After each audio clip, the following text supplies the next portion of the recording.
Cerveza cristal. That joke would be funny if we only do it once a year. Welcome back to the OCA Podcast. I am your host, the Anime Collector. I am recovering. I'm recovering from perhaps the worst week of my entire life. Joining me in my therapy is Reese2753. One thing quick, wipe your webcam lens. Gross. It's worse. Why is it getting so bad? Is this what you signed up for? What is that, You so fucking idiot!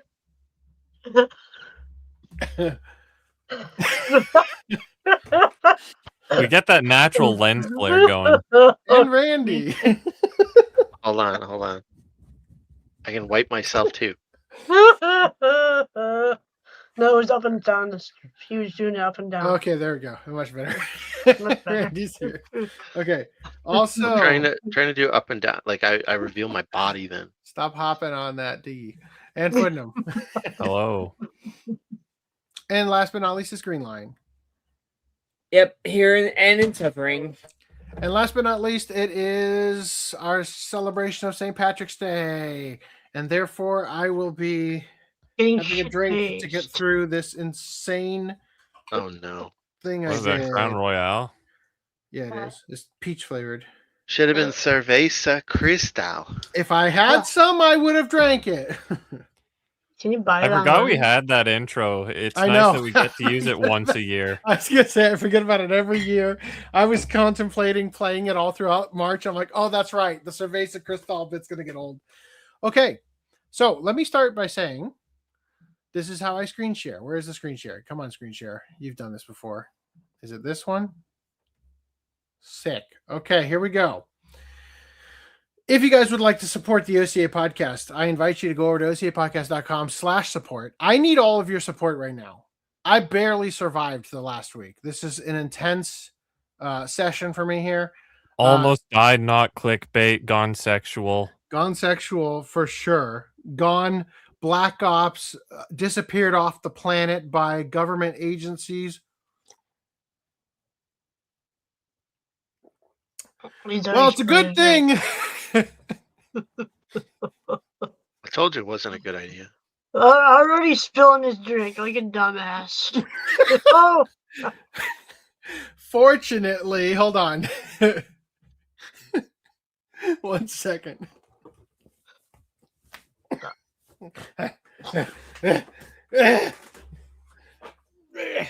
take it off. Take it off. Take it off. We got 2 gnomes now.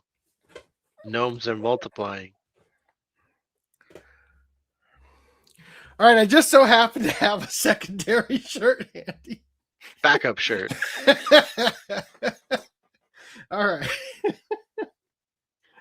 Let's just jump right into it. You guys know the drill. If you want to support us, you can support us. I do want to remind you, Stealthweave is working. I got multiple sales since I loaded it back up. None of them from viewers, traders.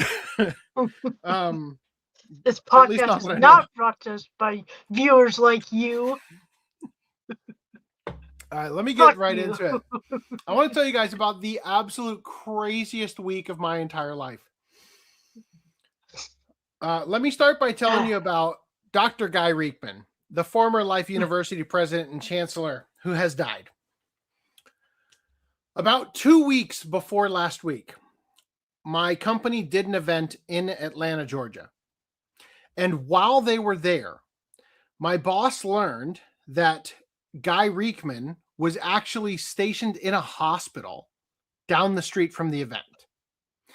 And Guy Reekman lives in like Costa Rica or something like that normally. And my boss always says his biggest fear is becoming Guy Reekman, living alone.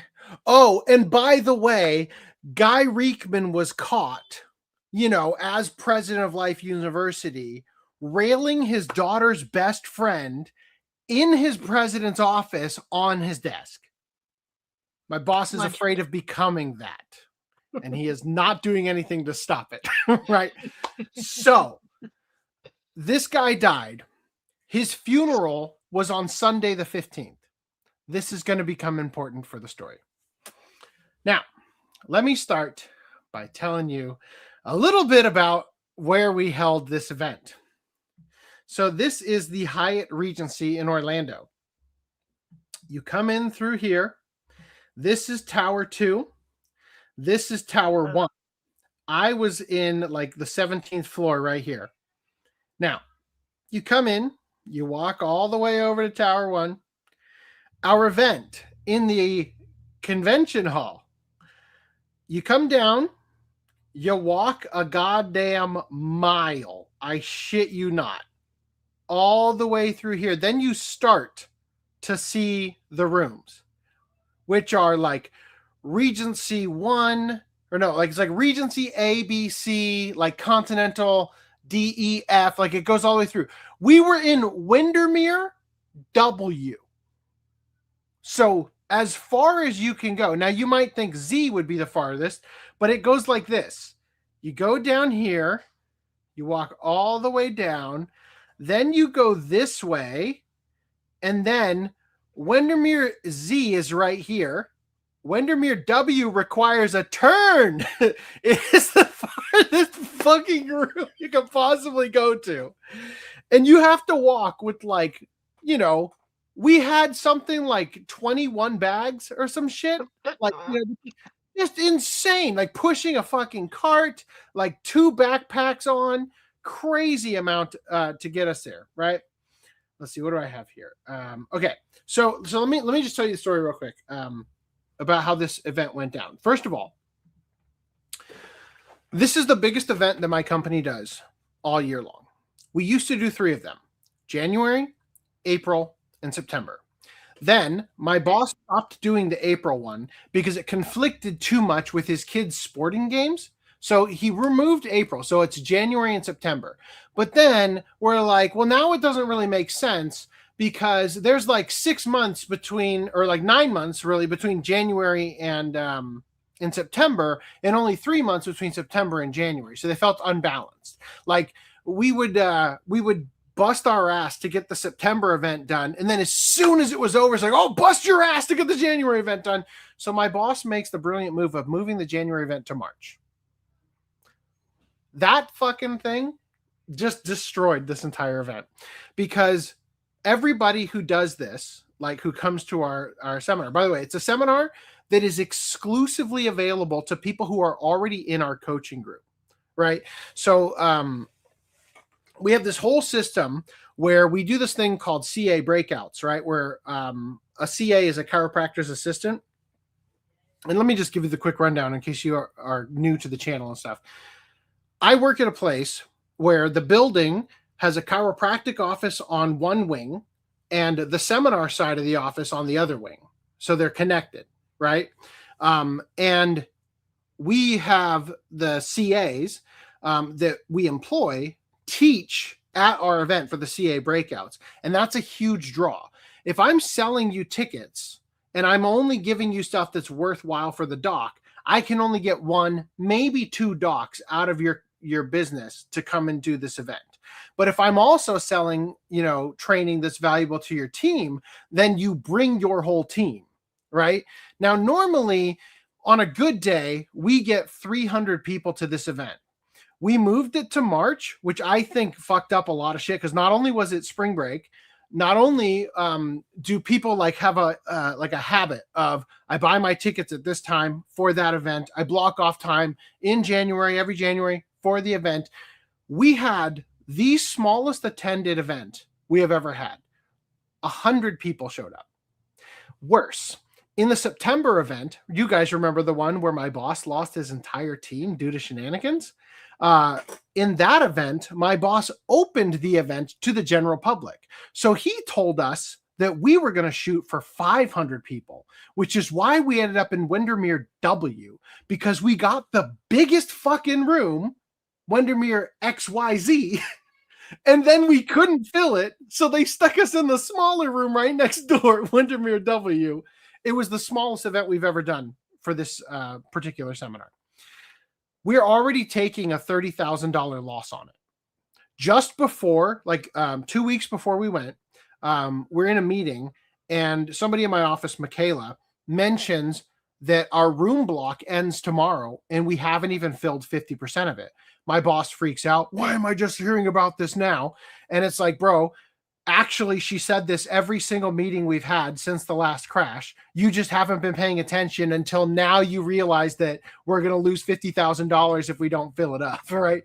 So anyway, long story short, we're going into this with a huge deficit. So naturally, you'd think to yourself, better tone it down. But my boss thinks whatever a good idea is, he does the opposite. So he thinks, bring the whole team. And me and my friend Nick, who I work with, we're like, don't bring the whole team. Bring just us. You don't need the whole team. Nah, bring in the whole team. We have to fill those rooms that we paid for anyway. So why not throw the money at the flights and the food and all the other shit, right? So he brings me, Nick, Michaela, Jeremy, Lauren, Nina. Nick also brings his wife, unbeknownst to my boss, because they had a trip planned after our London event that fell through and they didn't do. So this time he paid for his wife to go on our same flight, and this complicates things later. So Allie's with us.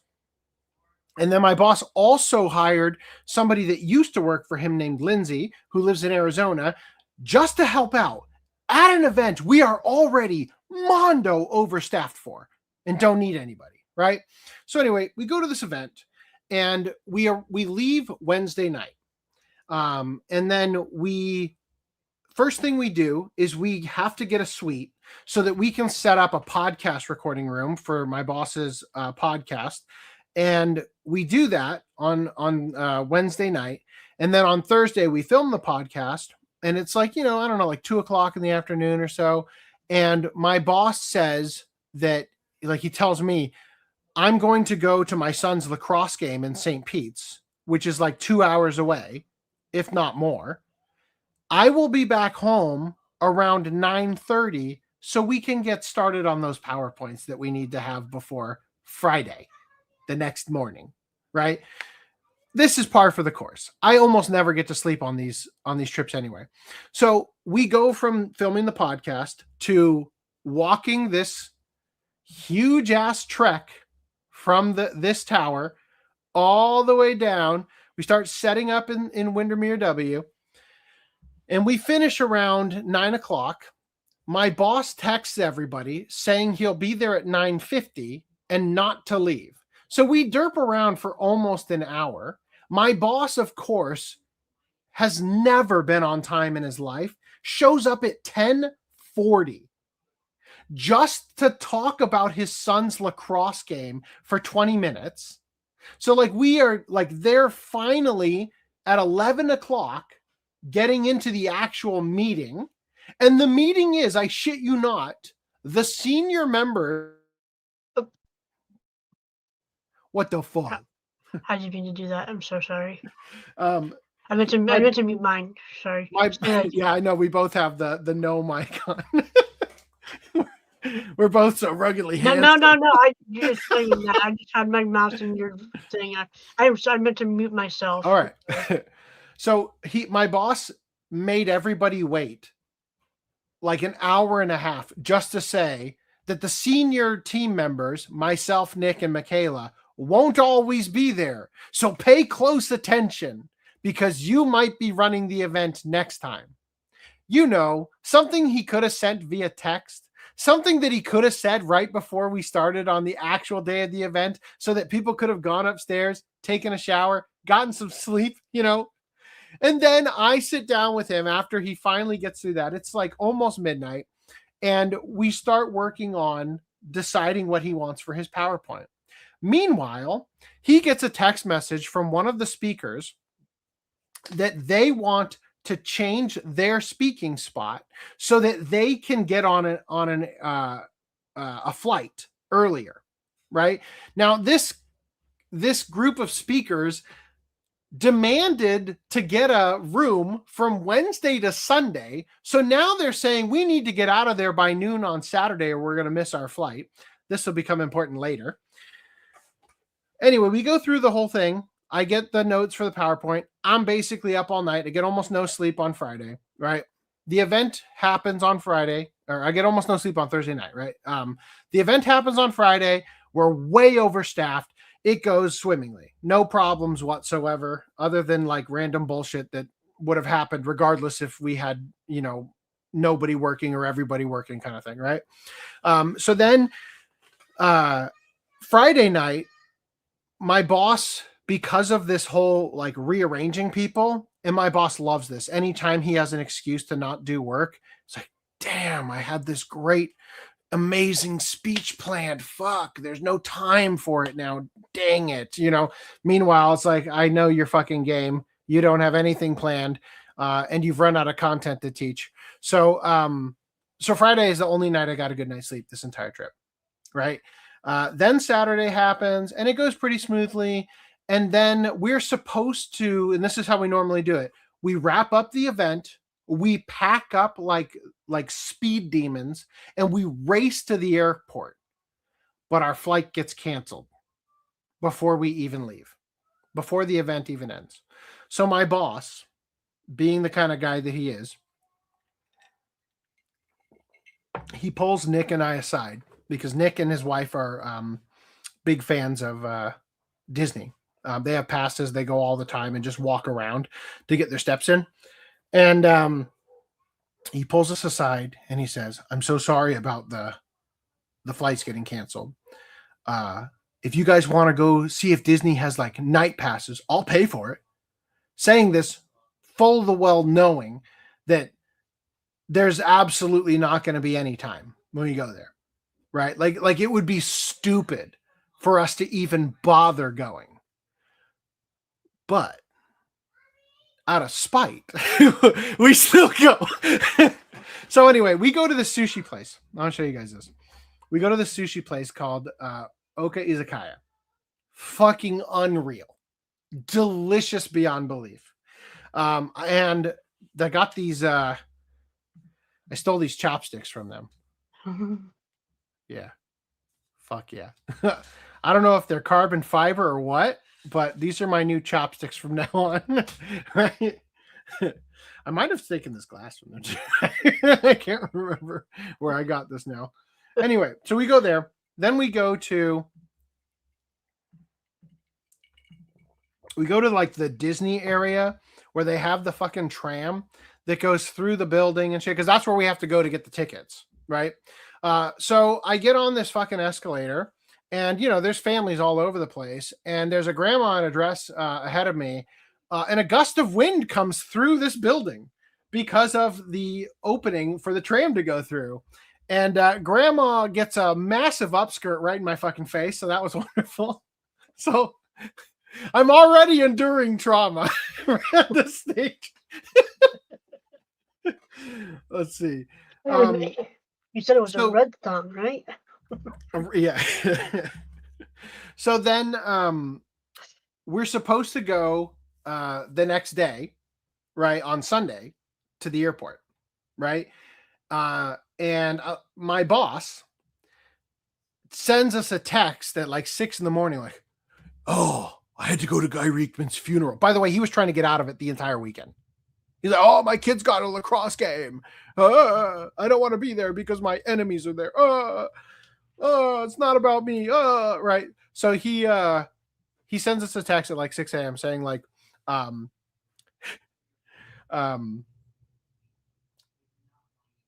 wouldn't make it. Wait, what? I'm trying to find the one that finished. That's the one I was looking for. He says, I wouldn't make it if I had stopped to get my bags. So you guys need to grab them. Pictured here, you can see the amount of bags that we have to wrangle. Now, it's a little difficult to tell, but this and this are gigantic, oversized duffel bags that are the bane of my fucking existence. I'm dead serious. It's like 16 bags that we're wrangling at any given moment, right? Now, we go to the Orlando International Airport, and our flight gets delayed. And then it gets delayed again, and again, and again, for 7 hours. Every fucking flight is pretty much canceled. And I found out later that the reason that they were canceling the flights is because there's a storm in the middle of America, and the flights that are supposed to be coming to Florida for us to board aren't able to get to us. So that's why all of the flights are getting canceled. Not that you couldn't fly, it was just a lack of planes. Exactly. Right. There wasn't really, I mean, there was some storms and stuff happening, but it wasn't anything crazy, right? We should have been able to get through it. Now, my boss, on the other hand, is he's in Atlanta, and we're flying Delta for this particular trip, and Delta's hub is in Atlanta. So he's home free, right? And we're talking on day one about, shall we rent a car and drive 6 hours to Atlanta so we can get out of here sooner? I think that's a good idea. Oh, but you know what? It takes 3 fucking Ubers just to get from the hotel to the airport because of how many goddamn bags we're saddled with. Bags, of course, that we checked and then had to go get from the carousel, right? And so they shoot down the idea of driving to Atlanta, even when we suggested getting 1 rental car and 1 U-Haul, right? Putting all the bags in the U-Haul, just have 2 people drive, no big deal. We'd be home by tomorrow, kind of thing, right? Like, not a huge deal at all. So they instead decide, and meanwhile, again, my boss made all the bad calls. He had us bring the whole team, despite the fact that we were already taking a loss on the event. And now we have to get rooms for these people. Now, historically, when we're doing events, we never room together. Everybody has their own room. It's just a company policy to keep everybody separate so that they have their own space. It reduces the sort of tension of a group dynamic and everything. So that is ideal. But when all the flights get canceled, guess what happens to the cost of hotel rooms? They go up. Way up. So my boss is already at this point being a dick to Michaela, who's like our logistics person, who needs to book the rooms. And so she's starting to like panic. She's asking, what's the budget? What can I do? Radio silence from my boss. And I think a part of this, he might have been on a flight. No, that doesn't sound right. Because he would have already been at the funeral. I don't remember. There was an excuse at one point where we couldn't get a hold of him because he was on a flight, but it wasn't this one. So anyway, the compromise is to just book 1 villa instead of a bunch of hotel rooms, right? And then we've got 1 bed, master bedroom. We got 2 twins, a pull-out couch, another pull-out couch, and a 3rd couch. We can make this work, right? So we go to this place, the Marriott Cypress, I think it was called. Now, we're taking 3 fucking Ubers, and I'm, so here's the entrance right here, right? Now, I'm in the Uber by myself with me and the driver, and I have all of the bags. Jeremy, Lauren, and Nina went ahead of me, and supposedly they're already there, right?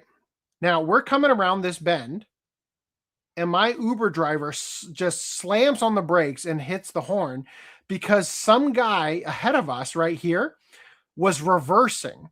And I think because he missed his turn either right here or he was just trying to turn around or something, because he was turning, reversing, but because of the curved road, he couldn't see that we were going to come up on him pretty quick. And so he ends up stopping, going back into drive and going forward. And guess where he goes? The place we're going to. So let's see if you can see it here. It's really hard to see, but there's like a guard gate, right? So he goes in first. The guard gets like visibly upset and like yells at the guy and curses him out, lets him through. He comes in and goes back out, right? Then he has to talk to us. And this guy was the worst person I've ever talked to in a hotel environment, because he's like, what do you want? What what tower or like what building are you going to? Because look at how many fucking of them there are, right? And I'm like, I don't fucking know. I didn't book the reservation. I have no goddamn clue. Who's it booked under? Michaela. What's the last name? If I say the last name, it's like most common Spanish name on earth, right? Like he doesn't even fucking believe me. Eventually the guy lets us through. He demands that we go straight to the clubhouse, which is like where you would check in. So we go over here. You know, I come out, we're underneath this thing, and Jeremy, Lauren, and Nina are already there. And they've been waiting there, 10 minutes or so before I showed up. And all of the bags get placed right here. They won't let us into the fucking building unless we're there to check in. So they literally make us wait outside. At a certain point, it starts like pouring rain, by the way. Fortunately, we're underneath this thing, right? You can hear the frogs in this little pond over here. And we're just fucking waiting there. And I have no fucking idea where Michaela, Allie, and Nick are. And then I shit you not, over an hour later, they pull up and they have groceries. So apparently their Uber driver, they got him to take them to a grocery store so that they could buy supplies. Honestly, brilliant move. Great idea, right? We needed them. It was a good idea. So we get the supplies, we get booked into our room, and we end up in this sort of villa. It's kind of hard to see, but there was like another room over here. That's really creepy. It like lines up so perfect. I'm pretty sure there was a room right here. And then there was another one over to the left here. In fact, there's another photo here. Like there's a door like right over here, right?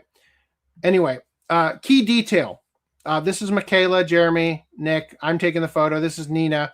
Nina is like 5 foot nothing, maybe not even that. We call her the little piranha in the office because she's like that character from My Senpai is Annoying, right? Just like super, super tiny and incredibly productive and impactful. Like we call her the piranha because you could throw literally any task at her and she'll just absolutely destroy it, right? And every time you ask her to do anything, it's like 1,000% better than you even thought possible, right? So anyway, so we're in this venue, and we're eating like cup noodles. You can see here there's some like drinks around here. That's because somebody on this trip, Michaela, thought it would be a good idea to buy. They're not White Claws, but they're basically like the same deal where you buy the case, right? 4 of them. 4 fucking of them, if you can believe it, right? So we're drinking. And we're watching, I plugged in my computer. We're watching this Diversity Day episode of The Office. We watched the entire first season of The Office and then parts of season 2. And then we just start jumping around to our favorite episodes until 6:30 in the morning. Okay. So Jeremy sleeps on this couch. I sleep on the one I'm sitting on in this photo. You can't see it. And the nights of sleeping on beds is over for me at this point. This is only the first night. So we wake up and our is it this one? No. So here's the thing. So the next flight was not until later. I think it might have been this one. I woke up and our flight had been canceled. Okay. Now my boss eventually calls Nick and Michaela, and only will talk to them. I shit you not. From the moment I last saw my boss until I was in the airport where I finally got to go home, I got exactly one message from him. And it was a demand that we do a 3-2-1, you're going to miss out on the early bird special email blast. That's not a, sorry this happened, not a, I'll get you home, not a, is there anything I can do to help your family? Shut the fuck up, pig! You can shoot my dog. Yeah.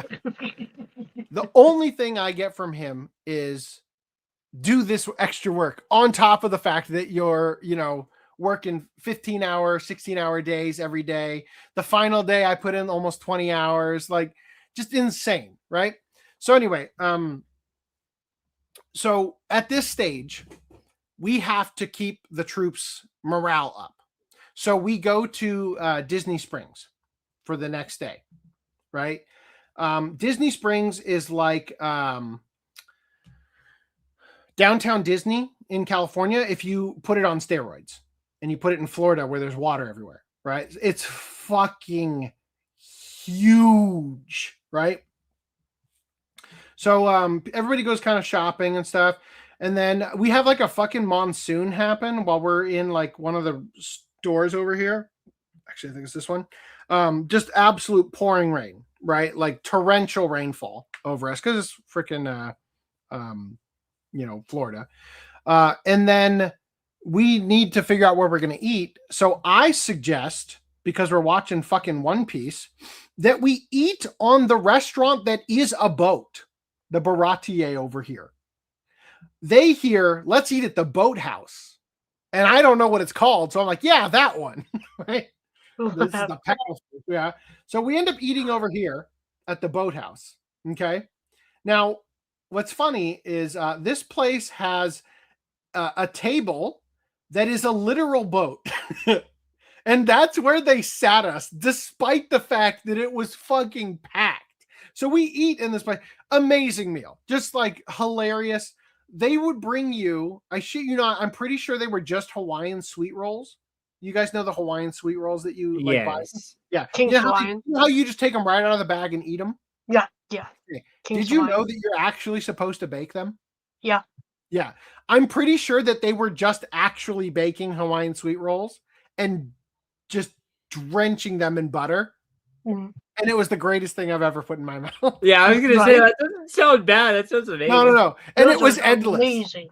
It was endless. It's like never-ending breadsticks at Olive Garden, but like delicious Hawaiian sweet rolls, better than anything else they actually brought us to eat. $60 steaks. No, the bread, man, so good. I'll stick with the bread and water. It's free, right? Dude, I struggled as I was eating it. People were looking at me and they're like, "What's wrong?" And I'm like, I am trying to express how delicious this is in a non-vulgar way. And I'm struggling because I'm looking at it and I'm just like, they're like, butt cheeks kind of, and they're dripping with butter. And I'm like, eventually I'm like, all right, this is the best I can do. I feel like a Greek god who the peasant people have brought me the virgin sacrifices to consume. That's what it feels like to eat this bread, right? That's how fucking good it was. So anyway, we have a day here. And then here's the fun part. Because of the cancellations and stuff, we only have one night at the villa. At the villa, right? So we can't come back here. So we have to find a different villa. So we go to this one. Another Marriott one down the street.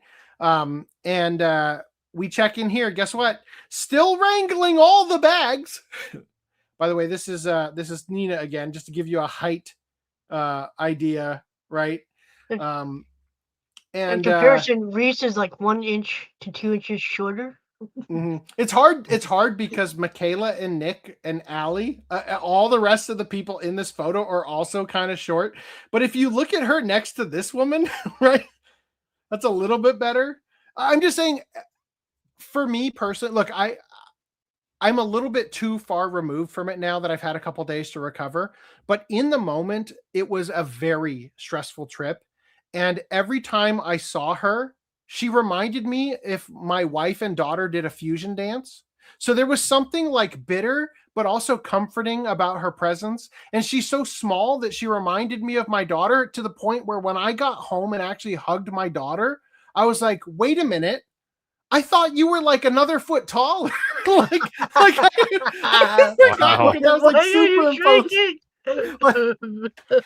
Anyway, so we're still here, right? Or we're in this one, and we get here and we are deciding. I'm sorry. Actually, I screwed this up. No, because we did Disney Springs this day. This should be here, actually. Yeah. We got out of here at this venue at they kicked us out at 10 a.m. and we had to get to this one. That's what happened. Yeah, we got here. We still have the bags, right? And then there's a place in Florida called Fresh Kitchen. And it's like extremely tasty food that is the cleanest, best food you can possibly get. Like just very healthy, organic grass-fed beef, that kind of shit. And the reason that we eat there a lot is because Nick and Allie both have, actually Allie most specifically has a similar autoimmune style disease that my wife has. So they have to eat super clean, and Fresh Kitchen is like, you can eat literally anything on the menu and it won't harm you. Right. And they love it there. For some reason, they don't have those in California. I'm not sure why. Every time we go to Florida, there's a joke that we're going to go open a franchise and make $1 billion off of it because in California, it would do super well. But we're discussing whether or not we are thinking originally at the time, we're going to get Fresh Kitchen for lunch and then we'll go to Disney Springs for dinner. But we can't even check into this hotel until 4:00.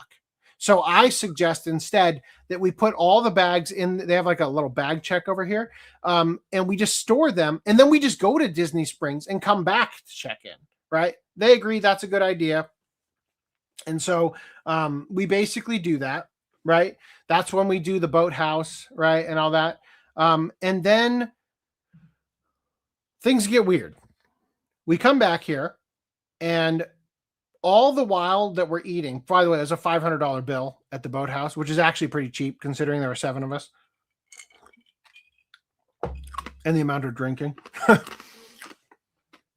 So we come back here and my boss is not being helpful at all. Every text he's sending to Michaela, who's the one who has to make all of these decisions with the company card, is discouraging and leaving her feeling like she has no options, but not giving her any alternative options. So it's like, what the fuck am I supposed to do? You're bitching, texting her things like, for every day that you guys aren't home, it's a wasted $10,000 in productivity across the people I'm paying and shit like that. Like, what the fuck do you want me to do about it? Why did you bring us all?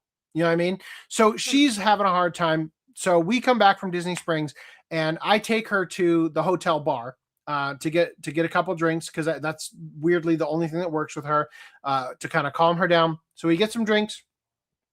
I've had like 3. She's had like 3. Jeremy had like 1 or 2. We come back to the hotel room. I guess when we were at Disney Springs, they bought Disney branded Uno. So we play like 50 fucking rounds of Uno. Disney Uno has a weird card that when you play it, everybody moves. They hand their cards to the people on their left. Like, it's just a weird game. Anyway, so we play it. I know that rule. Yeah, we play it, and we pull another one of these. I didn't take a photo at the second place, but we pull another one of these. I put on the computer, and Michaela, her favorite movie is Goldmember, but I hadn't seen Austin Powers 2, so we just put on Austin Powers 2. Meanwhile, and again, I don't have a photo of this other place, but there's a table like this, but over here on the other one. You mean you watched Austin Powers 2 outside without of us? the watch party? They watched it. Wow. If you you didn't even watch it? If you let me finish. Again, the table is over here in the other villa. I literally get underneath it to get out of everybody's way. And I just lay down because I went, we finished watching The Office at 6:30 in the morning. And we were out by 10, which means we were up by 8:30, which means, like I barely slept at all. And I snore. By the way, this is an important aspect of the story. I snore like a motherfucker. So everywhere we go where I have to sleep around people, I have to wait until they fall asleep first. Otherwise, every time I fall asleep, I get punched in the face to wake up. Right? Shut the fuck up. Yeah. Try to sleep.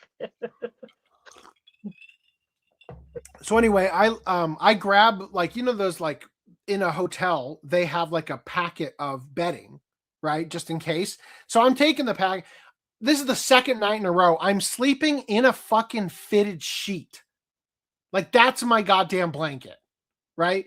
I'm underneath the table and I'm trying my hardest to rest, but not fall asleep. And I fail. I fall asleep. And then it must have been 5 minutes later, I wake up and I'm in panic mode because all of a sudden my laptop isn't connected to the TV anymore. And I hear all this laughter coming from what would be the equivalent of this wall.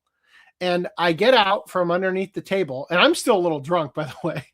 I go into the other room, and Nick has set up my computer to play The Office for everybody who is bitching about wanting to watch The Office. And I need to plug in my phone. And when I travel, I charge my laptop and I charge my phone off a USB-C cable coming off the laptop. So I'm in the girls' room, right? And it's a little weird at first because Nina and Michaela are in one pull-out bed, or in one of the twin beds. And then I think there's a pull-out bed that Lauren is on, and Jeremy's also on it, which is at first a bit weird. And then I'm on the floor in front of the TV because my laptop is sitting right there. And I'm like, well, I don't want anybody to wake up in the middle of the night and like step on it and break it. So I'm going to like position myself to protect it for now. Like that's what my drunk brain is thinking. So I start, like they're playing The Office and I'm kind of like just barely hanging on. And I have one of those like momentary like loss of consciousnesses where like when you're so fucking tired, your brain takes this like micro nap for like 3 or 4 seconds. Like you ever had that where you just kind of like you just like wake up out of like a momentary lapse of consciousness. So I wake up out of that. And actually, no, something happened right before that. Somebody says, I wish I had some gummies. And this idiot says, I have gummies. What a moron. Honestly, this all worked. Like this was a very uncertain moment in the trip, but it all worked out. So I'm thinking to myself, still half drunk and just like exhausted beyond belief. I think I need to get Jeremy out of this room. It's weird that he's in bed with Lauren. I mean, he's not in bed. He's sitting on a pull-out couch. If it was still in couch form, you wouldn't have thought anything of it. But it's the fact that the legs are up that it's like something about this doesn't feel right. You know what I mean? And it's like, they're adults, not really my responsibility. But at the corner of my eye, I keep seeing Nina, who's 22 years old, but feels like my daughter. You know what I mean? And I'm like, inappropriate. This is inappropriate. This is super inappropriate. I have to do something about this. And so I pull out the gummies that I brought with me to help me sleep. And, Lauren's like, oh, I usually take like 5 of these. And I'm like, I only have 3. Like, take one and shut up. So I give one to her, one to Jeremy, and then I bite one and I take like 40% of it and I give the rest to Michaela, right? Hoping to God this is our last night in Orlando, right? Isn't that an indirect kiss? Possibly. Wow. Anyway, How do you feel about that? Indirect cheating. An indirect kiss that only goes one direction because anyway, so I give it to her and then I have this like moment of like my brain lapses, right? And I wake up in a panic. And it's one of those things where it's like I'm literally out for like 3 seconds, but you wake up in a state of panic. It's kind of like when you're driving and you doze off for a second, kind of feeling. And I get up and I notice that literally everybody besides Nina is holding one of those like White Claw style drinks. And I just get this gut feeling like this isn't good. Why? It's late. I need to sleep and I'm starting to panic out of just the fact that I haven't slept. So I go to the fucking fridge and all that's in the fridge is the cardboard box. Now, I'll remind you that the night before they bought 4 cases. One of them had not even been opened yet. The other one was opened, but still filled, right? Like it had been opened and then they just aggregated the remaining drinks into it kind of thing. So if anything, it had more in it than a brand new case because it was like towering over it, right? And I open the thing and it's fucking empty. And I'm just like, oh Where did all the shit. booze go? Yeah, like all of a sudden I'm like, oh no, like this is not There's good. none for me. Well, that was my first thought, but my immediate second thought was Jeremy's on the bed Everybody's with fucked Lauren. up By the way, now. I should make this clear. Jeremy and Lauren are younger than me. Lauren looks like a model. Like I'm pretty sure that her day job before this was that she's an Instagram model of some kind. Okay.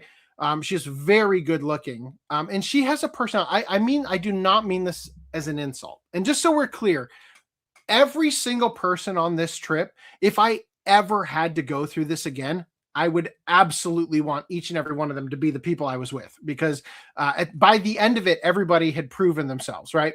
But in the moment, at this moment, I'm panicking because Lauren is the type of girl where, you know how some women, especially attractive women, they will put on an air of stupidity or helplessness, like an extreme degree of helplessness, because An air it makes of being an airhead. well, yeah, it makes some men go absolutely feral, right? Like just the idea that like, oh, what am I gonna do? I don't even know how to unlock my phone, kind of like that sort of behavior, right? Like But Julian when Lauren does it, it doesn't feel like an act, which is kind of worse. You know what I mean? And Jeremy is kind of like a bro man, like he's Call of Duty player, plays lacrosse, and he's just kind of a bit of a jock and a bro. And it's just like there's always been a weird energy between them. Now, in retrospect, I understand now that the reason for the connection that they have is because they started on the same day. And so when you start and you're both newbies, you have an unnatural bond with that person because you were both new together. So you figured it out together, right? So by the end of it, it all made sense. And I actually applaud Jeremy for even being there and doing what he did, because I realized after the fact that it was intentional and there was a reason behind it, right? So anyway, I freak out and I text Nick like, I need help, right? So he comes out and I'm like, I hear him come out, so I leave the room, and fucking Michaela, hammered as shit, leaves the room too. And I turn around and I'm like, what are you doing? You don't even go back in there. I'm like, trying to tell Nick, they've had gummies, and he's freaking out as soon as I say that. And Michaela starts talking, and I'm like, bitch, shut up. We don't need you. Get back in the room. And then Nick starts freaking out. Nick's wife comes out and is freaking out. And I'm like, oh my God, what am I going to do? See, because the way I saw it, nothing had gotten, over the line yet, but I could see the trajectory that where things were going, and greasing it with alcohol. I'm like, this isn't going to go well. Like when we were at Disney Springs, Lauren bought outfits and stuff. And she bought like these short little booty shorts, which then she's wearing. And at one point, somebody, me or Jeremy or somebody, makes her laugh. And she does that like move where you're laughing so hard, you go back and you put your legs in the air. And I'm like, this is not conducive to a healthy work environment, right? So anyway, I tell Nick, like, don't worry. The episode we're watching, I think, is the weight loss episode, which is a 2-parter. And I'm like, soon as this is over, the gummies will have kicked in. They'll start kicking in. I'm gonna get Jeremy out of this room, and it'll be okay. Like, sorry I spooked you, freaked out. Like I woke up in a panic. Exactly that happens. And when I get Jeremy, like I close the laptop and I basically say, all right, guys, let's get some sleep. Come on, Jeremy. Kind of like I do it in a nonchalant way. As he leaves, I get the vibe that he was looking for an exit, and that I managed to give him one. So he was like appreciative of that. Everything worked out great. Nothing weird ended up happening. And I was just like, I don't know, maybe I was overthinking it, but yeah, that was that night. Then we wake up, our flight's canceled again. And there's no White Claws. They're all out of White Claws. It's one thing when your flight gets canceled twice. Oh, thank you, Seb. It's one thing when you're My boss does have a podcast, but it's a chiropractic podcast. Anime Collector has gone woke. What did I do? You went to Disney.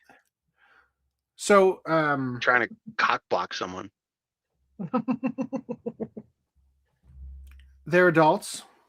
I don't care what they do, but not in a villa we are all sharing. Thank you very much. Okay.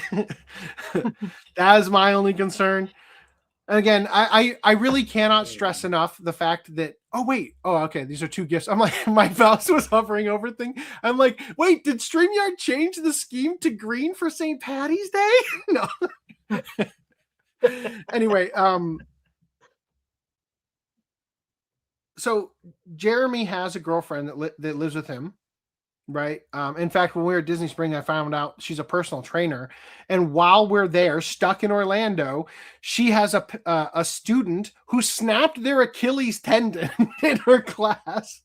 I'm like, fuck me. Also, and this is also going to become important later, Lauren has a boyfriend who lives in San Francisco and is a tech bro. Okay. And this is going to become important to the story later. Now, I didn't know this at the time, but apparently everybody in the group besides me was under the impression that they had broken up, because apparently she hadn't spoken to the guy since like February 2nd. We'll get to that. So there's something where after the second cancellation, it's like we need to sort of wine and dine the team, keep their spirits up, make the best of a bad situation. When the third cancellation happens, that's when panic sets in. Oh, that's because it starts to feel like, first of all, we've been here a week and I don't know when we're going to get home. By the way, important thing for the story I left out, Lauren has a dog at home that she's paying a dog sitter for. And every single day that goes by, that bill is getting exponentially larger to the point where she is sinking thousands by the end of it. Right. And of course, we're all over here. The only thing my boss has said to me since I last physically saw him is E-blast. Nobody has any confidence whatsoever that my boss is looking out for us. Right. So we have no fucking idea what's going to happen or, how we're going to pay for all this shit. If he's going to pay for the shit that we have to pay for to be there for him. And so people are panicking and they don't know what they're going to do. Meanwhile, the whole weekend, I'm like, just remember right now you're on the clock and you're making double overtime, right? No matter what happens, this is going to be the biggest paycheck you have ever seen in your life. Just constantly keeping spirits up, reminding people, hey, they're like, should I be clocked in right now? It's like, would you be doing this right now if you weren't employed at this business right now? No, you're on the clock, just like all the time, reminding people that even if it doesn't feel like you're working, when you're, in an Uber going to Disney Springs or whatever, it's like, you're on the clock. You would not be here if it weren't for the fact that your boss put you in a situation where now you're stuck. You are on the clock, right? Anyway, so now we're in do or die time. Now we're starting to panic because every flight is getting canceled. My boss is chewing out Michaela for, every decision she makes, even though every single decision my boss has made, here's 2 more bags. You can't do this. You can't do that. All those things make things worse. Right. Meanwhile, this is the hilarious part. So when we're at the first airport and we're there for 7 hours, Nina whips out her phone. It's like, my sister's boss has a private jet. She texts and gets it. We can charter it for $30,000. Do you think our boss will do that? I'm like, no, I think our boss should do that because I think we would be out of here in one night. And the chances are that we're going to be here a lot longer than that. Right. And that shit, the prices fucking add up quickly, especially because you're paying your employees for work they aren't doing because they have to lug around goddamn 20 bags. Right. Then every single trip is 3 Ubers XL. Right. Just fucking nightmare. So we wake up and we have to get a plan together. So we decide, what if we go to Tampa? All right.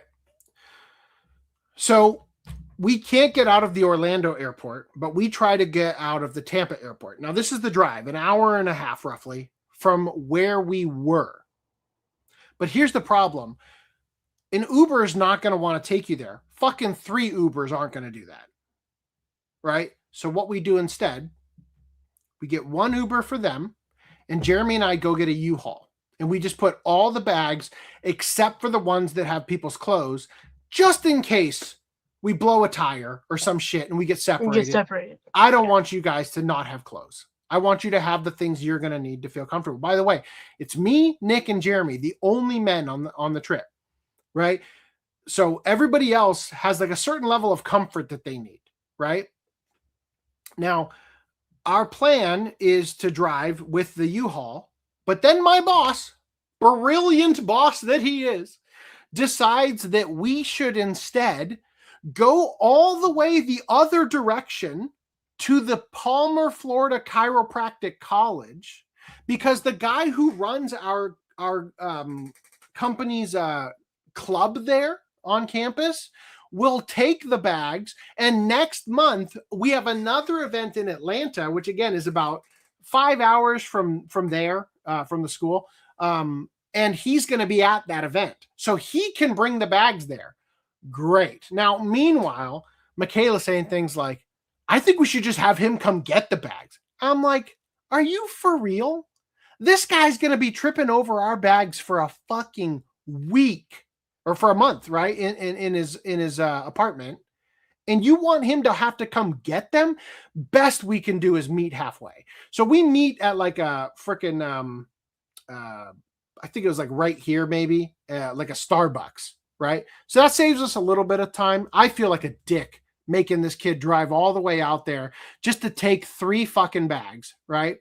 And so we meet him there, Jeremy and I, in the Airbnb, or in the U-Haul rather, while the others, Michaela, Nick, Allie, Nina, and Lauren are all in an Uber going to the Airbnb. Okay. So the idea is that we then have to go here, then here. And that's going to be like 3 hours and 23 minutes, according to Sunday traffic. They've been in this situation before, and it can quickly become a 5-hour trip. Now, fortunately, it didn't. It didn't. But this is what we're looking at. And we're just saying, like, go ahead, go to the Airbnb. We'll meet you there. Well, it turns out the Airbnb is in the ghetto. Nick and them show up. They get out. Nick immediately spots mold on the garage. And he just says, you know what? Fuck this. I'm going to buy my own hotel room for my wife who has crazy bad autoimmune disease caused by black mold. I'm not going to risk this. Yeah, And we're not he even setting leaves. foot on the driveway. Dude, he leaves. Well, see, because the thing is, if there's mold on the outside, there's almost certainly mold in the walls. They went in the Absolutely. house and there were holes in the walls everywhere, which means that there were roaches and rats and Yep. shit coming in, right? Yep, fuck this, we're out. Absolutely. Yeah. So this is where the story starts to really ramp up. Okay. And this is where I start to like fucking lose it. Nick leaves and goes to a hotel room at a Hilton close enough to the airport that they have a shuttle that will take all of our bags to the airport. So he calls me. Meanwhile, Jeremy and I, what's this over here? So he goes to this hotel. This is the Hilton he goes to. And he calls me, and Jeremy and I are around here. We are literally just passing the original goddamn convention center we held the event at when he calls. And he tells me what's going on, and he says, come straight to the Hilton, drop off the bags. We can keep them behind the counter here, and then you guys can go to the Airbnb, and then we can all just meet at the Hilton tomorrow and go straight with the shuttle to the airport. Okay, that sounds fine to me. Now, at this point, the only thing I've heard is that there's mold on the outside of the garage. I haven't yet gotten the memo that it's a fucking ghetto. Okay. Now, Nick later told me that when he left this neighborhood, which actually doesn't look so bad on Google Earth, but like, I don't know if you can see some of these shitty ass looking places, right? As he left, he said he saw 7 cop cars before he even exited the neighborhood. Okay, so clearly there's some shit going down here, right? On a daily basis that they need that much, right? Now, I'm an hour and 40 minutes away when Nick calls me. So I start to think like, oh shit, what the fuck are we going to do? Like, I can go to the Airbnb, but if I do, we are already sitting in the 2 seats in a U-Haul. You know what I mean? Like, how can we do this? Do we just go there? We don't want to grab their bags. I guess we'll leave their bags. And I'm just trying to like figure out what we're going to do. Then Michaela calls me and tells me about the ghetto situation. Right? And then Nina texts me, I'm scared. And I'm an hour and a half away. And it was like my own daughter was texting me. And that fucking was like a goddamn stab in the heart, right? Because it's exactly the situation you never want to be in as a parent, where your kid is, you know, hours away from you and they're in danger and you can't help them. You know, obviously, I'm not saying Nina's my kid. I'm just saying that that's what it felt like, because that's like the sort of role she's occupying for me in this stage, where it's like I'm away from my family and feeling kind of vulnerable in that regard. Meanwhile, by the way, my wife texted me while I was at the airport for 7 hours because I tell her on Saturday, don't walk the dog. I don't want you to go by yourself. I will do it as soon as I get home at midnight. Then my flight gets canceled and my wife has to walk the dog. I tell her, don't walk him alone. I'll be fine. Sends me a text. I got harassed in the neighborhood and I was really scared. And then she sends me a picture of a news bulletin saying that 2 men were arrested in Huntington Beach for raping a woman walking home in Huntington Beach. I'm like, not helping. So anyway, that's been on my mind. I still didn't know the details until I got home, and it turned out to not be anything crazy. But I was under the impression that my wife was like assaulted, and I'm just barely holding it together. I get Nina telling me that she's scared, and I'm texting her, and I just tell her, like, I am not going to let anything happen to you guys. I swear to God. Get in the house, lock the doors. I will be there as soon as possible, and we will figure this out. Right? That's the only option I see at the time. Michaela thankfully sees another option. They just leave. They get an Uber and they go to Nick's hotel. So they end up going to this building, and we change course. Jeremy and I set our destination to this hotel, which thankfully is a little bit closer. So not by much, but like 10 minutes maybe. So we get there and all hell has broken loose. And I'm telling you, the Airbnb was the tipping point where everybody lost faith in my boss, right? Because he wasn't helping at all. Everything he was doing was making everything worse. He's the one who told us to go take the bags to the guy at the school. And so by doing that, we left them unsafe. Nick abandoned everybody to go take care of his wife. I totally understand why. But at the same time, it's like, shit, man, that's a dick move, So then it's like they're by themselves, and that's where everything fell apart. And it's funny. It's like everybody's a feminist until shit hits the fan. And then they reset the factory settings and they're scared as shit. You know what I mean? So we pull up here, and as I'm pulling up, I'm taking my the bags out, and Nina walks through the doors with her bag, and she's on the verge of tears and tells me that her parents have bought her a flight and that she's going to fly to Austin where she has family. Right? And she's panicking because she doesn't know if she's going to get fired because her parents are making her do this thing. So it's kind of like you're stuck between the duty to the group or duty to your family, right? And she's worried. She's like, please, I can take the bags. And I just like, Nina, we just dropped 3 bags off. We actually don't need you. Like, this is the perfect scenario for you because now you don't have TSA pre-check. You're the only one in our group who doesn't. So now you don't have to check a bag. You can walk straight through TSA and you can get on your flight and get home to your family. Right. So, she's nervous. Then I find out that Lauren bought her own hotel room as well. And the shuttle Nina's waiting for won't fucking show up. And I'm like, hey, let's just take the U-Haul. right? So I asked Jeremy to take her in the U-Haul. Then Lauren hops into the U-Haul that doesn't have a third seat, and I guess sits on her bag in the middle. Oh, well, whatever. Worst things can happen. And he takes Nina to the airport, which is presumably like right here, right? Super close by. Huge fucking airport. Holy goddamn. So he takes her to the airport. She gets on her flight. She makes it, right? And then he takes Lauren to her hotel, right? And it's like at a fucking casino.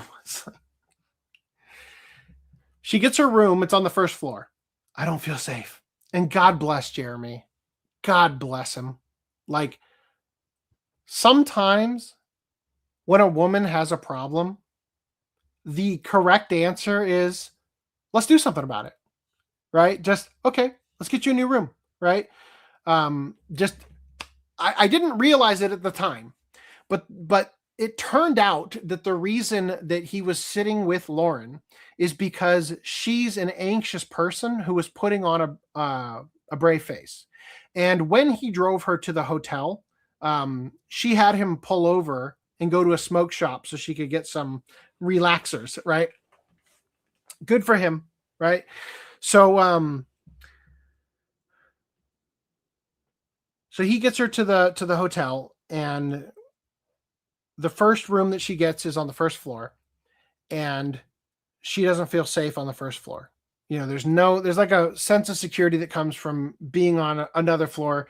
If somebody's going to rob somebody or rape somebody, chances are they're going to pick a random thing on one of the floors that are a little bit lower. If you're on floor 7, fastest way to get out of there. Chances are you're not gonna, right? So he's like, all right, let's get you another floor. They go to the third floor. She goes in, the deadbolt doesn't work.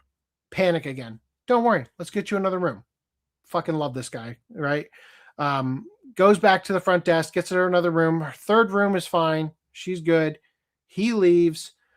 He starts coming back. Now, meanwhile,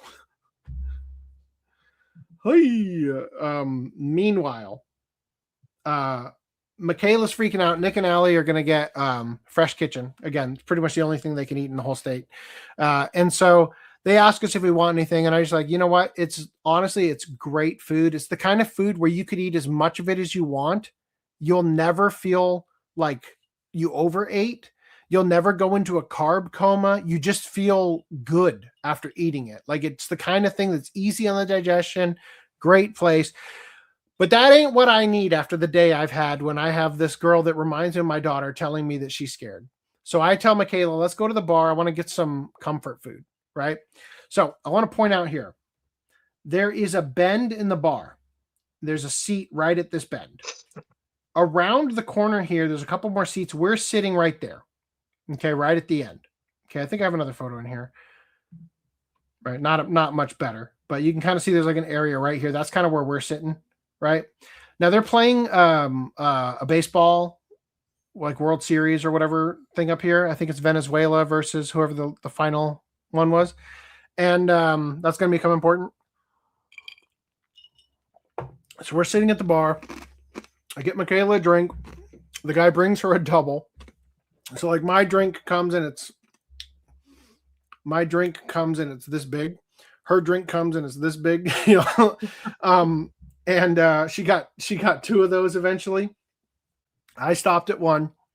And so we're sitting at the bar and we're just talking about the shit show that we're in and the scares we've had and the fact that we can't get Airbnb to refund us because we didn't take enough photos for all the shit that we listed that was wrong with the place, even though even just one of them should have been enough, right? Black mold, give me my money back. That's it, right? No. Oh, you didn't send us a picture of the holes. And it's like, I shouldn't have to. Black mold, you should have stopped there, you know? So like you have to talk to the renter. And then so we reach out to the renter. I don't want to get shot by the renter. We message the renter and say, like, you know, we didn't stay. This is unacceptable, blah, blah, blah. And then we get an automated message back like an hour later. I hope you enjoyed your stay. Like, it's like, you clearly didn't fucking read it, right? So anyway, we're venting, right? Maybe a little loud, but not crazy. You know, it's a loud place because it's a bar. So I order some food. We text Jeremy the menu, ask him if he wants. He wants a BLT, got a BLT. Nick and Allie are waiting for their fresh kitchen order. Then they decide to go to Whole Foods. So, where was Jeremy? On the U-Haul coming back, or Yeah, I guess he's still coming back. Yeah, he's still coming back from dropping off Lauren, and all the shit that he went through with all the rooms and everything. So anyway, so he's on his way back. He wants a BLT. Nick and Allie go to Whole Foods, and then while they're at Whole Foods, they're texting me about their order because I got to go pick it up. I get it, whatever. Then Nick is calling me because he wants to know what kind of energy drinks I want because I drink a shit ton, especially on these events. And I always need to have some because I never know when my next opportunity to get one is going to be. So I get these ones called Angry Angel. Disgusting, by the way. And he gets me like a slice of pizza right from there. So they bring it back. Jeremy shows up, and he shows up before his BLT goes, so he eats one of my slices of pizza, and then whole thing goes down, and it's like everything's kind of calming down. The freaking French fries are hitting the spot, exactly the comfort food we need. So then there's a lady sitting right here, right, and she's been like laughing to herself all night in a weird way, and she's just kind of like by herself, right? Now, at one point, I leave to find a bathroom. And for some reason, this hotel does not have obvious bathrooms on the ground floor. I eventually find it like just in the most ridiculous place you would never expect. I come back and Nick is gone. And it's just Jeremy and Michaela there. And I walk back up to them. And they say something that's like they're really engaged in the conversation, and I just ask, can you recap that? Like, what was that? Like, I want to be a part of this conversation because clearly you guys are having a good time. And this woman who's sitting here like interjects and says, like, you guys are really loud, right? And I don't know what possessed me to do this, but as soon as this woman engaged with us, I started recording. I'm like, some shit is about to go down. I'm going to play this recording for you guys, and it's not going to make any sense whatsoever. And that's kind of the exact experience I had. So hold on. Share screen with audio.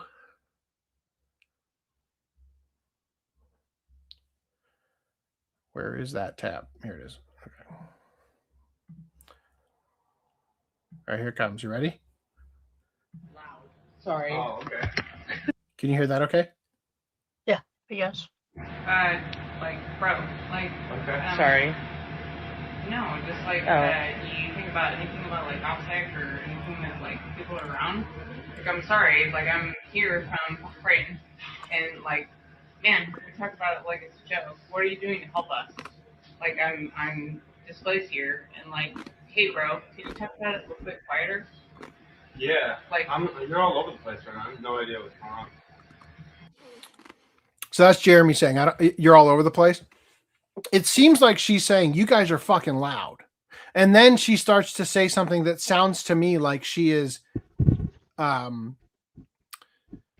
sympathizing with us. Like, I'm also in a terrible situation. I'm sorry that's happening to you.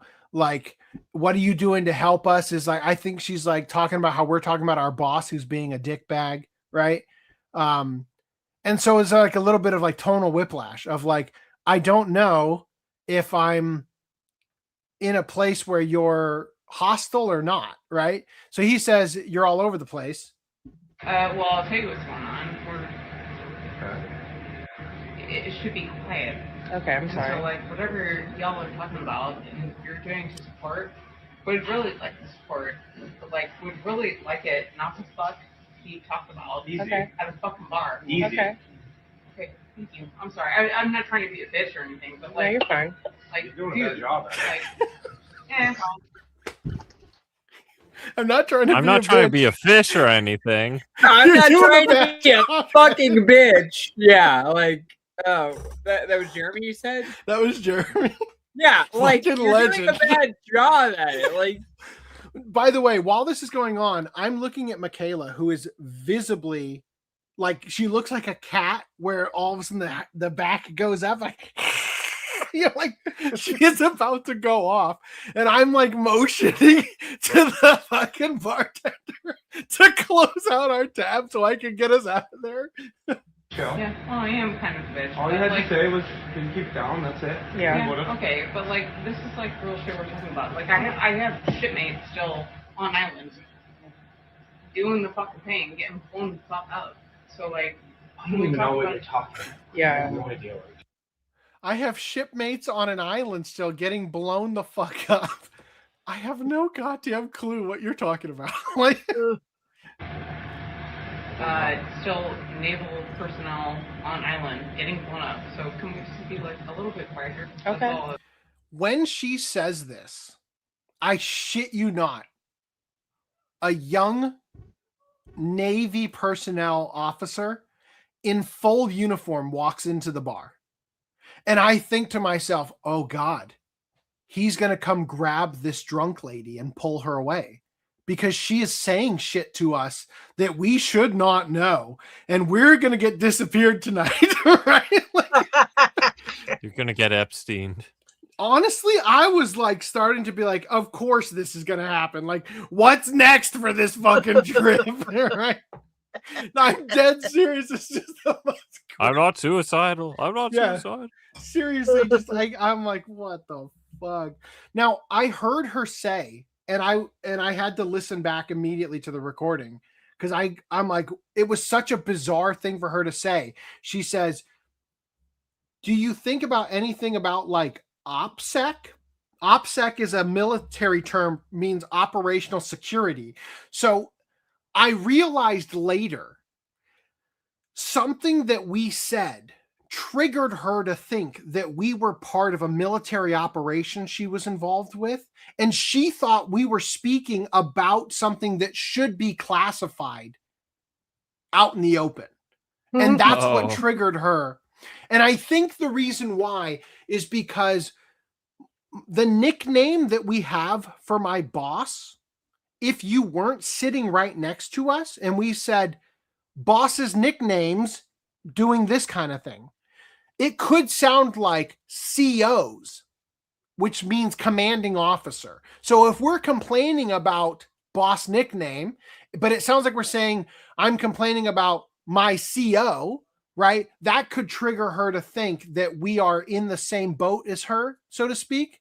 And that she started to like intervene, like I don't care that life sucks. Like, you guys can't be talking about our operation out in public kind of thing, right?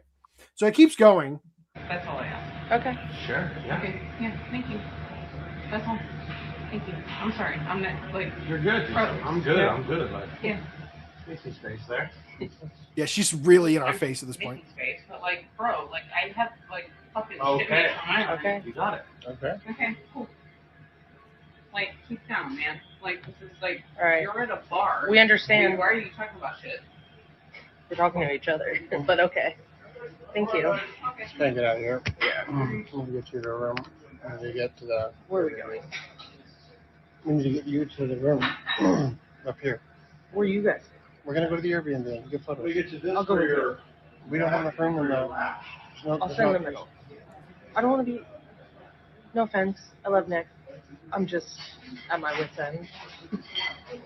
I'll want to ride with you. That's what I'm saying. There's a part where we leave. Blast.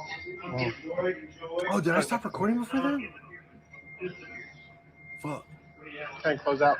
You guys up? Dude, the fucking bartender was a legend. I'm trying to wrap it up, and like he sees all this shit go down, so he gives me, you know how they give you like the little fold over thing you put your card in with the receipt. I start to try to like, you know, fill out the tip in it. I just write math, $100, like just take it, fucking. And as I'm writing, he's like, don't even worry about it. He just takes my card and runs it without even finding out what to run it for, just so that we could get out of there faster. Damn. Fucking legend, that guy. Anyway, so yeah, we leave. Weirdest night of my life, right? Just especially, it's like I've had like maybe 8 hours total sleep the entire trip so far, and this is like the second to last day kind of thing that we're there. So just like absolute mind fuck. So I'm telling Michaela, like, you need to go and stay in Nick and Allie's room because there's a twin bed. They're married. They're going to sleep in the same bed. It'll be awkward, but it'll be better than the alternative. We're going to go to the Airbnb because they aren't going to give us a refund unless we get the photos. So we're going to go get the photos, even though Jeremy and I have never been there, right? We have no fucking idea. And eventually we determined that that's a bad idea because we're going to show up in a different vehicle. We're not the same people who were on the camera previously. It's just like there's all sorts of reasons why this isn't a good idea, right? So eventually we don't do that. And I'm just thinking like, Michaela, you're fucking drunk. Get upstairs, go to bed, and we're going to just sleep in the fucking Airbnb because our boss is being such a dick about it. Lauren bought her own room. Nick and Allie bought their own room. I'm not paying for my own room because meanwhile, back home, I'm trying to fucking pay my taxes. My boss was supposed to pay me the week before this event, but he didn't, even though I specifically told him to and reminded him. So then he's gone the next week because he's doing his son's lacrosse games. And then we meet him in Florida for this shit. Of course, he doesn't have checks there. So then, by the way, at this point, he owes me 2 paychecks, right? So I have to pay all my taxes, credit card bill, rent, all that kind of stuff is kind of on my mind. I am not spending any money beyond the money I just spent to buy you comfort food and drinks so that we could make the best of this situation. So I'm perfectly reasonably ready to just sleep in the goddamn U-Haul last night. Let's get this over with, and then we're done, right? Now, eventually, Michaela grows a pair and says, I don't want to sleep in the same room with them. Like, it's awkward, right? Reasonably, it's awkward to try to impose on them. So she sits in the middle of the U-Haul, right? Just like Lauren, and we drive like a half hour. And the further away we get from the airport, the cheaper the room rates get. We eventually find a room that's going to be reasonable. It has 2 twin beds and a couch. Guess who sleeps on a couch again? This guy. 3rd night in a row. Shit show, man. So anyway, we go to I'll wrap up the end of the story here, but we go to a place that is so new that it's still not on Google Earth, right? Or Google Maps. And important detail, there is no road that goes through right here, even though it seems like it should in both places. So we stay there. Long story short, we go to this racetrack over here, get her some food and shit. What's that? Oh, I'm screen sharing the wrong thing. I'm an idiot. Sorry. Thank you. I forgot. Anyway, we go to this place that it's so new that it's not even on Google Earth or Google Maps. This road doesn't connect. This road doesn't connect yet. We end up going to this racetrack over here. It's like a AM PM for Florida, I guess, so that Michaela can buy, you guessed it, more alcohol. It was a long fucking trip, guys. Anyway, the morning comes. We need to go, and we send Jeremy to go pick up Lauren, and then go with Lauren straight back to the hotel that Nick and Allie are staying at, so we can get our bags and shit. Michaela and I get a stupid Airbnb or Uber. That fucker drives around, turns around, 8 times goes by, trying to figure out how to get to us here before she finally figures out way over that way. Anyway, after that, the story just kind of like de-escalates. Although at one point, by the way, our trip home from the Tampa airport is a layover through San Francisco. Yes. We flew to San Francisco in a layover to Los Angeles. And we're like, can we just get a parachute? Like, because we flew right fucking over it. Why is the layover from here to here and not from here to here? Anyway, so when we land in San Francisco, it turns out that Lauren had been texting my boss saying that she wanted to just cancel her flight and stay for the rest of the weekend because we all had Thursday, Friday, Saturday, Sunday off, right? That she wanted to just stay there with her boyfriend and then she fly back on her own dime. He said no because we had already checked the bags under her name. So if she didn't get on the flight, the bags would have gotten pulled off, right? So instead, her boyfriend buys a flight and meets us in San Francisco. And then we made it back home to Los Angeles, and I got back to the office at around 2 o'clock in the morning. I finished unloading all the bags and shit like by 3:15. I got home at 3:30, 3:45, and I got to bed at 4 a.m. And that's the story of my amazing journey in Orlando. Any questions? Tell it again. I'm glad you're. What was your favorite part? Glad you survived. My favorite part was the bar, almost bar fight, or not bar fight, but like the confrontation at the bar. Yeah, can you upload the video that we made, Randy, for Escape from Orlando? You should have told us to not get invested in this boss character. I didn't realize he would become the villain. Oh, he's always been the villain. Randy, you need to deck out your cell like that one edit of Hannibal Lecter with all his weeb shit. Yeah, I got my poster set up. Yep. I poke a hole in it to escape, Yep. So you're simultaneously doing Escape from Alcatraz and Escape from Orlando. No, Shawshank Redemption. Yeah. All right. There was a room there, I swear. Yes. Yep. Ain't no laws when you're drinking claws. Black mold is absolutely the worst. Why do people even use Airbnbs? I've never heard anything positive about them. She's your daughter, Fu. What? Waifu? Yeah, I guess so. Yeah. My Musume. Thank you for telling me I stream really well. I don't. It's pinned on YouTube. Join the Discord that way. I'm pretty sure the first floor would be the safest, fastest escape route, and fastest floor for help drive. True. I mean, it's also the fastest escape route for somebody who does something bad. Yeah. So Venezuela, so we were trying to figure out what set this woman off, and because she said I have guys on an island, right? And I'm thinking like, we talked briefly about Venezuela. Does Trump's like end game in Venezuela not end with taking out the leader? You know what I mean? Like, is some shit going down there? I talked to Dan about this. He thought maybe we had like some drug ships we were blowing up, and that they were shelling an island off of the coast, kind of thing in Cuba or something. There's also that island off the Strait of Hormuz. Could be that, but it's weird for her to be in fucking Florida and you know what I mean? Like, I feel like you'd be way closer to I don't know. I don't fucking know. Or if you're so fucking unstable that you approach random strangers in a bar, maybe they sent you back home to Florida because of how crazy you were around everybody. I'm displaced. I'm frightened. Your voices are frightening me. I'm in a vulnerable state. Like, she's homeless. She's on edge because it could be, who knows? Honestly, it was crazy. I'm pretty sure she's just a schizo.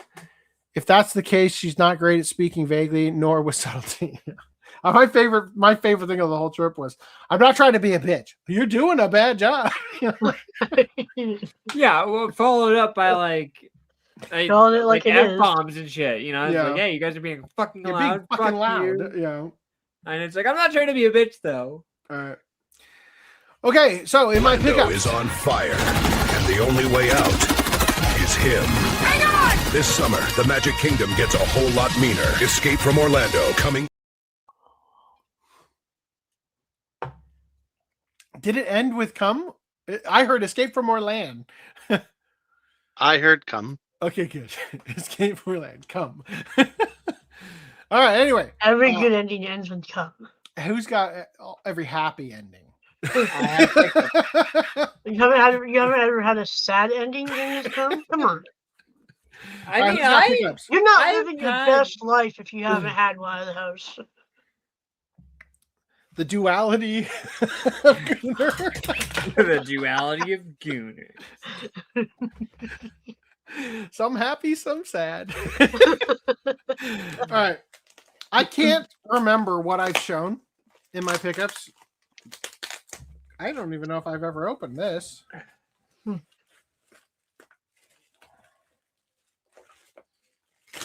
Oh, here is my slipcover having steelbook, not steelbook, 4K Blu-ray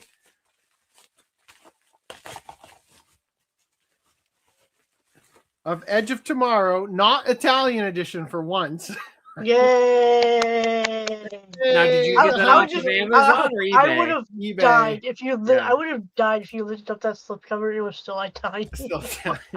I don't know if I showed that I got the I don't what is think it? you No, did. off and so. monster season of Yeah. It's easy to stay on top of it when you just have to buy whatever the newest one is instead of trying to track down the old one. What if the newest one is like a combination of all of them? So I got something and it says it shipped from Crunchyroll, and I guess it would, right? That was the Crunchyroll cover, right?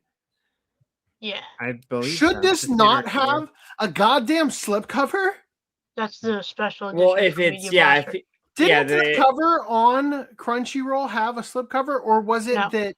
No. Okay, maybe I just assumed it was just the inside, and that's when we discovered that. Oh no, that one has like bikinis or shit, right? Yeah. Yeah. All right, that's it I'm for me. disappointed that it doesn't have a green Blu-ray case. Yeah, I am too. Oh yeah, that would have been good. That would have been good. I've got Green Line. Yes. Regale us with your. He did move his picture. Proud of you. I always do. Thank you. So for the next Watch Club, not this one coming out, but the one after, Read or Die, just came in the mail yesterday. They Nice. got today because I didn't bother to ask anybody to go check the mail. The Today. OVAs. It came with the OVAs. The insert poster for the. Thank you, Stan. Stan. And then I picked up from the. Oh, I have a. Well, I guess I'll say that after. Segue into it. Then I picked up from the Crunchyroll sale. Alia had some unconscious feelings in Russian, and it has Russian words up top. And I know that because some of the off-brand sites that I visit are Russian. So only reason I knew, hey, that happens to be Russian. And then I picked up, and these were all on sale because of the stupid fucking warehouse sale. Right Stuff warehouse. The right stuff burning effigy sale. Yes. So Remonster, and fun. then to add to my long laundry list of pickups that I don't need, but it was there, completionist. So to cap off the old original Dragon Ball series, I picked up Dragon Ball GT, the one that came with the one slipcover, the that dual goes pack. over both. Yeah. So it might look a bit awkward. I don't know. I haven't put it in the set yet. I would have preferred if it was the individual seasons, but I mean, I don't think it's going to look that much different. It'll look fun. At least it's still get the hold on, that's still the Digipack one, right? Yeah. There's my feed one which is a plastic case with the trays. No. Inside, so when that originally got released, there were set 1, set 2. Yeah. And there was a slipcover on both. Now they sell them together with a slipcover that covers both. Yeah, but I've seen the one of the complete series version where in it's a plastic case. Plastic, clamshell or whatever. I've seen that. Which is off, by the way. I've seen that too. And the font, for whatever reason, is different from the one that's on here and the other season sets. Like the font, it changes and I don't know why. And then finally, in my pickups, you'll have to join our Discord, and you'll have to look in Discord the Velvet Room. I have a new figure that we've all gawked at. Yeah, get your lotion ready. Yeah, for sure. For sure. Stan says, I haven't seen Read or Die in a long time. Well, now you've got a reason. Yeah. All right, here we go. So, Seb picked up Ranma set 4. Was that 5 and 7? The cool thing about kanji at first is that the number of strokes it takes to write it was the 1, 2, value. 3. and then 4 is like whatever 6. 4 has too many. Yeah. No, 4 only has 3 or 4 rather.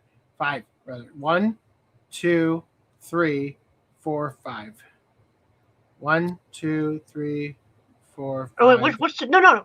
That's 5 or whatever. The green one's 4. That's 4, and that's Green's 5. Or yellow's Yeah. 5, And that's and seven. that's That's what I'm saying. 7. The 4 has 6 of them. I'm And amazing. then- I got okay, cool. 4, 5, and 7. Anyway, Cool. 4 used to be the holy grail. Mhm. 5 is like a close second.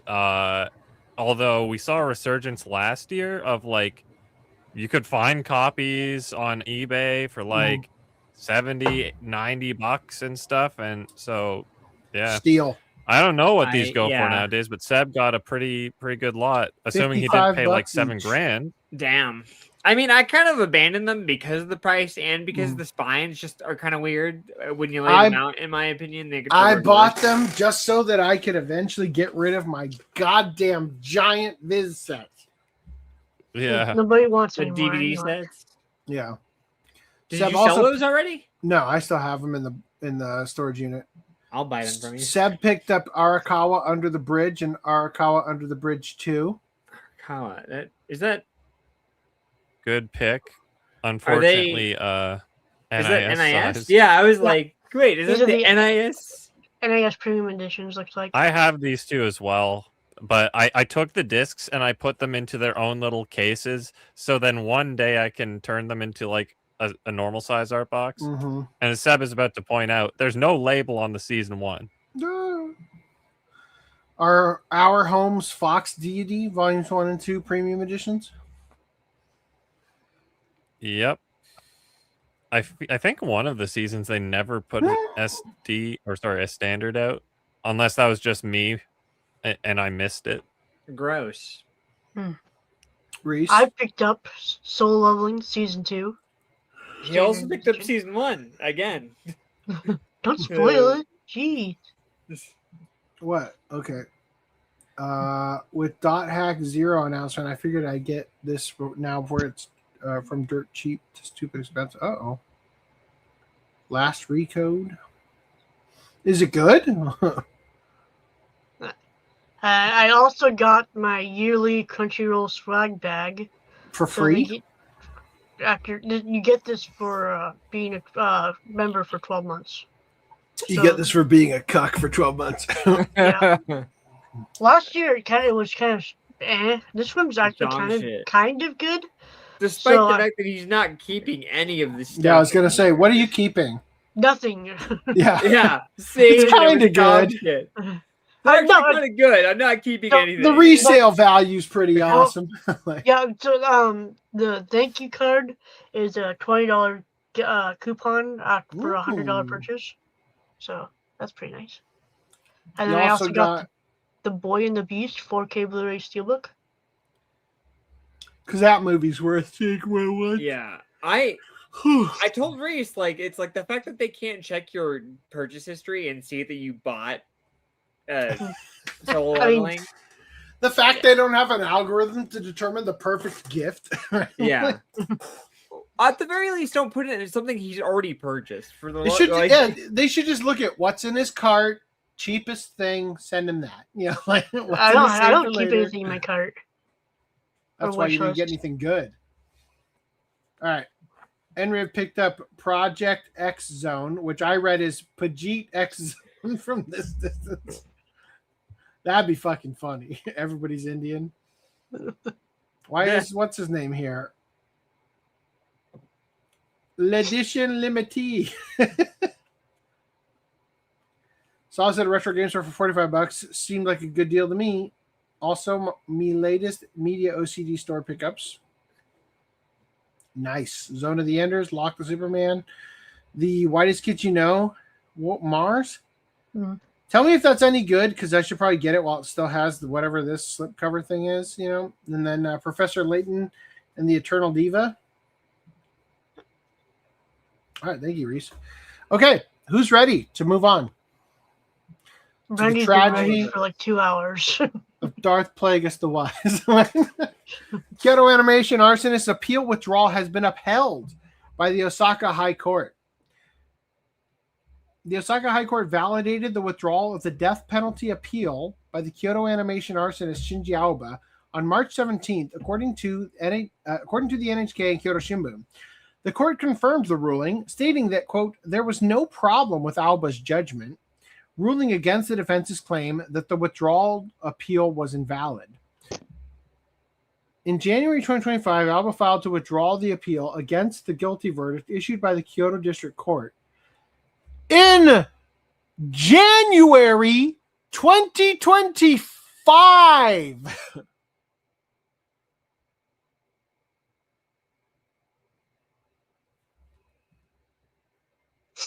This is a stall tactic just to stay alive another year. In January 2025, he filed to withdraw the appeal against the guilty verdict issued by the Kyoto District Court in January 2024. It is now March 2026. Undo the withdrawal. Gain another year. Withdraw again. Gain another year. Executioners hate this one trick. Right?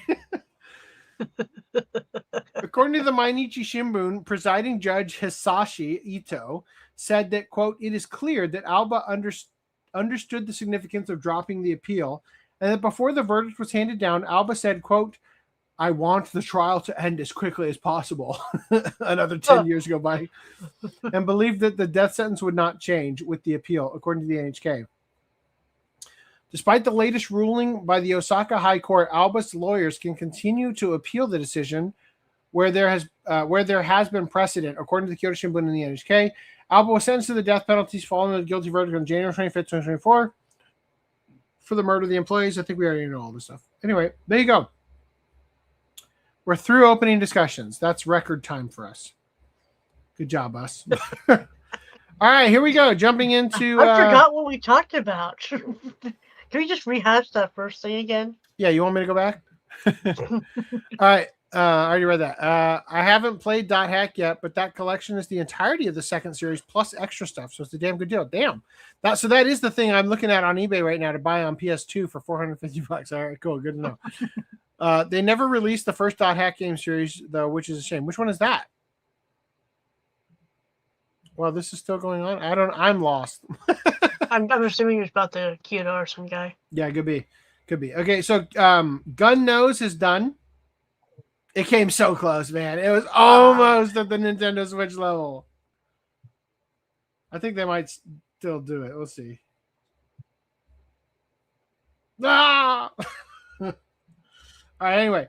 Junji Ito's In Old Records, a horror drama on vinyl featuring Poppy. I couldn't help but notice they only mentioned Poppy. I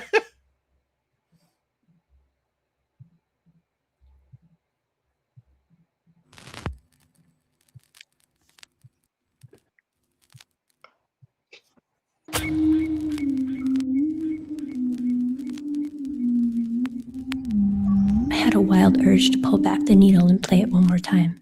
私は叫びながら部屋の反対側まで散歩で駆け寄り But I didn't want to slow down enough to get my bearings.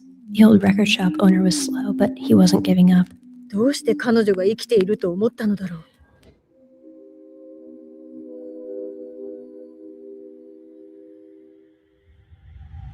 They were crazy. I had to get away from them, get somewhere safe with the record.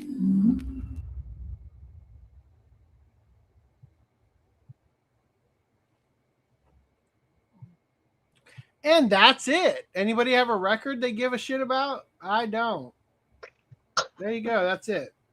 What was that? What the fuck is that?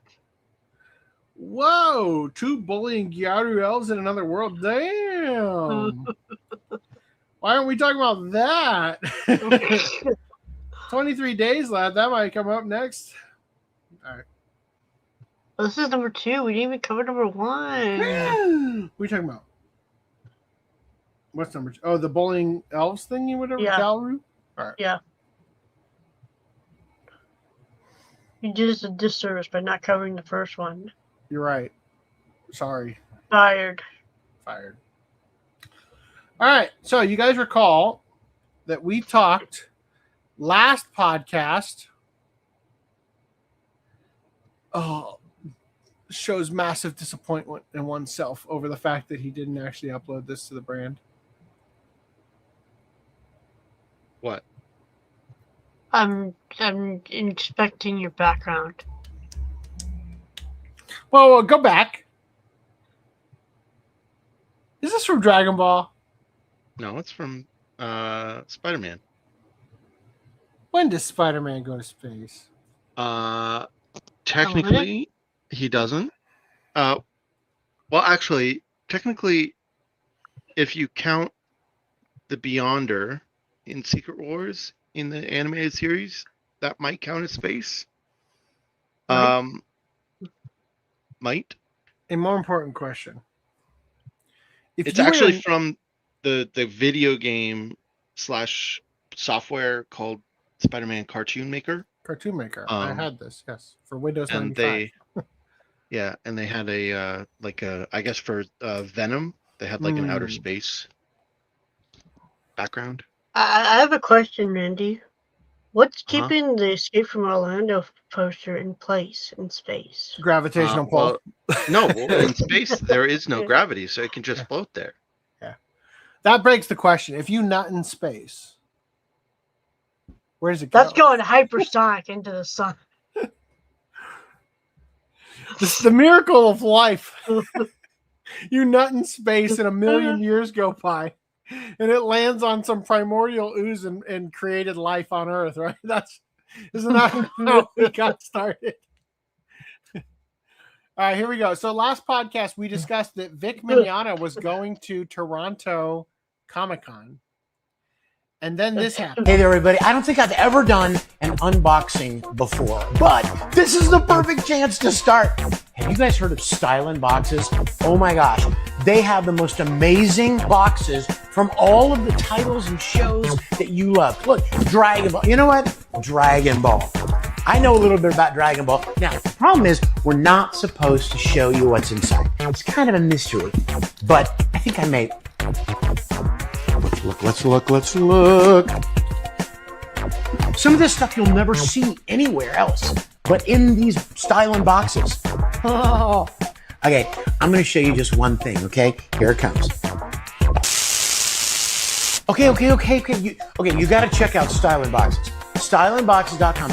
Better yet, come to Toronto Comic-Con, check out their booth because I'm going to be there. March 20th through 22nd, I'll be signing and at the Stylin' Boxes Live, and you get one of these awesome boxes, and I'll be happy to sign it for you, okay? See you there. Anyway, so... I just got to say, he does look a lot better 100%. His own video that he posted. Yes. I don't know what the fuck happened to him. I don't know what the hell happened. I am so far outside of the world of using magic to improve my natural beauty that I don't understand that like flat tire face that people get.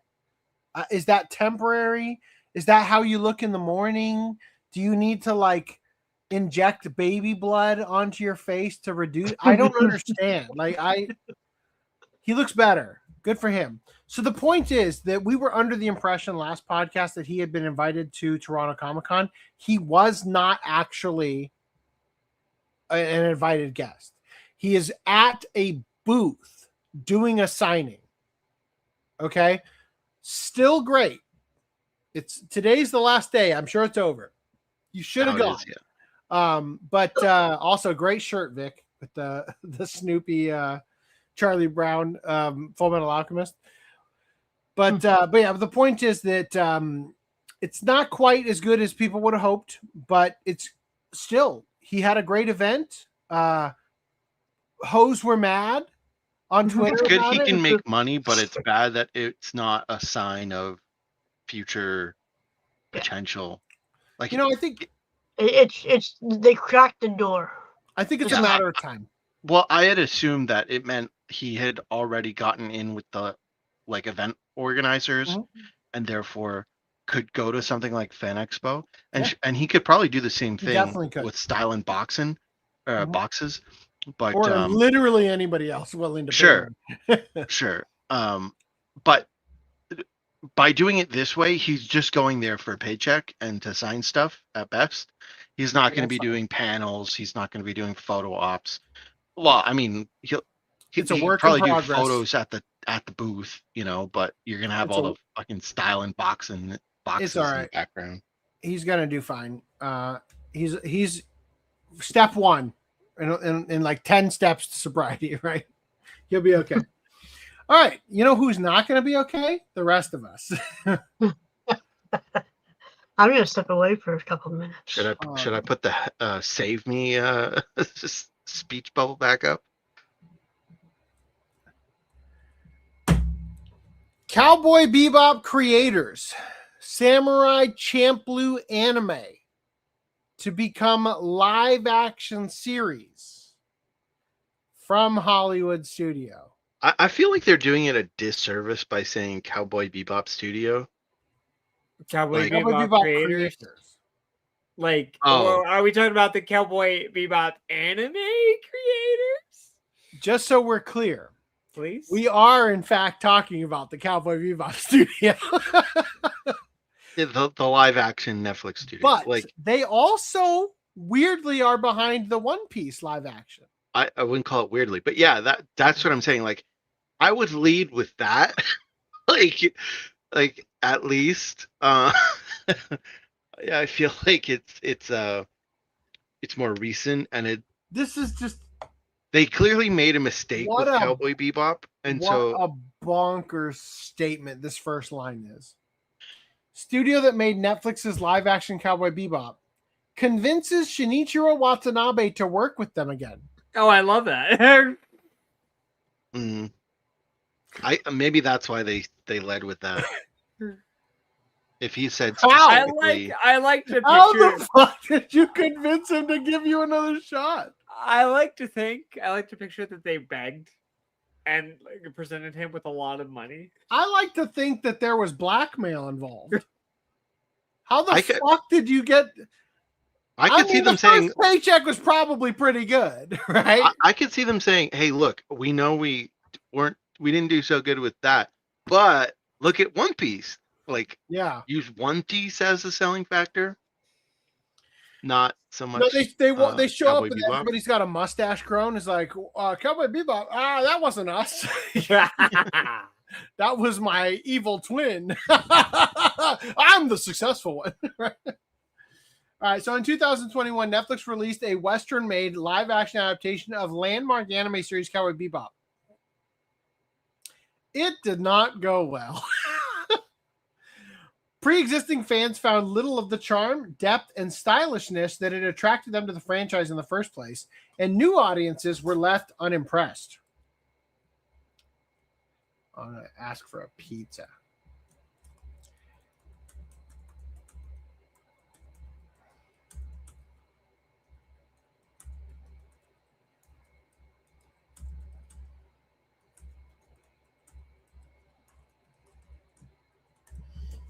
The real question is, do I have the cheese sauce? Did you guys see the post on X about the turd having a meltdown because she was in the elevator with Vic? Yeah. we did. Saw that. Yep. We actually did. I didn't sharing it, but we thought, why give them oxygen? I honestly wasn't sure if they were upset about it or if they were just like it said, Vic gave me a jump scare. Mm-hmm.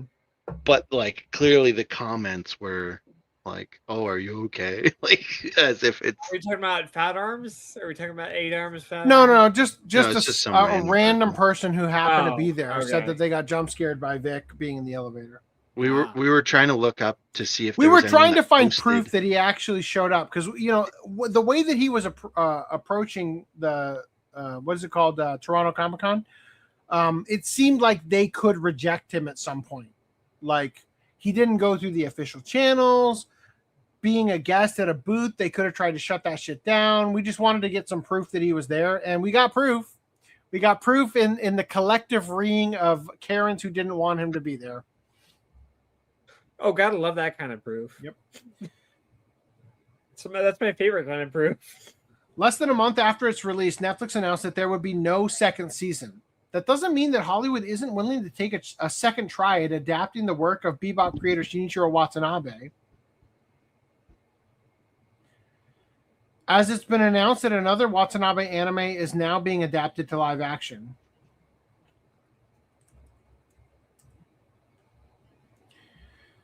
This time it's Samurai Champloo that's getting the call. Watanabe's first major directing project following the Bebop anime TV series and its follow-up theatrical feature.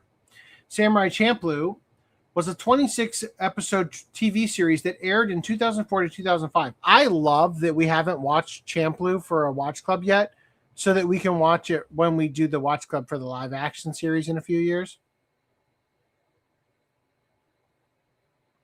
A tale of three wandering outcasts in the late Edo period, as cracks were forming in the federal shogunate system, and new ideas from both within and abroad were starting to change Japanese society. Samurai Champloo gets the back half of its title from chanpuru, a type of Okinawan stir-fry dish that resonated with Watanabe as a symbol of mixing diverse elements together. Handling the adaptation will be Los Angeles-based Tomorrow Studios, which has, to put it mildly, a mixed record when it comes to this sort of thing. On the one hand, Tomorrow Studios is the same company that was behind the immediately and intensely panned live-action Cowboy Bebop.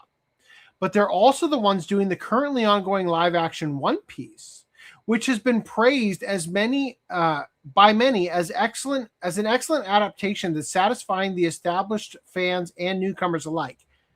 It blows my fucking mind that it is even possible for a live-action studio to botch such an easy live-action adaptation as Cowboy Bebop and not botch perhaps the most difficult live-action adaptation ever in One Piece.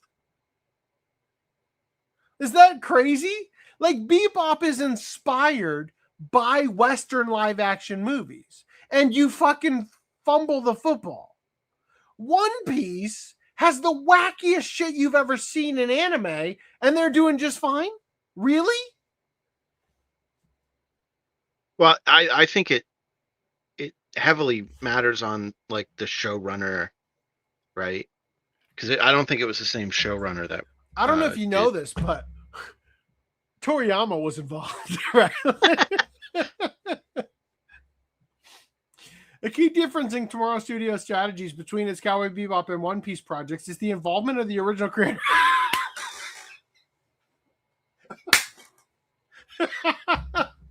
By all accounts, One Piece manga author Eiichiro Oda has a much more active role in his series adaptation than Watanabe did on the live-action Bebop. In an interview following its release, Watanabe said, quote, "I only saw the opening scene. It was clearly not Cowboy Bebop. And I realized at that point that if I wasn't involved, it would not be Cowboy Bebop." Stopping for a minute. When we read that in like podcast 235 or whatever the fuck it was, I was under the impression that he watched it after it came out. Because I think we had already watched it by that point. And so my interpretation was that he didn't actually work on it and that he had seen the first scene and thought, this is some hot garbage, I'm going to shut it off here. But actually, I think that the timeline matters and that what actually happened is that they sent him something that ended up being the first scene, which is that bullshit in the casino that feels like it was inspired by the convenience store bit from the movie. Mm-hmm. And that he rejected it and said, I better get involved or this shit's going to tank. I still don't know, but that's what it sounds like when I read it here. Quote, "We've learned having the creator there to bless the creative is really important," says Tomorrow Studios' Marty Adelstein, one of the producers for the live-action Samurai Champloo, in an interview. while promising that Watanabe will have more input this time around. Where have I heard that before? We had dinner with Watanabe in Japan and said, if we move forward on doing Samurai Champloo, we really want you to be a part of the creative. We were thrilled that he was willing to do that. There's currently no timetable for the adaptation's release, nor a streaming home for it, though Netflix would seem to be the most likely candidate. Despite how things turned out the last time Hollywood attempted to bring a Watanabe anime into live action, there are a few reasons for more optimism this time around. For starters, the success of the live-action One Piece, as well as the Super Mario and Sonic the Hedgehog movies, have shown that even when not adhering to strict fidelity to the source material, there's now a greater understanding and appreciation of the core elements that helped Japanese franchises build their fan bases in the first place within the Western entertainment industry. In terms of visuals and set designs, a samurai story is also a lower bar to clear than the interplanetary adventures and culture that had to be shown on screen for Cowboy Bebop. There's also the fact that, while respected and popular in its day, Samurai Champloo doesn't have the same iconic status and intense fan familiarity that Bebop does, which could spare it from the moment-by-moment comparisons to a predecessor it has no chance of surpassing. I hardcore disagree. Hardcore disagree with that statement. I think that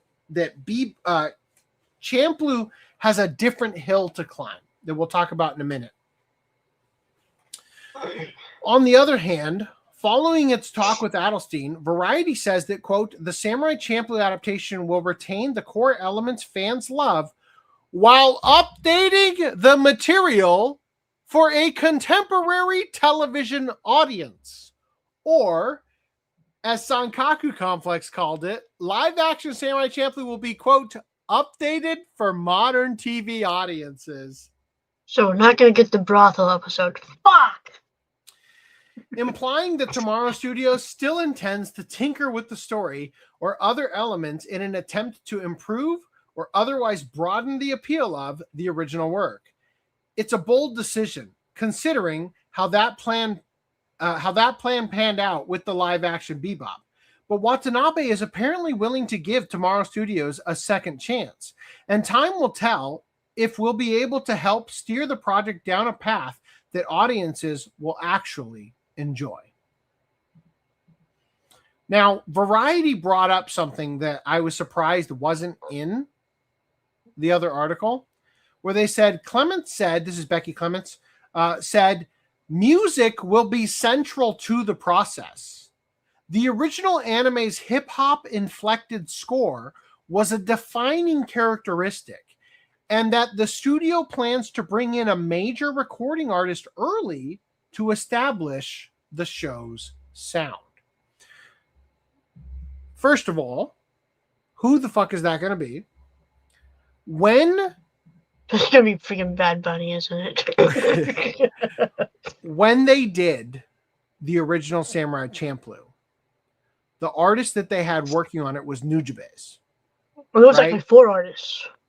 Well, Nujabes was the main guy. Right? I think a Flying Lotus might have been part of it. Or is that was just the Adult Swim stingers that they were happening at the time? Well, hold on a second. I literally have it. 1 second. That John, Force of Nature, Nujabes, and Tsuchi.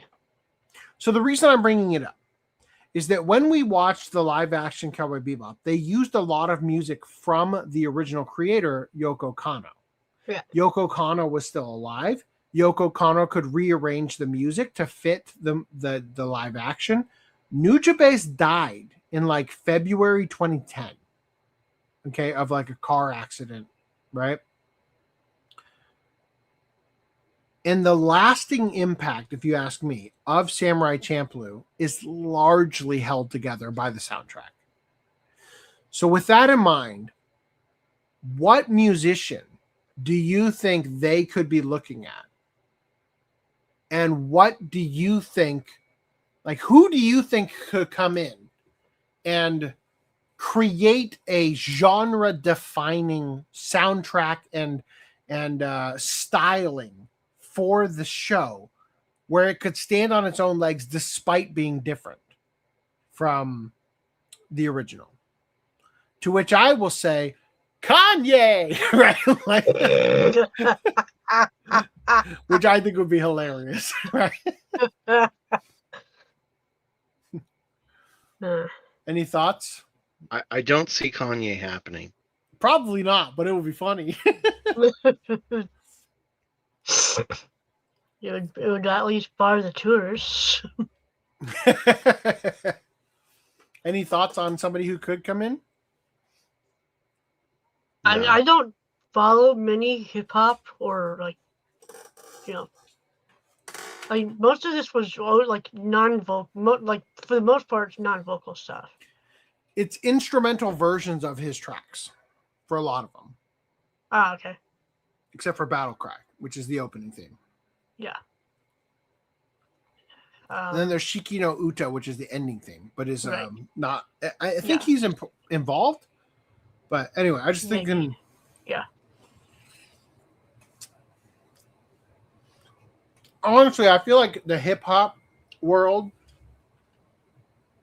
has just like not had any innovative talent come out since Kanye that has really taken the whole scene by storm. You know what I mean? So anyway, I'm Watch just it curious. be Eminem.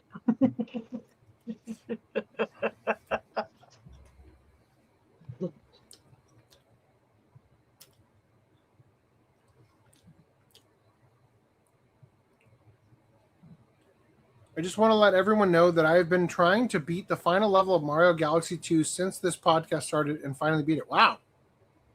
Congrats. So I watched episode 1 of Rooster Fighter, and there's literally a big black cock joke in it, pun intended. I guess you can say he got clucked. Yeah, that's like the plot, right? He leaves his wife, and she immediately gets hammered by some other guy.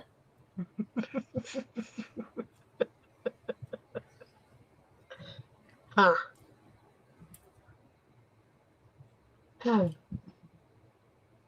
Yeah, LOL. Actually, yeah. They get Kanye, I take back everything bad I said. Yeah, come on. Podcast magic!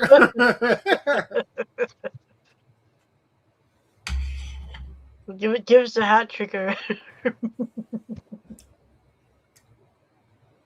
All right, meanwhile, Netflix's One Piece Season 2, Our Watch Club.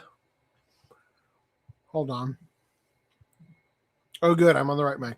Has topped global charts with millions of views.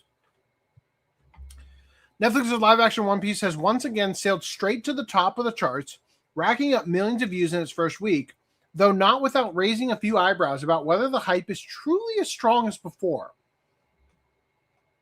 The One Piece live-action second season, which premiered on March 10th, 2026, quickly climbed to the #1 spot on Netflix's global English TV rankings for the weeks of March 9th through 15th. Another article is going to take issue with that.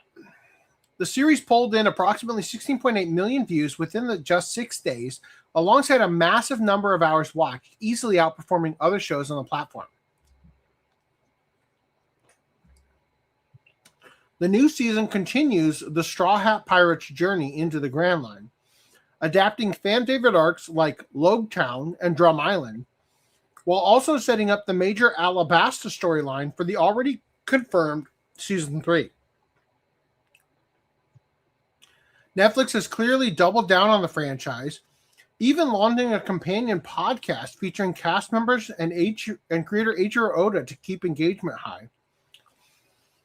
Despite hitting #1, Season 2's 16.8 million views in its opening stretch are actually lower than Season 1's debut, which achieved around 18.5 million views in a shorter time frame back in 2023.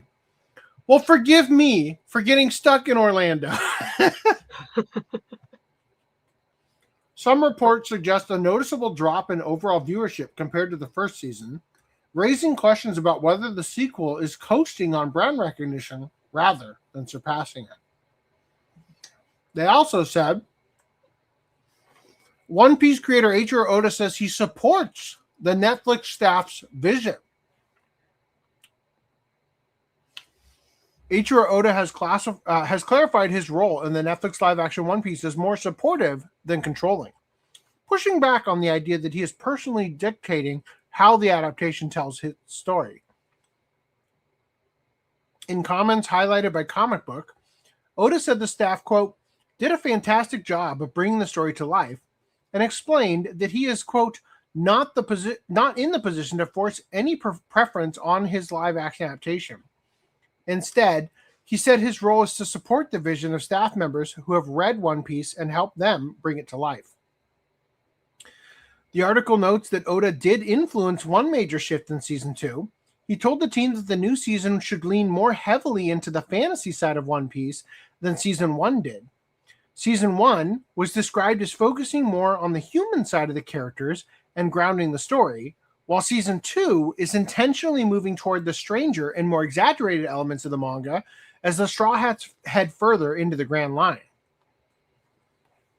Oda reportedly explained that this was a deliberate change because the series now needs to prepare viewers for the more outlandish parts of the world and for Luffy facing more formidable opponents.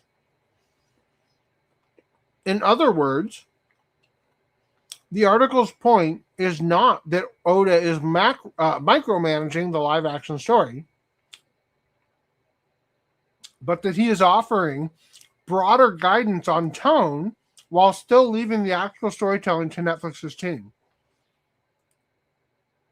The most notable takeaway from Oda's remarks is that he sees himself less as the one steering every choice and more as someone backing the staff's interpretation of One Piece.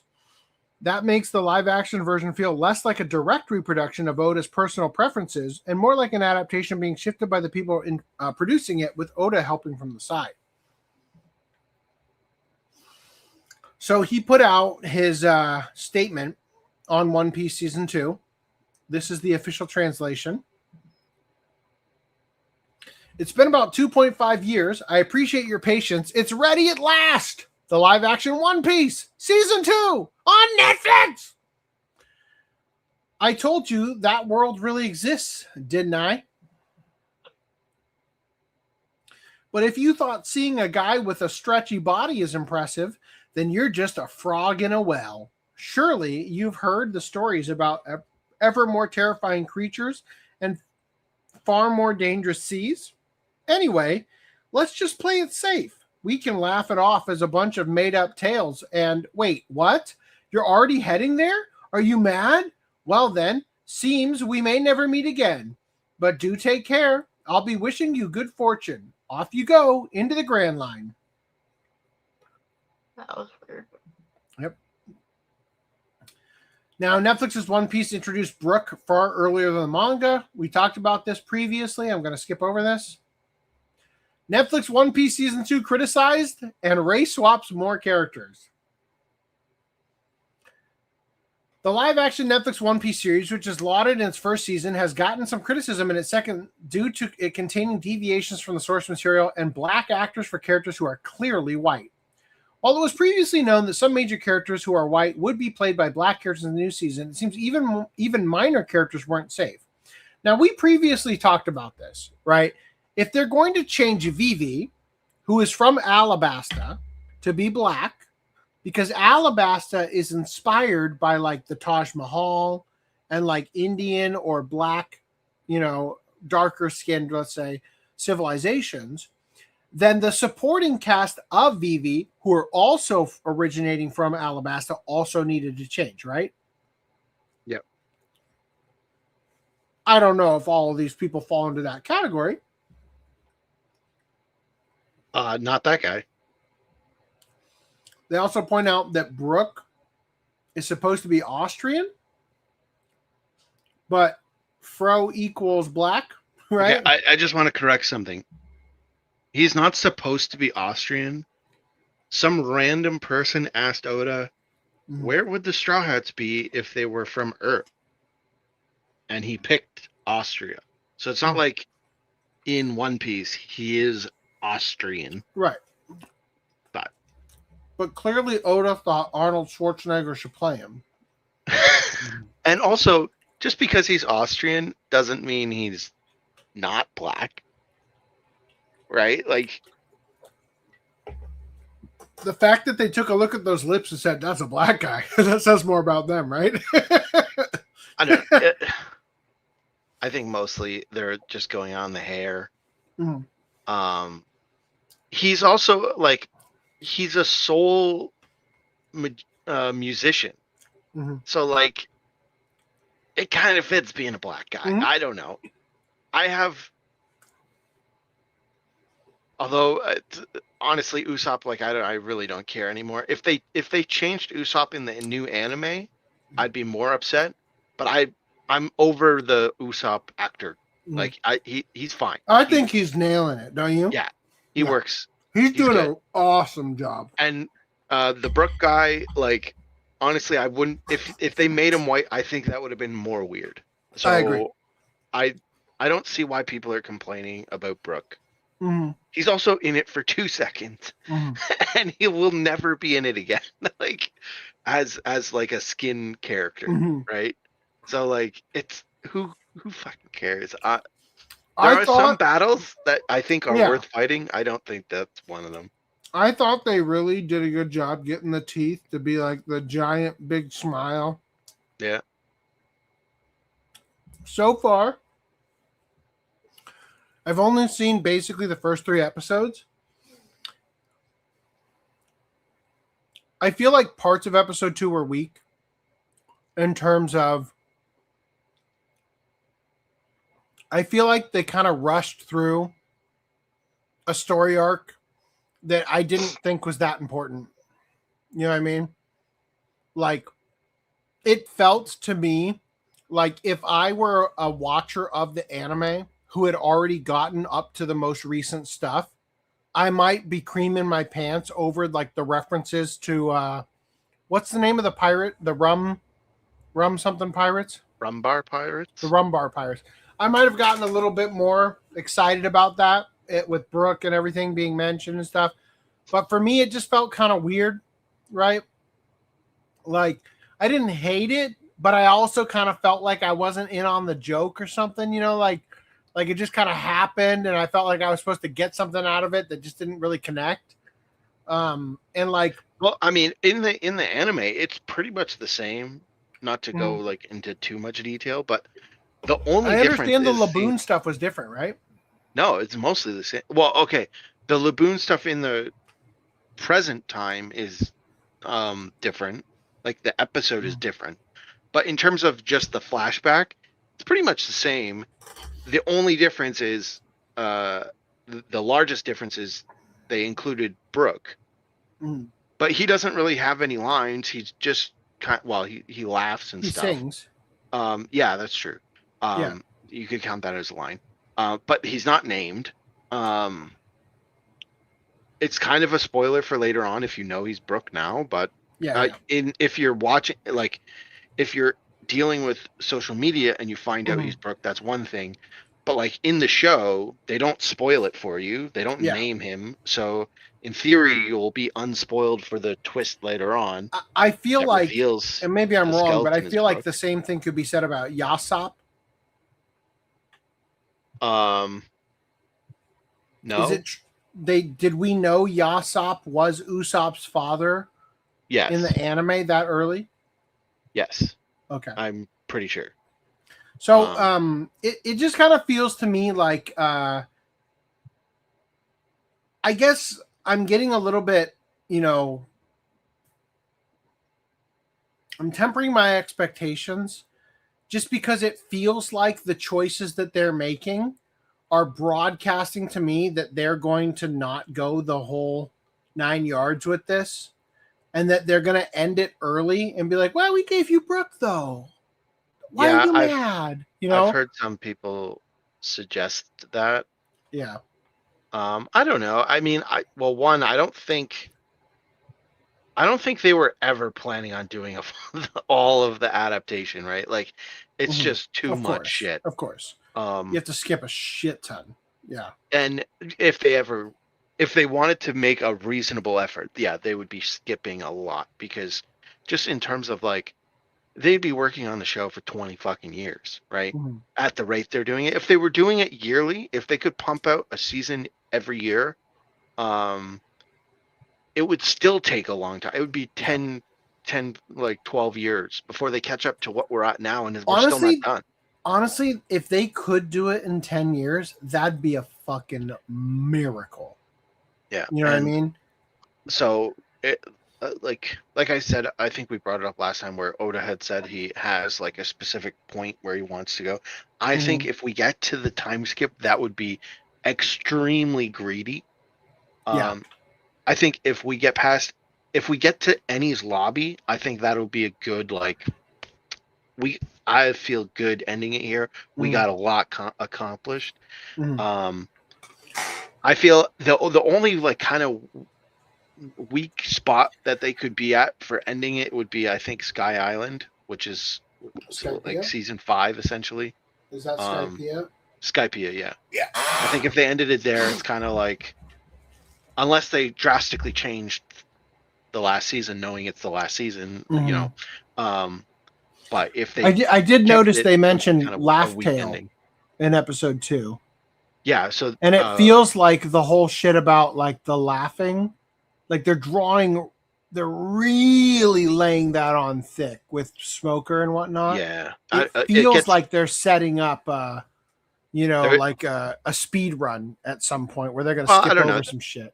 Like in the anime, they do have characters, like, not to go over literally everything, all the difference, but in the anime, they do laugh at, like, Luffy laughs when he gets the lightning bolt scene in Logtown, and the one kind of awkward one is just, I think, an acting choice. Kureha kind of has a few scenes where she's just like goes from 0 to 10. Like, she's just standing there and then goes, it's like, okay, what? But other, I don't think they're doing that because, like, they're trying to speed run it. I think they're doing that just because characters laugh a lot in the show and they kind of want to bring that through. And they all have weird laughs too. The way Oda does his laughs, he gives each character like a unique laugh, like kind of like that, yeah. So you can kind of tell who is laughing. And so they're also yeah, they're attempting to bring that in, as best they can. But I don't think it's in a sense of we're trying to rush through it for that anyway. But I read about. Oh, go ahead. I was just gonna say, for the Laugh Tale thing specifically, I had brought up whether or not they were gonna do a Laugh Tale or Raftel, and in the Japanese, it was never different, right? So if we had a dub like the Odex dub that translated it to Laugh Tale initially, then it wouldn't have been a difference. It would have always been Laugh Tale. And so it made sense to me that they would include it now as, well, it's just Laugh Tale. Yeah. Although it does kind of make an awkward conversation for people that are going from the anime and aren't caught up to the live action and being like, wait, why did he call it Laugh Tale? And then it's kind of like, I was having this discussion with someone on a One Piece Discord I'm in about, like, how do you go about this? Because, like, in the last podcast, I was like, I explained the whole thing about him laughing at the One Piece, and it's like, okay, I don't know if I really needed to go into that much detail, but I did. And they were like, well, yeah, they just told their friends that it's a translation difference, and they left it at that. So ignoring that weird, awkward conversation for the, like, minority of people that are not caught up and transitioning to the live action, I think it's the right choice to just go with Laugh Tale right away. Totally. And like in the anime, he does reference Raftel, right? What was supposed to be Laugh Tale. So it's not like that information is new. It's just the name was different because So, of the translation change. You're saying that Crocus does? Yeah. So that early on, they are already established that as the... Yeah. So ignoring the fact that it's a translation difference, right, between Raftel and Laugh-Tale, assuming if we just say we go back in time and we say because L and R in Japanese can be flipped, like there isn't a set, Well, it's thing. nice that in the future, when Crunchyroll gets off their ass and releases the real season 1 box set, they can fix all that shit. Well, yeah. So like if they wanted to do, like they're doing the One Piece, right? The Wit Studio version. If they dub that, I would assume that they will do Laugh-Tale as well. Amazing that after Attack on Titan, Wit Studio is going to be the one to correct the canon. and again, that correction is only in the dub. It's only in the localization, right? In the Japanese, it's always been the same. So, yeah, it's just a localization thing. And in the anime, he does talk about the final island being Raftel or Laugh-Tale, and he does tell them that at that point in the story, which is odd because in the live action, he doesn't actually tell the Straw Hats that, he just tells the audience, which is kind of weird. But so Dylan says they were keeping all the other ethnicities from that interview accurate. Luffy is Brazilian, etc. So not quite. Luffy's Brazilian. Usopp is South African. Well, so hold on. like Luffy's Brazilian, but and Yaki isn't Brazilian, right? Isn't he? He's like Mexican or something. I don't think so. I don't think he's from Brazil. Iñaki. Oh yeah, you're right, Mexican. So it's not 100%. It's like a rough thing. Well, it's not even close to 100%. Because Nami should be Swedish, Sanji should be French. Is Chopper Canadian? The only other Zoro being Japanese is just like, is he even full Japanese? My wife is convinced he's my wife is convinced that he's got something else. You mean Sanji, not Zoro? Sorry, yeah. Yeah. I think Sanji is French. Yeah. Okay. And then continuing here, wasn't Alvida supposed to have lost weight from the slip? She did lose weight. No, those are not the special effects. That's not how it actually looks. This isn't real. Yeah. So this is the episode I saw, at the event, and I just thought it was so funny because we had read that she lost like 100 pounds. I don't know if it was 100 pounds, but she lost a shit ton of weight. And right? we didn't read it. You can look at it. You can look at the pictures. Yeah. Well, I mean, we covered it. That's what I mean. Yeah, of her body, like she definitely. Yeah, she lost a shit ton of weight. Good for her. Her face is still fat as ever. Right? Unfortunately, it's it's hard to lose the face fat sometimes. Oh. And more unfortunately, the costume department kind of fucking ruined the whole thing because they hide her body half the time. Like she's not even showing off her weight loss. So it's like you're just seeing her face, and it's like. And honestly, if you put the 2 and 2's pictures beside each other, you're like, yeah, she clearly, even in her face, she lost weight. But the fact that like she's season 1 was like 3 years ago, and it's like. You kind of remember what she looked like, and you're like, oh yeah, she doesn't look any different. But if you go back and you do a side by side, she definitely still looks like she lost weight. So again, this is the episode that Nick and I saw at the premiere, and we didn't bring it up then, but I wish we had. We didn't think about it until afterward, but she hits Luffy with the same club that bounced off him when he was rubber in the first season. Yeah. It was a great episode, though. Very strong opening to the show, with Buggy acting as his lawyer and shit. That shit was fucking funny. Everyone is so desperate for a good anime adaptation that they've convinced themselves fog machines and Halloween costumes are cinema. The bar is in hell. Have no idea how people are consuming this slop. I thought so far, just in the first 3 episodes, I love Smoker. Oh my god, I love him and Tashigi. I love at the end. He's like, "Don't do a little dance," right? He's like, that was weird. People like that scene. Apparently, I was like, people were saying it's part of her character. I was like, I don't think so. I just love it. Some also question the existence of Miss Thursday, who was introduced as a whole new character that wasn't seen in the anime or manga. That's actually not true. Is that not true? Does she look like this in the anime/manga? So yeah, technically it's not in the manga or anime. But there are drawings of her, or? Definitely. He might have put it in the Q&A part, the SBS, but I'm not sure. I think it was in the One Piece magazine. He included a drawing of her, but she's mentioned. She's mentioned in the manga, and then he included a drawing somewhere else. So they did adapt the drawing. The race, questionable, make a lot of people black. Netflix got a Netflix, right? She also literally was not drawn in the manga. So for any character to be like, let's change it up a bit, why not? Most people don't even know that she had even in this article, they thought this was an original character they made, right? So if there's any character that they can play around with the race, no one gives a shit about this character. So they go on to say others have criticized smaller things, like the Easter egg with Luffy dancing. Okay. They interpret it as an Easter egg. Technically, yes.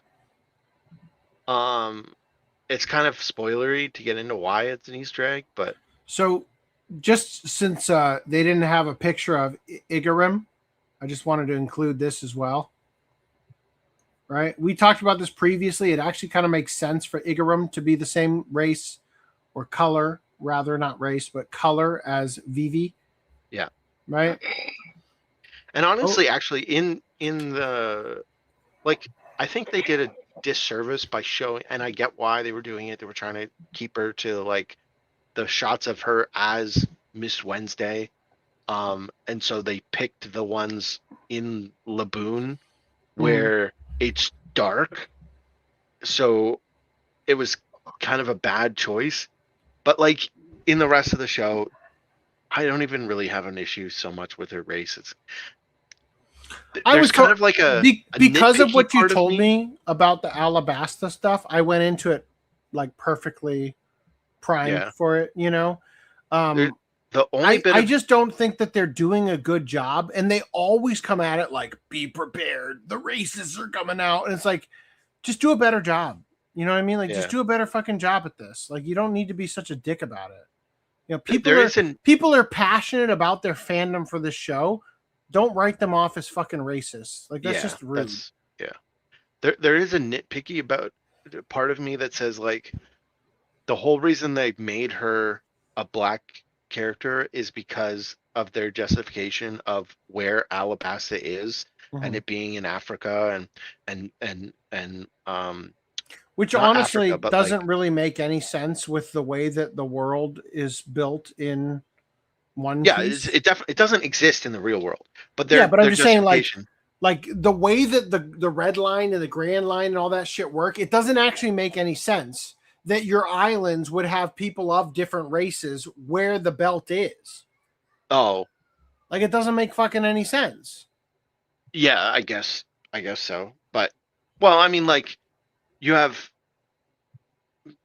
different migration routes so you have, Mexican people on Mexico, but then in Jamaica, in the Caribbean, it's black people, right? So that's because of the different historical migration routes, and so you could argue that same kind of every white person in One Piece is just a colonist who took over. Well, it's just a disjointed migration pattern for the Grand Line, but anyway, so and not an evolution of the human species in that area. But anyway, so what I was saying is I don't understand my name change. When did this happen?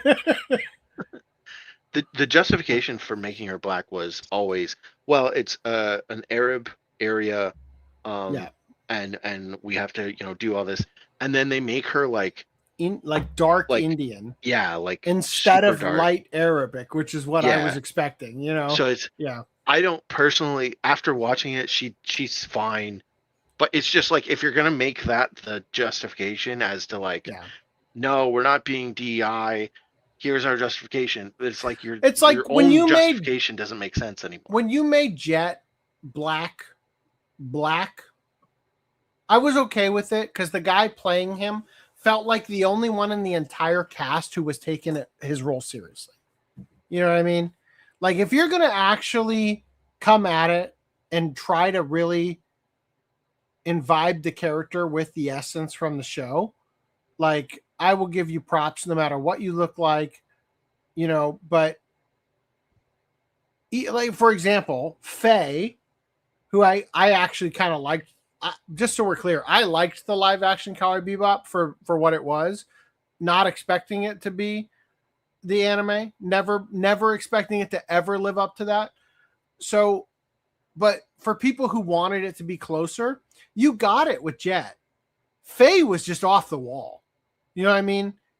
Like, she wasn't the same character at all, you know? Yeah. And then Spike was just like pretending the whole show. You know what I mean? So with One Piece, at least, I felt like, you know, and this is the only thing I ever really want out of a live action adaptation, is for a character to be reimagined for the live action and to feel real. And that might mean rounding out some of the hard edges. So, like, for example, Sanji, for me, feels like a real person who is like the debonair, charming type, right? But it feels like he's not faking it. And that's what I really appreciate about what Taz Skylar is bringing to the role. And Usopp has just surprised the shit out of me because he's playing such a wacky character and he's fucking nailing it. And Nami is coming into it level-headed and feeling like, you know, a grounded personality. And she feels like she's owning that role. And the dynamic between her and the other crew members is kind of like she's the stick in the mud at times, which actually drives the other characters. For example, this episode is titled Not a Compliment, which is Zoro's line when she says you broke the whip staff with your stupid muscles or whatever, right? And he's like, not a compliment, not a compliment, right? Like, and so like, there's all these like dynamics that they've created between the characters that I don't feel like the anime would have had, right? Especially because of the overtop way that characters overreact and stuff. Yeah, because it's a manga and anime. They wouldn't. But I feel like what they've captured is the chemistry between the crew in a way that episode 1 just fucking blew me away with how they approached it, where Nami's the level-headed one, gives the money to Zoro and says, you're paying me back 300% interest. And then he comes back and gives her all the money. This is like, did you kill someone? No, I haggled. Like,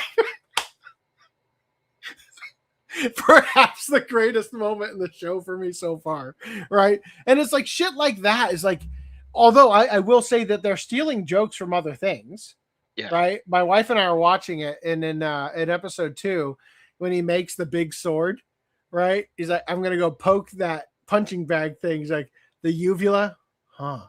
So it's a girl whale. That joke is lifted word for word from the Monster House CGI movie. Yeah. It's a girl house, right? Like, yeah, exactly the same joke. Anyway, so I think that they made Zoro too much like Drax. Oh, from Guardians of the Galaxy? Yeah, maybe a bit.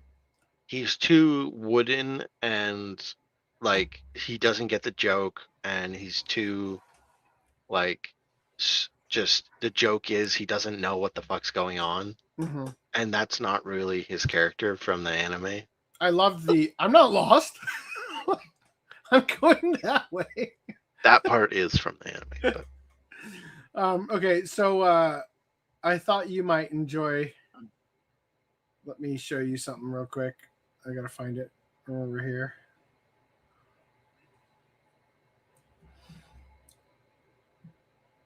All right.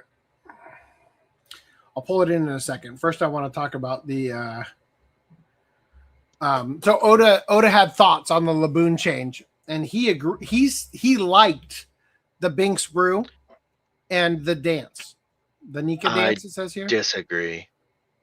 He says, in the new One Piece live action podcast that just dropped in episode 1 with the Inaki, he asked Oda what are some of his favorite moments in season 2 that are different from the manga, and he said that he loved the part where Luffy sings Binks brew to Laboon, and also said he loved Charithra as Vivi.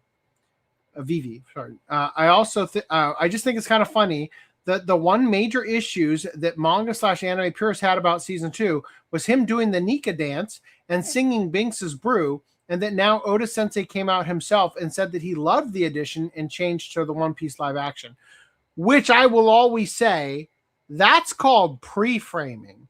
You come out and get ahead of the controversy and say, well, actually, the creator loves it, so you're stupid, right? Now, I wanted to bring in this part. I thought you might think this is funny. Love the details from the Baroque's work regarding Roanoa Zoro. Simultaneously, everything. Individual is cold-blooded and has had formal training. Due to his achievements and ruthlessness, it is highly theorized throughout the organization that Roanoa Zoro could be the actual captain of the Straw Hat Pirates, and it is likely that the Marines and world government misinterpreted the crew's dynamic. I thought that was kind of funny. That's actually from the anime. Is it really? Manga. Not the I'd have to rewatch the anime to know. I'm pretty sure that whole like dossier thing is not canon. Like I think they just made that up for the. So in the anime and the manga, there's a scene. Sorry, I was grabbing. You're good. Dinner. They think, because Zoro's putting up this fight with the bounty hunters, they're like, oh shit, he's got to be the captain then. The Marines got it messed up. Yeah, so that's what I was saying. So it is voiced by people that they think Zoro was the captain, but it's not buried in a dossier. And the dossier thing, I think, is just completely like I don't remember them ever having it like because he's fighting the 100 bounty hunters. Yeah, and so maybe they think it's fight.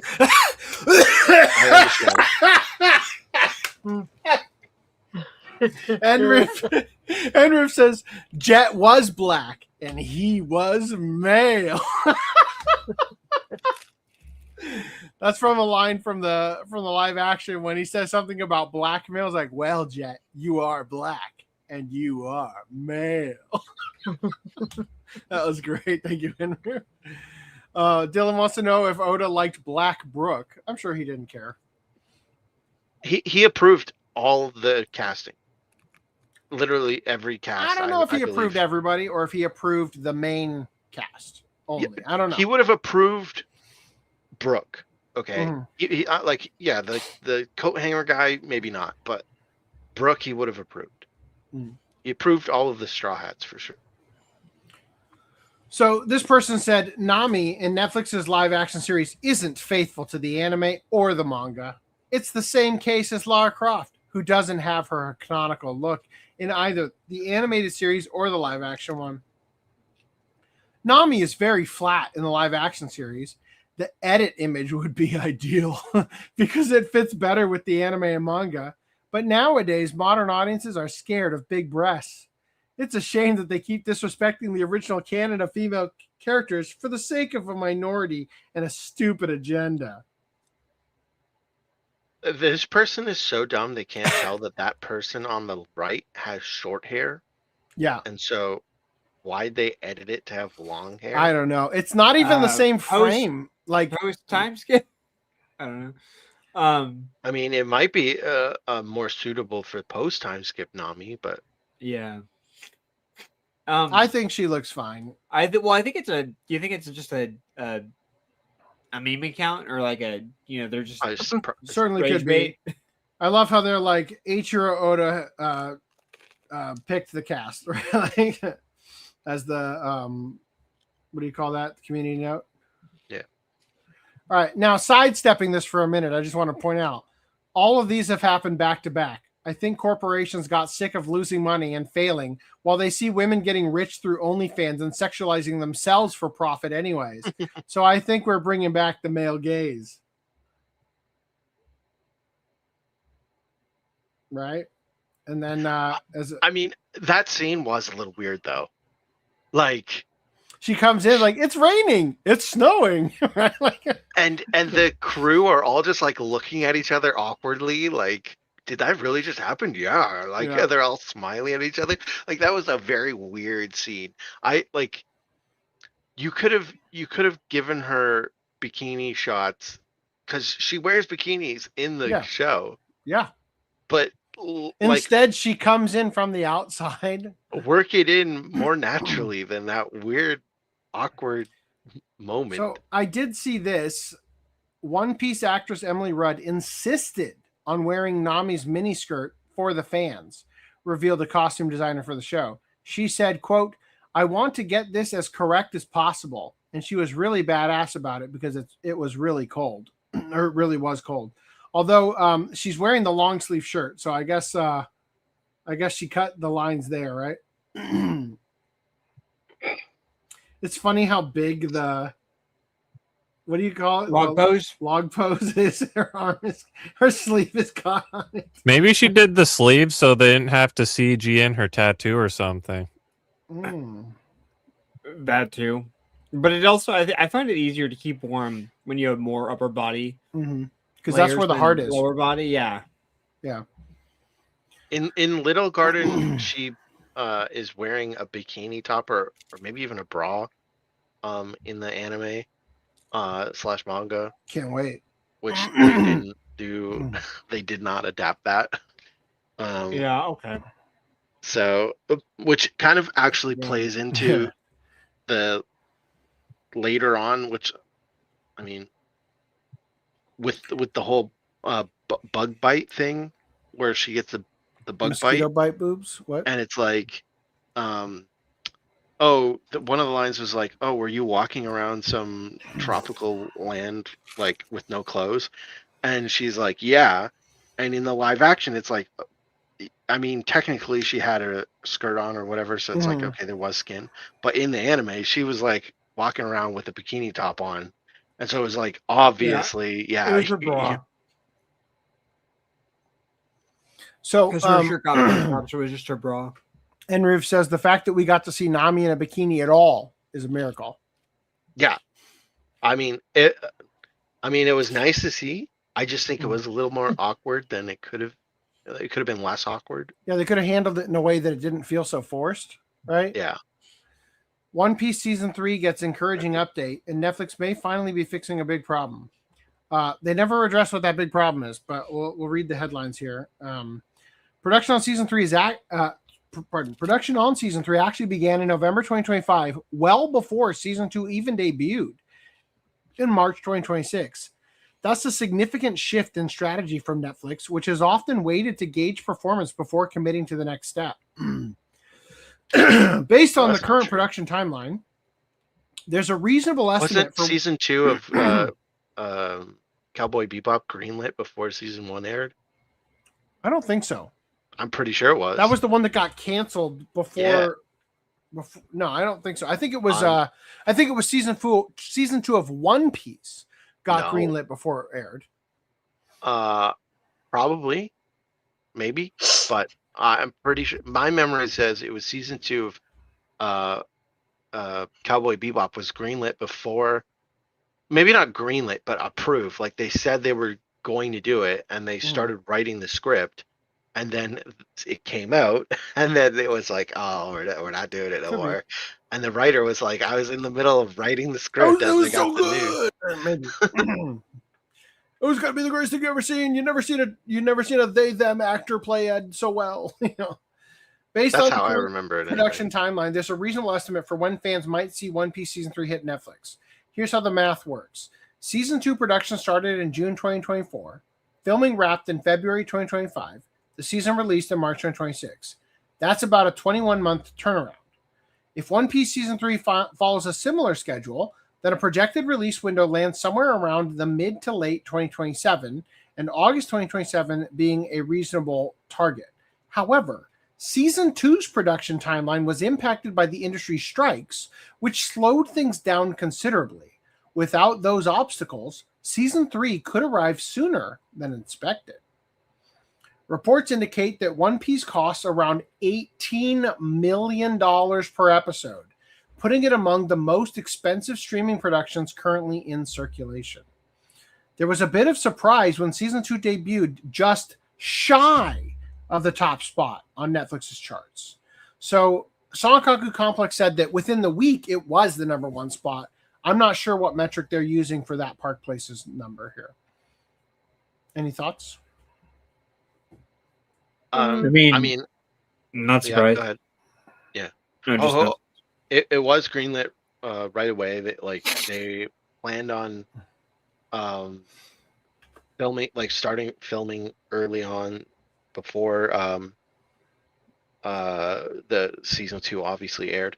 There was kind of, I guess, a small spoiler for the end for the end of the season, but I was expecting Ace because they had announced the casting. I was expecting. Yeah, you mentioned that in the Watch Club discussion. Oh, you were expecting him to show up at the end? Yeah. Well, he should have, because in the manga and anime he does, and that would have been a perfect AC time doesn't read the Watch Club thing. Oh yeah. Anyway. Yeah, I've been waiting till I finish to read it. Yeah, so there was no end credit thing with Ace, which I was expecting to happen because they had specifically announced his casting.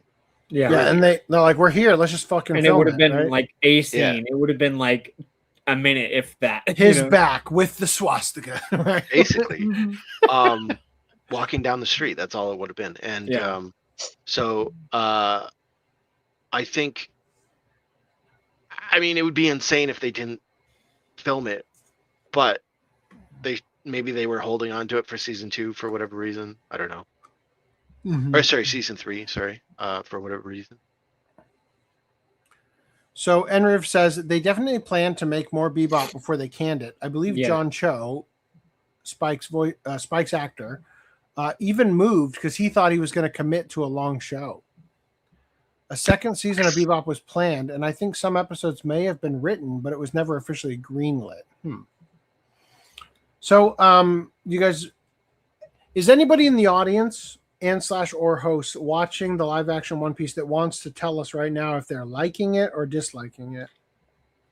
I'm mixed because I'm a mega fan of One Piece, and I'm being nitpicky about every single fucking thing. But let me ask you this: it's fine.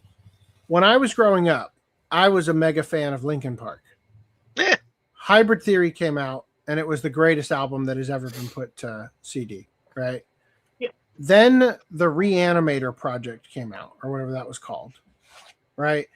And my friend used to say, they ruined my favorite song. And I always went like, Hybrid Theory's right there. What do you mean they ruined your favorite song? You know what I mean? So it's like, for me, like the original's still there. It's still there. You still get to enjoy 100%. it, right? 100%. So with that in mind, if you can acknowledge that they haven't ruined the original. No, they haven't ruined the original. Yeah, by any means. It's a very watchable show so far, yeah? It is. Cool. I mean, there's certain things about it that again I put in the Watch Club discussions that are just like, why is this here? Why is this character? I definitely can't get over all the shit you told me about Baroque Works when they were talking about they're a whisper. You know, no one knows if they really exist. People just dropped in. Yeah. Right. I will say that the first episode, I don't think I noticed it as much in the later episodes, but in the first episode, they do this really annoying thing. It's most notable on the ship, where they are you can see them trying to hit their marks, and they're like, okay, for this scene, we want Usopp standing there, and Sanji standing there on the to frame it so it's these guys versus these guys, and then someone changes their mind about going to Logtown, and then they move. so that it's still like you guys versus these guys. And it's like you could just see them, and then they go from inside to outside, and then it was very. You're talking about in Logtown when they're like in the before Logtown on the ship, like on the opening. Basically, like where they're like when Zoro is like doing curls with the huge weights and stuff. Probably I don't remember that, but. And then, like, don't you want to see where Gold Roger was killed? Yeah, yeah. You know I do. Yeah, that part. So it was very yeah. Like I could see them trying to get into these positions, and it was like watching like a rehearsal of like, okay, sure.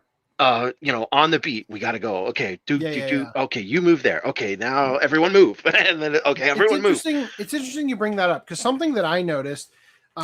What did you guys think of Reverse Mountain? Haven't gotten there yet, but episode 2, like the beginning. Haven't gotten there yet. Okay, haven't gotten there yet. So Reverse Mountain, I felt like when I first watched it, it's amazing what they pulled off considering they're on a fucking soundstage. Right? Yeah. Like wow, it might be some of the best green screen that has ever been done ever. Is so fucking good on the hair. But there's a part when they go up Reverse Mountain and then they have to go back down. And they do a camera move and the actors start to grab on like gravity is changing. And it's very convincing at first until you realize that it's just the camera move because the shadows aren't moving at all on the ship. Yeah. So if you were to lift the ship on a hydraulic thing and start tilting it, which would be dangerous for your actors, the sun's rays would change the direction of the shadows dynamically with the move. And it doesn't change, and that's because the camera move is faking the ship move, right? So anyway, small nitpick, totally forgivable. I loved the sequence, although I do feel like it ends really abruptly, and there ain't no fucking way that Luffy is steering the ship with his Spider-Man moment. Yeah. No fucking way. He's sitting there Indian style. If anything, he's going to go off the ship immediately. I mean, obviously there's limitations to the show because of budget. Like in the first episode when he's like sitting on the head of the Mary, and then they call him down to talk about whether or not to go to Logtown. Like he walks down the stairs. It's like manga anime Luffy would never do that. He would like down?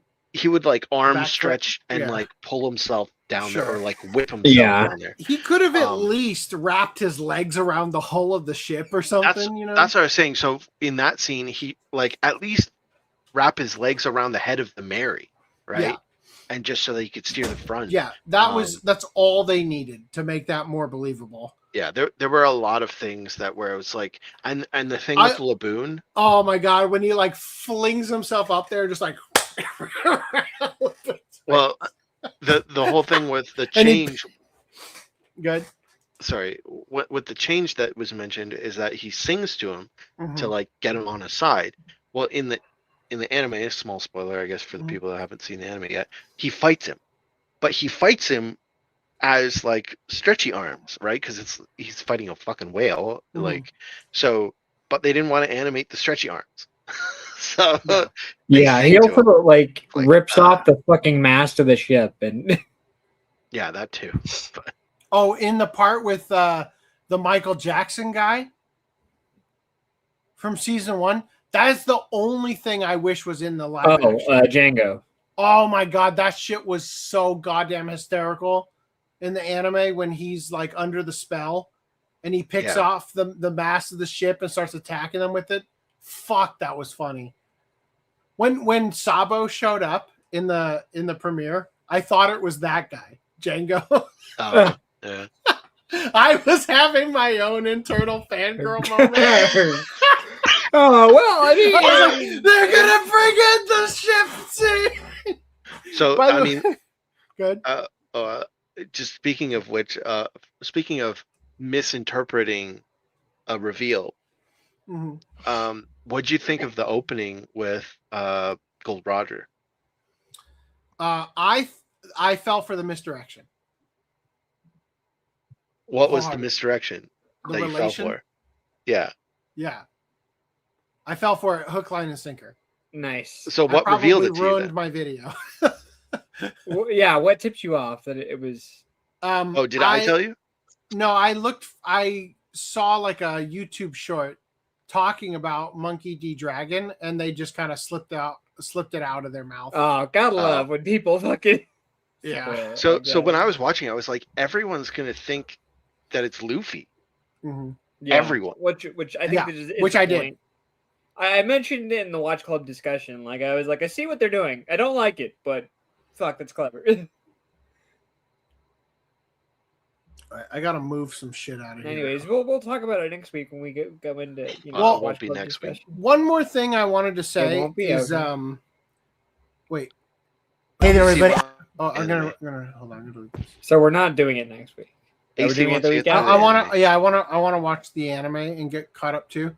And next week, God willing, we're doing our Epstein video. Okay. Well, I've already seen the anime. I've actually relatively recently. So there is one scene in the I rewatched our last Watch Club before I went to the premiere, and there was one scene that I was dreadfully like. It was a fair trade-off because fucking Don Krieg is annoying as shit in the anime. But the one scene that we lose by how they changed the Mihawk Zoro fight is the scene where you see Mihawk show up in his little boat that's shaped like a coffin. Right? Yeah. Yeah. And I They had rewatched that in the live action. I rewatched the live action and I saw his boat. Oh, you didn't Right see here. it in the first time? Yeah. No. Well, because I didn't know to look for it because I watched live action first. True. Yeah. So there it is. I thought that was funny. All right. Cool. Let's move on to the next live action news bit. Why what? Why are we covering Epstein? Because I made a thumbnail for it already. Because I've done all this work. You thought listening to my story about my work excursion for an hour and a half was good. Wait till I tell you about all the people who are not implicated in the the 3-hour Epstein presentation. It's coming. All right. Let's hope it's 3 hours and not anymore. Andrew says, I do think there are times when adaptations can ruin something, but I agree with your statement in regards to both Hybrid Theory and the One Piece live action. Thank you. Wait till I tell you about Scarlet. I don't get that. What? So, Silent Service live action series is receiving a sequel. But why, though? I also heard that they're committed to do a full adaptation now. Oh, wow. Well, the anime for this, I was so dreadfully disappointed by, because the plot of it is that they get access to nukes and basically hold the world. You know, they're a nuclear submarine. They basically get access to nukes and they hold the world hostage as like a stalemate on, you know, we're going to force the disarmament of all nukes. And it's like, that would never fucking work. Are you stupid? Like, come on. Anyway, in addition, I saw this. I thought this was pretty interesting. Hideshi Hino's horror manga, Living Corpse, is getting a fully AI-generated movie. The date is going to be summer 2026. The script by ChatGPT. The director, Sone Takeshi. Japan's first movie using AI-generated voices and of real actors. Horror manga artist Junji Ito's name is listed in the AI voice cast as well. One AI model is based on Hino's wife. Based on Hideshi Hino's 1986 released horror manga about an undead man struggling with his existence. So they switched the eye to the other eye. But that's kind of wild, right? We're already just going to be like, yeah, sure, we'll do it. Right? Any thoughts? Yeah. Well, all right then. Shall we skip the next two topics? Let's do that. Okay. Let's jump into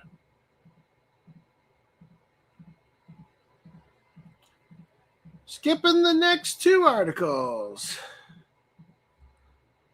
All right. In the streaming news, starting with Netflix. Netflix localizers couldn't leave their political bias and fan fiction at the door. Netflix anime localizers botched the fuck out of JoJo's Bizarre Adventure Part 7 Steel Ball Run English dub. The sub says with, or the sub says with the white man's money, and the dub says with legal American tender.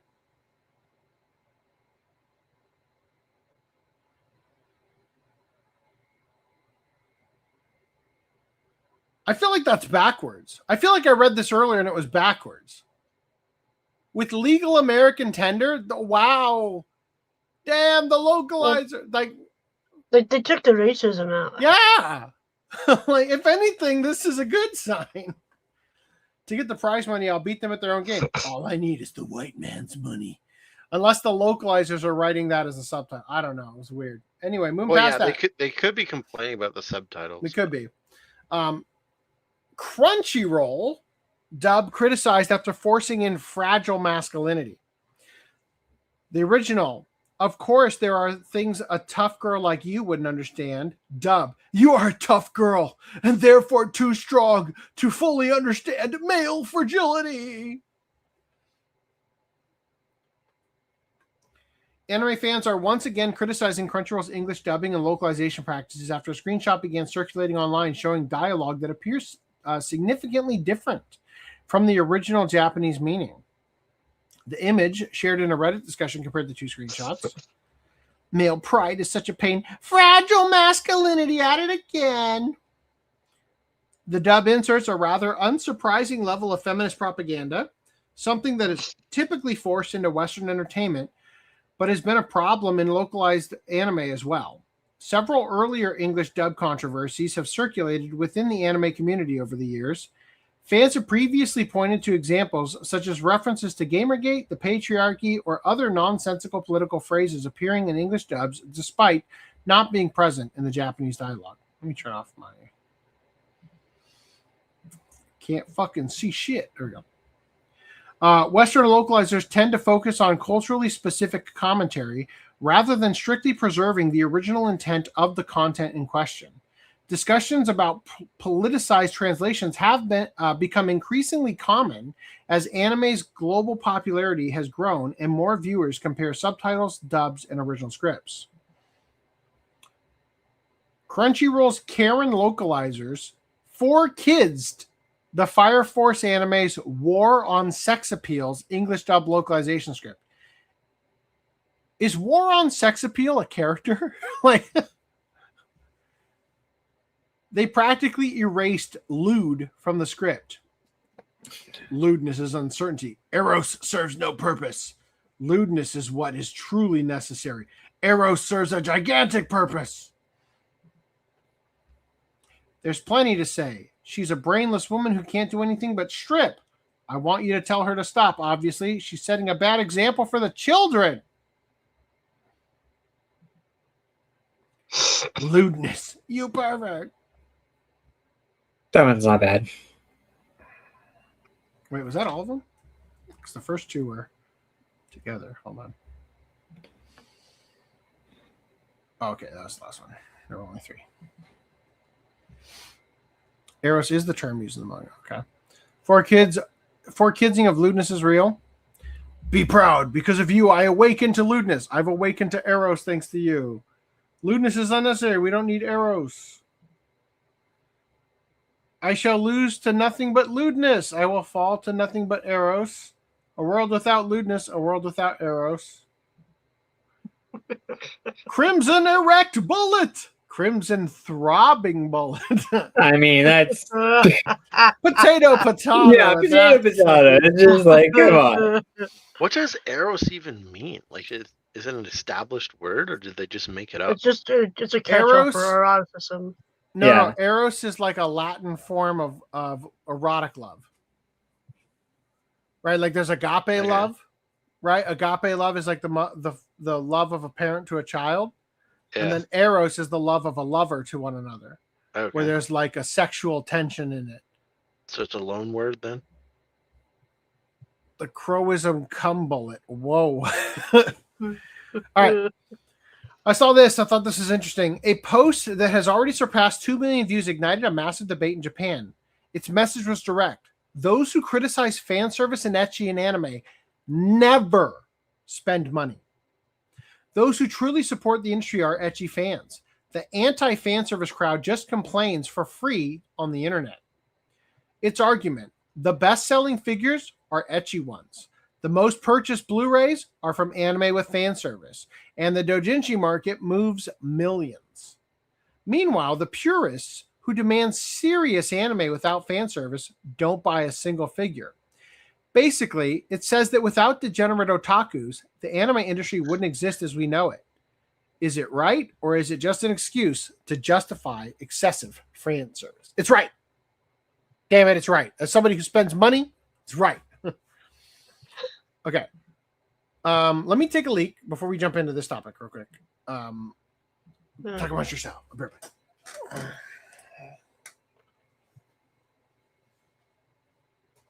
We're talking so hard right now. I was just going to get the comments. They were keeping all of the other ethnicities from the interview accurate. Okay, we got that one. She lost weight, but not enough. Just not enough in the right spot for the costume she was wearing. Yeah, got that. Did you like Blackbird? I think he was talking about Oda approving Vivi. I think. Yeah. Or no, or maybe Nami. No, it was Nami. I think it was Nami. I don't know which one. Doesn't matter. Move on. I do think that times when adaptations can ruin something. Yeah, okay, we read that.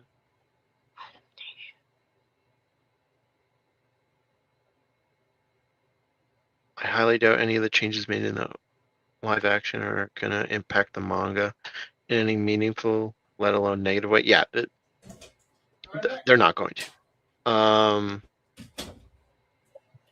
Even like sometimes they're sometimes with an adaptation, like the JJK anime adaptation apparently has the mangaka has used some of the changes that they made to the anime as inspiration to change how he's doing the manga going forward. But like the things that they've touched in the One Piece live action are so far removed from where they are in the manga that it doesn't make sense that he would bring literally any part of before I break it.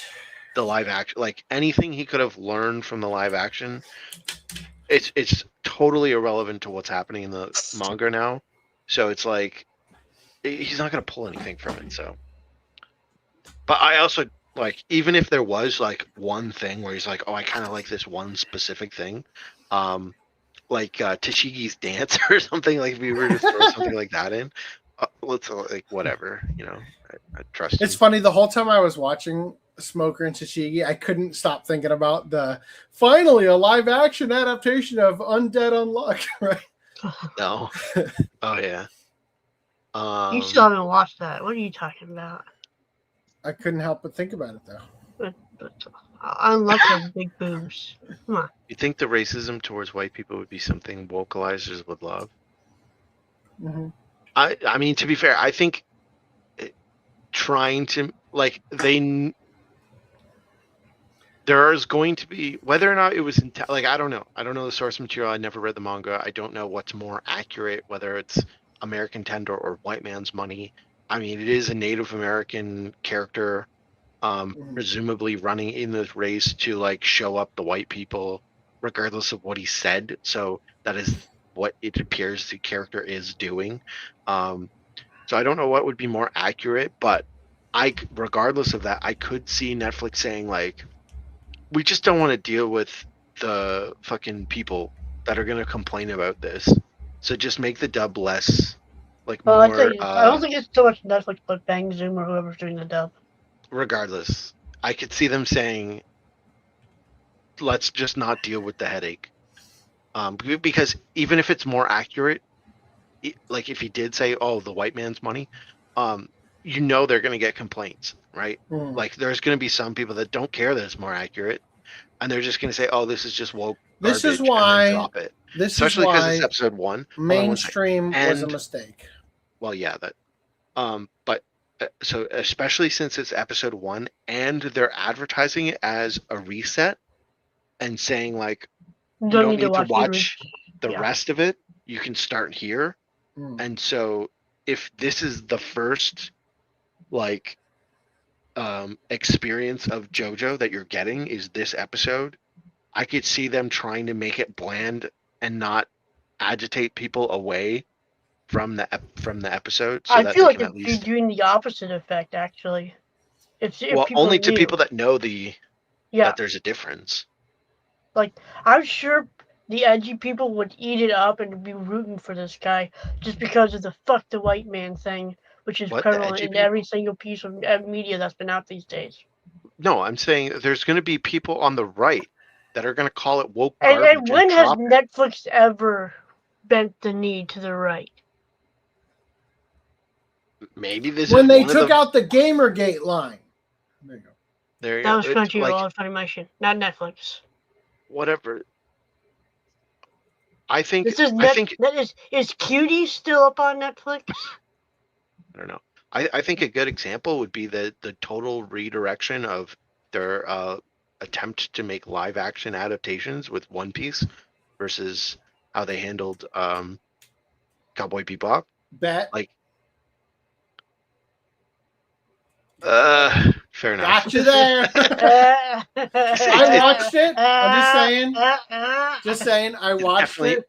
it's definitely not a Watchable. company-wide memo. Okay, Not a great live action, but watchable.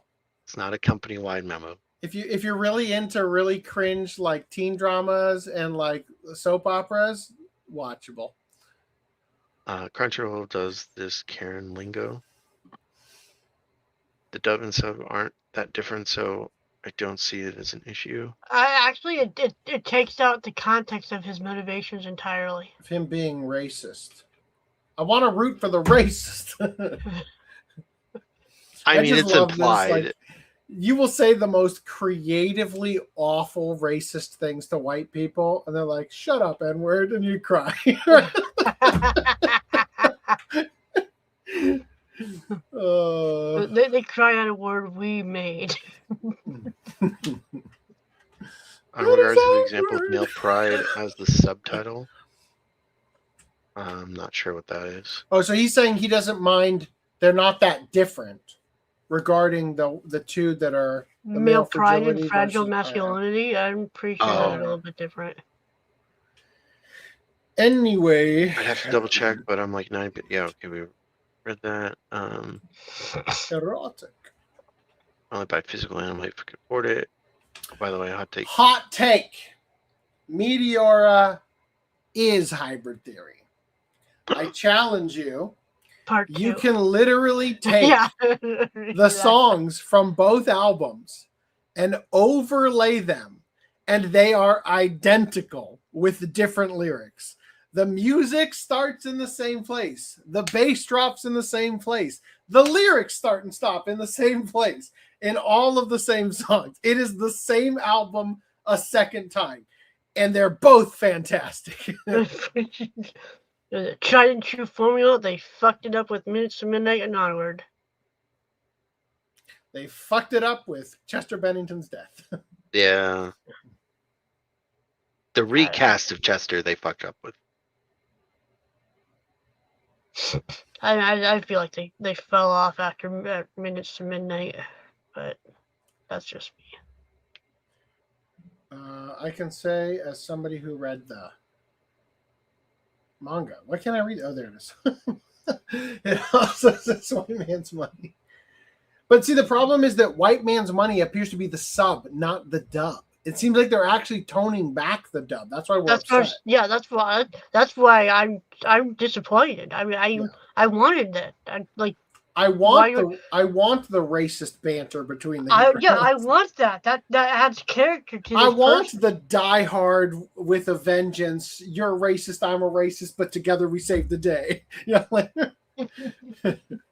No, we had this discussion at one point where it was like, there's a right time and place for things. For racism? No, the time is now. The right time for racism is now. Yes. I think we were having the discussion about DEI characters, like specifically, like, if you introduce something and they have a black character, it's like in the 90s you wouldn't have thought anything about it, but now you're like DEI, right? You have to question it. It's you know what it is. It's the motivation behind it. It's the thing is, when my boss says, "I'm so sorry about the flight cancellation. If you guys want to see if they have Disney passes, I'll pay for it." There's a place where that is endearing. When the person saying it doesn't goddamn well know that you're going to be in the park for 10 minutes. Right? And 2 people already have passes. Well, they only have passes for Disneyland. Oh, not Disney World. So it wouldn't have mattered. Right? Yeah. Well, regardless, so like time and place, same deal applies for like for this. If this was released, if you truly cared about us, give us the rest of the month off. Yeah.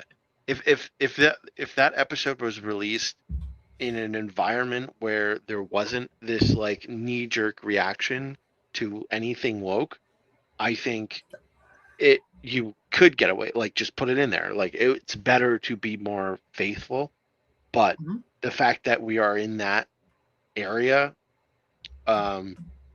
even though it is more faithful, I could see the argument, whether it's right or wrong, I could see the argument for them toning it down a little bit, especially since it's the first episode.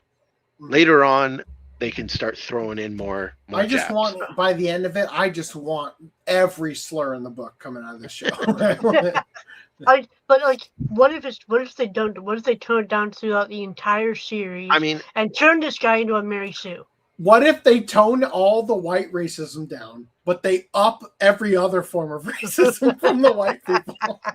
I don't think they should change it. If they tone it down for the rest of the season, like for the entire thing, that it's kind of like it's a product of its time. It's like, okay, but like so far, I don't think that the change is like drastic enough that you like someone would go crying about it, like, you're ruining my anime. I think the biggest thing that is ruining the anime are all the CGI horses in a horse race anime. You're supposed to be rooting for the Indian guy who's on foot, Randy. That's part of it. Go get the people that animated Uma Musume. Yeah. All right, we got some reading to do. Crunchyroll users report use of controversial hard subs on platform plus video player. That's like the hard R for anime fans. Can't be doing that. Crunchyroll has rolled out a new video player for selected users in territories including Brazil and Colombia, in addition to streaming new anime with hard subs. It's unclear whether the new player and hard subbed anime is a test, what the scope of this test would be, or whether this is the first step in a broader rollout. Anime Corner has contacted Crunchyroll for comment. Hard subtitles, also known as hard-coded subtitles, are those that can't be removed from a video, as they are burned into the video itself. Soft subs / subtitles are separate from the video and are written in a file that is loaded and displayed on top of the video. Soft subtitles can be switched out for different languages and customizations, and on some platforms, disabled, although Crunchyroll removed this feature a while back. Why are hard subs divisive? Hard subtitles can't be customized, which harms accessibility. Some may want a bigger / smaller font size or a more suitable color / contrast. As hard subs are part of the video itself, switching subtitles means loading a new video, as users in Brazil and Colombia have stated is the case. As hard subs are part of the video itself, it is no longer to fix mistakes. It's longer to fix mistakes. Soft subs merely require a quick file update. It's difficult to share screenshots. If the internet connection drops, the subtitles drop in quality alongside the video, as a Crunchyroll user in Colombia has stated. As example, an example is below. The top image is a higher quality, and the middle and bottom are lower, all zoomed in equally for their clear demonstration. So as you know, you lower the bandwidth and the image gets blurry, so then do the subtitles. Obvious, right? The above were all zoomed equally for clear comparison. The originals are below. You can barely tell. The internet must be blazing fast in Colombia. Right? Images of Crunchyroll's new player are below. Okay, so we'll just start with this. I have that. I don't know about the States, but I have that UI right now. Mm-hmm. I don't know when this article was posted, but maybe it was. Oh no, that says March 16th, so it wasn't that long ago. So if it was slowly rolling out, it was a quick rollout because I have. Yeah. It's it does garbage. It does seem that it's hit everybody now. Just so okay. So it is garbage. Yeah. In that I've had multiple issues with it watching anime. Like it doesn't skip to the next episode. I have to fully reload the page. It just like sits there spinning, and then you gotta refresh. Like on browser or on browser. Yeah. Yeah. In I haven't had that feature in years. I just checked. I can still turn off subtitles, so I don't know. I could see them doing hard subs specifically for like a weird language, you know. I guess Spanish. I can't see a single reason to justify hard subs. The only thing I could see it in is that, like, let's say, because we already saw an instance of one anime production, I forget what it was, where they were using AI, and it wasn't Crunchyroll, it was a third-party people, like, providing the anime, that were also providing the subtitles. So I could see them saying, like, listen, as Crunchyroll, we would translate it to English, right? But, like, for other languages, maybe they don't offer that service and they third party it out, or the anime company specifically provides their own version and they provided it as a hard sub, right? I could see that being the case. But currently, so I can see scenarios where that could happen. I'm just saying I can't see any scenarios where that is preferable. Oh, the only place where it's preferable is perhaps, and even this, I still think I would prefer not to. If you have an alien language with a bunch of symbols that are hard coded in, because it's going to be the same no matter what language you're listening to it in. I have a theory why they're doing this. Pirates. Absolutely. Because pirates are ripping the raws and doing their own subs anyway. So there's pirates who are ripping directly from Crunchyroll with all the multiple languages and all the different stuff in one file. Yeah, sure. And so they're gonna fuck it up just having that hard code. They'd have to go back and try and like manually transcribe the subs, and then find the raw individually elsewhere. Okay. But the problem is they're not doing this. It's not a problem. It might have been a problem for them for a specific anime. It's not a problem. Go load up Crunchyroll right now. Show me an example of it happening live right now. Like of what? Of the hard subs. It's not a thing. It is a thing in Brazil and Colombia. That's what I'm saying. But for one anime for a specific language in Brazil, it might be an issue. It's not an issue it's not a policy choice that they're making site-wide. The fact that they've already rolled out the new player for you says that the rest of this stuff, which is going to require the time to re-render the source footage with the subtitle in every single language, that is just going to take more time to roll out to you. Possibly, I will say. Like this is their foot in the door in the idea, and they haven't just flown the I would say out. More likely that my initial thought of what happened is more likely than they're changing their whole fucking website to have hard-coded subs, because not only do they have to hard-code every language, right? That means their storage goes through the roof. Mm-hmm. Like, they're not going to do that. They're charging more, though. Don't worry, they can afford it now. They're not going to Yeah. do that. They're They're charging gonna more bump for a the- shittier they're gonna- service. They're gonna bump the fees up $2 a year Mhm. now. Also, I just want to point it out while we're shitting on them. They announced a couple weeks ago, I suppose, that they were putting the Blu-ray version of JJK Season 2 on the service, Mhm. and thus getting rid of the broadcast shitty animated version, although it was still okay, but like they fixed it up for the Blu-ray. The Caesar dimming and that kind of That's stuff. the biggest issue, is the dimming. They were going to get rid of the dimming. And I just happened to be rewatching Season 2 recently, and I was like, they're still dimming. And I'm like, oh, this is so annoying. And that's when I found out that they were like, oh, we're just doing it. And they did it for like a couple episodes. And also they seem to only do it for the Japanese sub.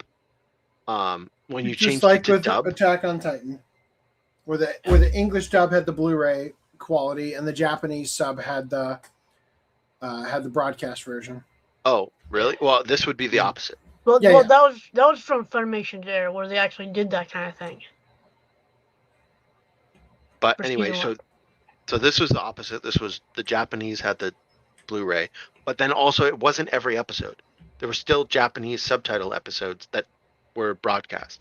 So it's just like a fucking mess.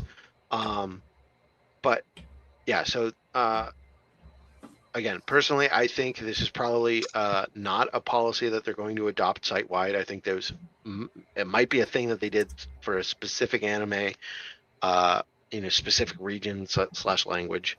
We'll see, I suppose. I mean, it makes more sense to have soft subtitles. Otherwise, you're re-rendering and holding on to so much more hard drive space to have all these versions of the anime. And also, like, they have to have them in each resolution too. Like, so not only are you re-rendering them each for each anime, but it's for each language, but you're re-rendering it for each resolution of that language. Totally. So it's like the hard drive spaces go insane when you Absurd. start offering like It's 7 or 8 why languages. on earth did they even test this? I don't think, again, I disagree with the idea. Like, it's so preposterous that this would be a thing that anyone would have as a good idea that I cannot live in the world where this is a test. I can only live in the world where this is we'll deal with prank? it because we have nothing else. A fucking We don't- prank? The people provided this. We don't have a soft sub for this language in this region, and that's what we're dealing with.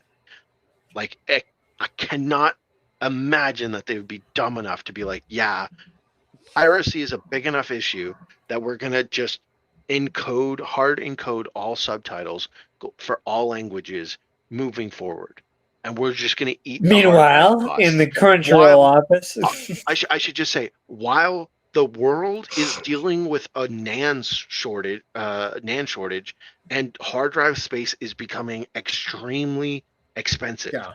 Like, this is the absolute worst time to try this if they were doing it as a policy. So it literally would be so stupid. I can't think that they're that stupid. Even with the justification, oh, well, piracy. Like, no. Also, the piracy, like, you think hard subs are gonna like affect pirates? No. They don't. First of all, one, they probably don't care, and two, AI has gotten so good they can run AI on it and just scrub out all the fucking subtitles. Yeah, not even that. Like, you could probably download 2 or 3 different languages, run them on top of each other simultaneously with a difference pass to find out where they overlap, and you could still like data from it, then create an technology- alpha channel from that, and then use that in order to get the remaining stuff. Like you could easily that do this. technology already exists for like dust removal. Yeah. Like it might be a little bit extra work, and also, I mean, this might not be and also for much longer, but as soon as a Blu-ray release comes out, then it's all up in the air anyway, and it's like all of that work, all of that hard drive space to just stop the pirates is out the window anyway, because as soon as they're not going to hard code the Blu-ray, right? So it's like it's just idiotic. There's just no fucking way. But the player is shit, and it does have bugs. The left and right, just going like normally, if you click left and right on the arrow keys while you're watching in a browser, it'll jump like 10 seconds forward or backward. That's broken right now. Like, if you're lucky, it'll work. If you're not lucky, it just does nothing. It like stutters the video while you're pressing left. It like pauses the video for a second and then unpauses. And you basically, it's like you moved 0 seconds back. It's annoying as shit. Especially when you're trying to fucking read the subtitles and you're like, oh, what did they say? Oh, it's not going back. And then you gotta like, okay, I gotta fucking grab my mouse and go click the stupid back button. And then also, if you happen to hold down the left or right key, it like zooms your fucking video like 10 minutes down into the future. Like, so then you're trying to search and figure out where you were. So it is shit, but I don't think it is going to be as shit as this article is implying. Sorry, I'm just transferring over stuff in the doc. All right. In 2024, Anime Feminist article Crunchyroll fails to meet industry standards for closed captioning found issues with the streamer's accessibility commitments, with only a small and inconsistent selection of titles closed captioned. Following Crunchyroll and Funimation's merger, Sony told Anime News Network that closed caption support was a priority. Following perceived slow progress, Anime Feminist made inquiries to Crunchyroll in March 2024. When was their original article? January? Jesus, that's not a lot of time. But said it received no response from official representatives, only from support staff. I contacted Crunchyroll in May 2024, referencing many points raised in the Anime Feminist article. Despite a Crunchyroll representative saying they would look into it, nothing ever materialized. These latest changes to Crunchyroll's viewing experience follow a period late last year when the streamer's typesetting quality declined significantly, provoking strong user backlash. The typesetting quality has improved since. In other accessibility news, the UK recently designated all streaming services with over 500,000 UK users as subject to its new streaming regulations. Jesus Christ, the UK, which are expected to come into effect in 2027. These regulations will require platforms to ensure that at least 80% of their total catalog is subtitled, 10% is audio described, and 5% is signed. Given that the UK is among Crunchyroll's top 10 markets, it is expected to be affected, but it did not respond to the request for comment. So they're going to have the little sign language people in the bottom corner, like that'd signing. Be fucking funny. I thought they just meant like signs and like, you know, where you have like on-screen text translated. But that's fucking hilarious if they have like that'd be hilarious. You're watching Naruto and the person signing the, you know.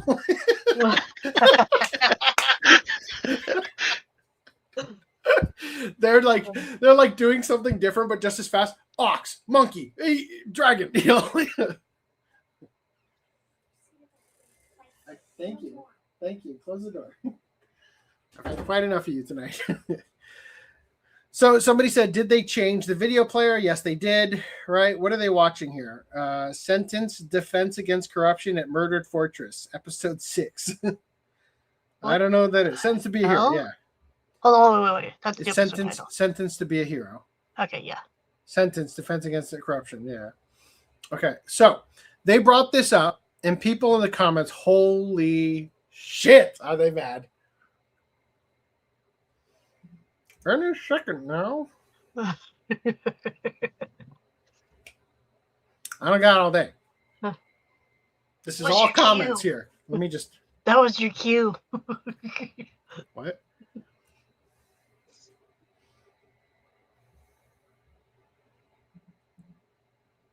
Why do they listen to anime feminists? Anime feminists don't even know what yaoi. They don't even know what yaoi. I don't even know what even. Okay, hold on. We're gonna undo close tab and just read the comments. What's going on with my fuck? Okay, hold on. I got some by the way, I added this feature to the website. So now at any doc you can see our links, our social media linkies. We're still missing my OnlyFans, but we'll get to it. Well, you can put it on yourself, bitch. You have the power. Become an empowered whammon.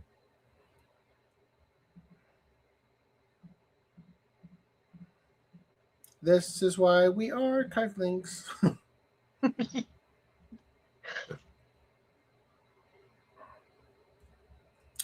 Mine changed, and I hate that they got rid of the next episode button.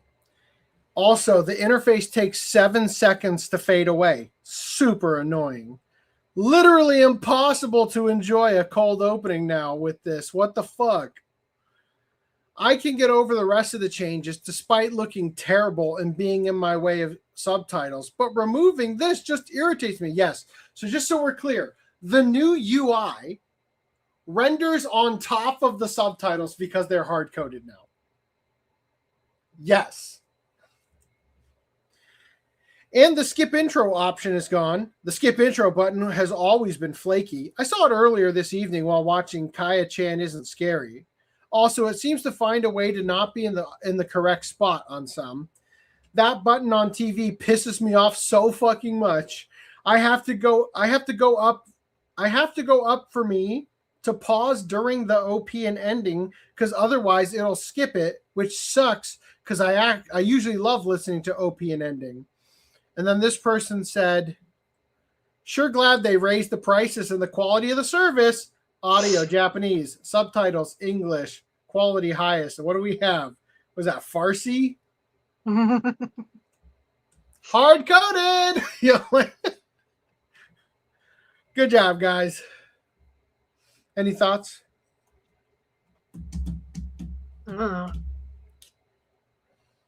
I mean, gay, but like I don't know what we're supposed to. If I could, okay. There's a difference between they've rendered everything out as hard coded, and they're putting the subtitles. They're mixing the subtitles in the video feed, in my opinion. And so that's what I assumed. Like when you say hard coded and there's no ability to turn it off, there is an ability to turn it off. You could turn the subtitle off, right?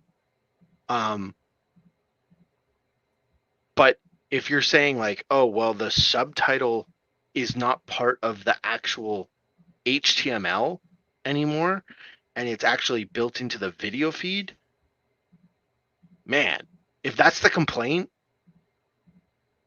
that's completely different.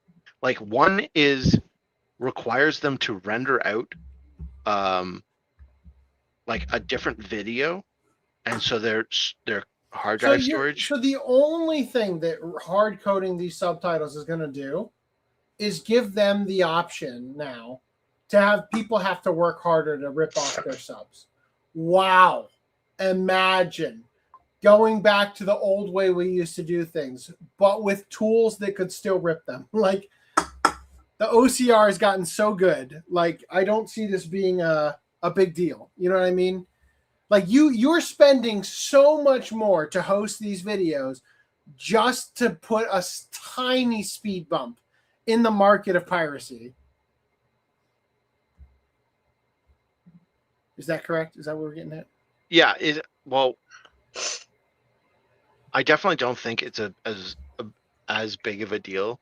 The fact that UI kind of like overshoots the subtitles, I suppose is kind of annoying. But like I feel like that's always been the case. The only one that I really started noticing that moves it is High Dive. High Dive has it so that like you can like select the fucking text that's there like, as drag it around. No, you can't drag it around, but like you can. Oh, you can like copy and paste it. Yeah, like that's cool. Not exactly. Like if you do inspect element, like it's there. And so I don't remember that ever being the case with Crunchyroll though. I don't know. But I guess I can see what they mean by hard coded. At least now it makes more sense. But I wouldn't think that they're doing it. I would expect them to be doing this live, like live encoding it, and because I do think it's insane for them to pre-encode this on their servers. Like that would be stupid. Maybe I misheard that, and I just got this vision in my head of like every time someone opens up like a Naruto episode, there's a live translator just typing furiously to make sure we got to live encode it. It's the person they have to employ to do the the signs. That's what happens when the sign happens, right? Every time someone turns that on, please stop marathoning. I need to take it has to be a separate individual for every individual person that watches as well, because they could be getting in at a different time. Yeah, you know it's actually like funny. The silent like instrumental version of the song plays for the ED of that one episode. They're like, oh, thank God, clock out. Next person comes in. The sign language. Maybe that's. I was thinking maybe that's why they switched to mixed encoding the subtitles, is to support putting the video file of the sign language person in there. Yeah, to hard code those. Yeah, but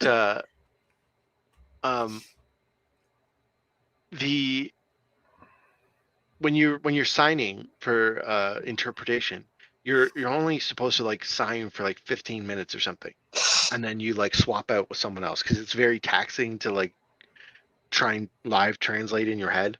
So you need like a break. And I've seen them at like conventions where they're signing, they'll take 15-minute shifts basically. So if there's a situation where someone's signing an episode, right? In theory, because it's recorded, you could sign the entire episode in like 2 sessions, right? And cut it together. And it would just be the same person in the entire episode. But what if they don't do that? What if they have like a second person come in, and so you're watching the video, and it's just you see the guy like sit down, and a new person come in during the episode and start signing. So now it's like, whoa, who's this person? A new person. Kind of like when you're watching like the Yule log. For Christmas, and they change the log on the fire. It's like, I see a person in my video. Hold on. View page source. The jokes are writing themselves as we speak, so just give me a minute.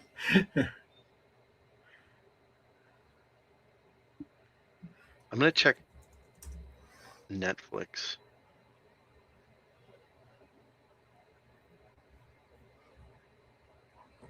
God damn it. Not that one. Okay, hold on. Fuck. God, this joke would have been so funny if I could have done it in 10 seconds instead. I'm like, damn it. Don't worry. I have a tool for this. I developed it. 1 second. I'm turning it on.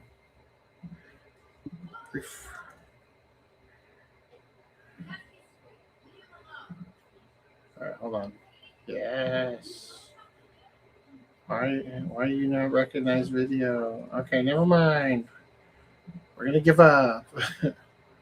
Next episode we'll have this joke. Okay, where was I? Okay, yes. In other news, Demon Slayer Infinity Castle movie 1 has ended its Japanese run, or will end its Japanese run, on April 9th with final bonus items. What are those bonus items? I don't know. What are these? I guess these little postcard thingamajiggers. Even though these look better. I don't know. All right, anyway. In addition, Demon Slayer Infinity Castle 1 has won a Saturn Award, whatever the fuck that means, and nobody gives a shit. And it also won Japan Academy Film Prize for Best Animated Film. Also not deserving. It was trash. Reize should have gotten it. In terms of just like, oh yeah, it's beautiful. And that's it. That's all it is. All right. Also, Girl Who Leapt Through Time anime film gets a 4K 20th anniversary screening in Japan. Do we have a 4K of this on disc yet?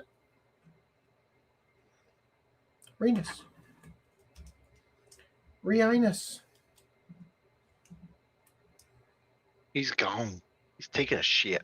Oh my god. I got the thing I was trying to download. Okay. Anyway. Final Mario Galaxy trailer drops in special Nintendo Direct with Donald Glover confirmed as Yoshi. I haven't watched it yet. We're going to watch it together. Says here, Luis Guzman is going to play Wart, a villain from Super Mario Bros. 2. One of Mario's new allies, the Honey Queen, will be played by Issa Rae, and Donald Glover will be voicing Yoshi. I think that's it, right? Okay, let's watch this trailer. Let me screen share it with the video file.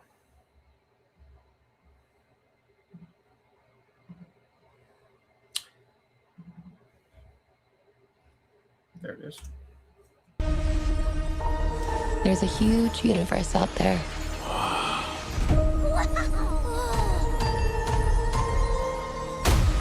With a lot of galaxies.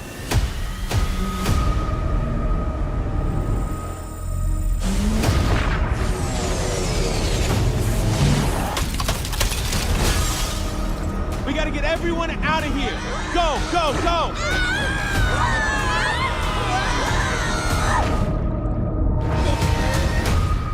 Mamma mia.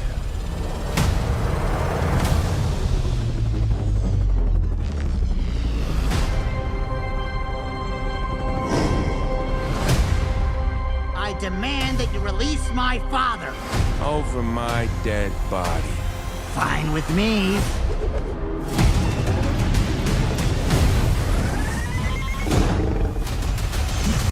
I feel like we saw all of this already.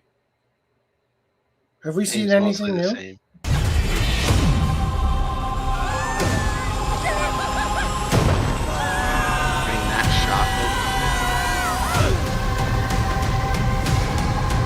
I think the stuff with Yoshi's now.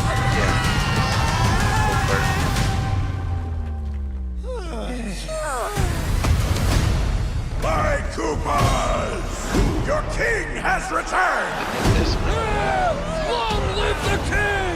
The Bowser name shall be feared once more! Oh no!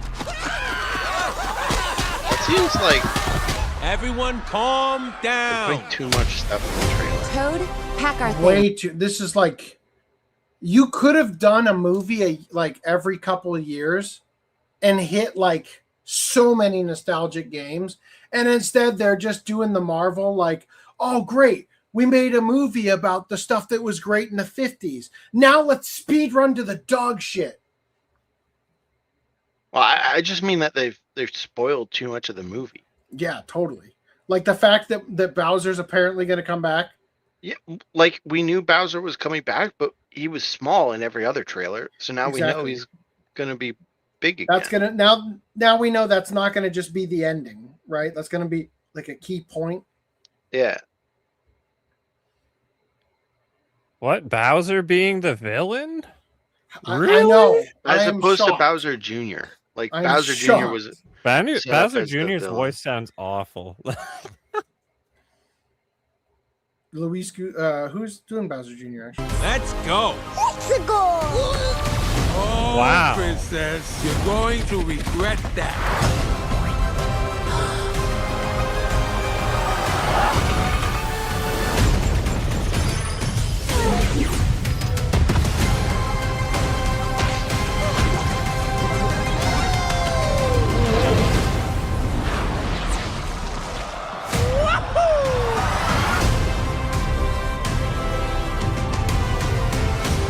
think that was from the game, the Wahoo? You think they just lifted it? Hello, maggots. Maybe. I was gonna say that Luna did a better Wahoo than I assume Chris Pratt. I don't know. What do you guys think? I have AIDS, and I always have had AIDS. I also have AIDS. Thorat AIDS? Yeah, my Thorat AIDS is acting up. I mean, I'll still watch it in theaters probably, but you'll reluctantly watch it. It's just like I don't know why they insist on showing so much shit in the trailers. Like I'm actively avoiding the Spider-Man trailer. It's already been like leaked what the general the comic book source material is going to be for the movie, and that's all I need. Like I don't need to know more than that. It's like okay. I mean, it's probably going to be a very loose adaptation of like, what was it? Brand New Day and The Other, and it's like, okay, I don't need to see. Sony's the absolute worst. They'll spoil fucking the entire movie. Yeah. No, Spider-Man, I am your father. Come on. Red Letter Media were complaining in the latest video that only superhero and video game movies are selling tickets anymore.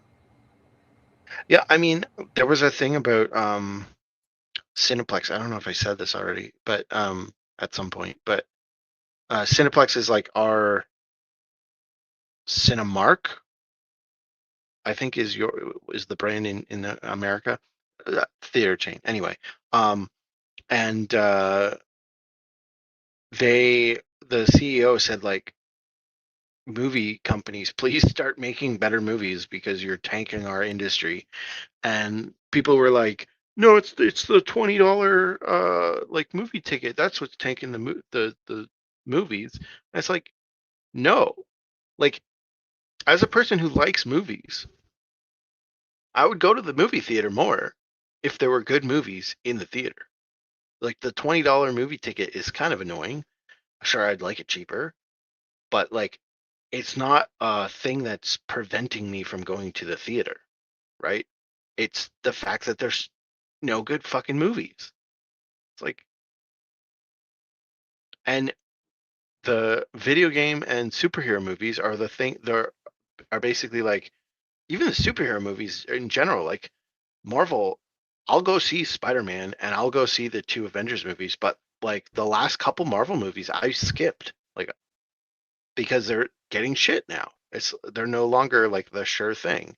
And the video game movies generally, like some of them are terrible, and you can see it from the trailer. And the other ones are using the fact that the video game is the like, hey, the video game, so why don't you come see the movie? And it's like, okay, some of them are creative enough to get you in the door, like Mario. I think they've done a good enough job at advertising it as a thing that's like, yeah, okay, fine, I'll go see it. And it's most likely because I know Mario as the game, and so I'm interested in what the movie would be like. And so I do get that it's a struggle for non-franchised movies, like movies that aren't based on a franchise, to entice people to the theater. But like they've been doing it for 100 years. I think that they can figure it out. I don't know why all of a sudden now it's like impossible to convince people to go see a fucking movie. When's Make the a good movie, OCA franchise coming out with its next like record breaker? When what? The OCA franchise. Oh yeah. Well, we got smash hit. And why is Brad muted and talking? We got the Escape from Orlando. You're still muted. You're still muted. Yeah.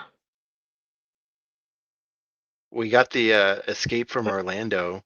Coming to theaters nowhere. Let me grab Still it. muted.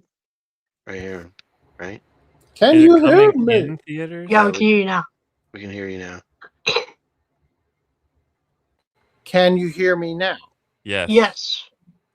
Now, as I was trying to say, OCA Podcast is now up to date with the standards of the UK, and we have ourselves. There he is. We now have a signer. He's just saying bachelorette party over and over again. It looks like his hand gesture at the end is he's like saying, and stroke him off. So we are now officially within the UK's guidelines. And then chat covers him well. I think that works. All right, anyway. Whew. All right, thank God for that trailer so that I didn't pay attention to it all. Okay, hold on. Before we move on, I do want to update. Netflix, not on this, on the previous thing. Netflix does have quote unquote soft subtitles now that I understand what the difference was, which I wasn't fully understanding before. I thought they meant by hard subtitles, it's like you can't turn them off, but you can in Crunchyroll, you can still turn them off.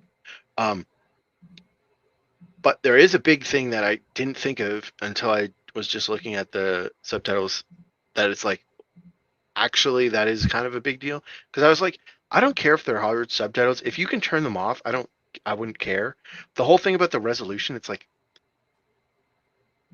as long as it's rendered at the resolution I'm looking at it at, like the difference between if I'm zooming in or like, it's going to be very minimal, like the fucking clarity of the text. But the big issue is not being able to edit what the subtitles look like. So you're stuck with black bar white text, right? You can't update it to there won't be any setting that you could ever change it to. As long as it's encoded into the video mix, it's going to be whatever they give you. And like Disney Plus and I think Netflix, probably High Dive, the ones with soft subtitles now, generally do let you pick some type of setting, even if it's a minimal setting, to alter what the subtitles look like. And so you do lose that. Yeah. Yes. Cool. I think the article said that even, but yes. All right. Number of male voice actors in Japan finally rising. Japanese voice actor industry has long been dominated by female performers. Did they steal all of the male performers from the porn industry? Well, I think the reason that it was always females because like Goku's voiced by a woman. Yeah, I mean, like there's just like a lot Luffy's voiced by a woman. Yeah. Naruto's voiced by a woman. Gon is voiced by a woman. For the longest time, they just because they're like all teenage boys or whatever, get a woman to voice them. You know, like it's been long dominated by female performers, but new data suggests the male seiyuu are steadily catching up as the number of men working in the field continues to rise year after year. I don't know why they say finally rise. It continues to rise year after year. I don't know. It's always been rising. Japan currently has 702 listed male voice actors, marking the 14th consecutive year of record growth for the category. The latest directory lists 1,135 female voice actors, which also marks a record high and the 15th consecutive year of growth for women in the industry. So there you go. Nobody cares. All right. And in other news, they have picked the dub cast for Joyboy. Who did we say we wanted it to be? Erica Schroeder, baby. And who did we get? Erica Schroeder, podcast magic. Yeah, hey, that was all us. So Erica Schroeder was Luffy in the 4Kids dub, yeah? Yes. Yeah.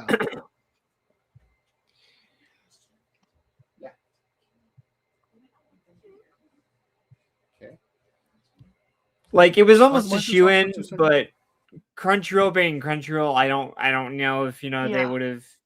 There's times where they do go back and be like, "Hey, well, we're gonna hire legacy support." So this is also it's good that she's still around acting, so that helps. Yeah, well, she's been around acting. It's just you don't hear her in a lot of stuff because she's primarily New York based. Yeah. And everything is done primarily in Texas or California. So I do kind of wonder because right now she has like one line, maybe two. So it's a question mark of whether or not Oda's going to include more lines for this character ever, right? Right. I'm sure So- he will eventually. I don't know if it'll be like an essay's worth, but surely Joyboy will have more lines. I imagine. All right. I don't know what to say. I didn't catch any of that, but podcast magic, great. Yeah. Moving on. Yes, right. Final Fantasy IX anime project will allegedly star Vivi's children. Vivi. It's Vivi in Final Fantasy IX, right? Okay. We already knew that. That isn't news. But there is other stuff in here that is an update, so we're just going to go ahead and read it. It's pretty short. A French animation studio has quietly listed the Final Fantasy IX anime project as in development. Remember, this is the studio that survived bankruptcy, sparking renewed attention across gaming media and raising eyebrows about its unusual new direction. According to information published on the official website of French animation studio Eurovisual, an anime series based on Final Fantasy IX is currently in development under the title Final Fantasy Black Mage's Legacy. The listing was spotted and subsequently reported by major overseas outlets such as Eurogamer and RPG Site. The anime adaptation was originally announced back in 2021 as a collaboration between Square Enix and Cyborg Group Studios. However, the original production studio went bankrupt and shut down, resulting in the project being transferred to Eurovisual. Many will wonder how much of the original vision has survived the transition. The newly revealed details suggest that Season 1 will consist of 10 episodes, each running approximately 22 minutes. Rather than retelling the story of Zidane and the original cast, the anime will instead focus on 6 entirely new characters: Immel, Kon, Luciola, Thea, Thala, and Doc.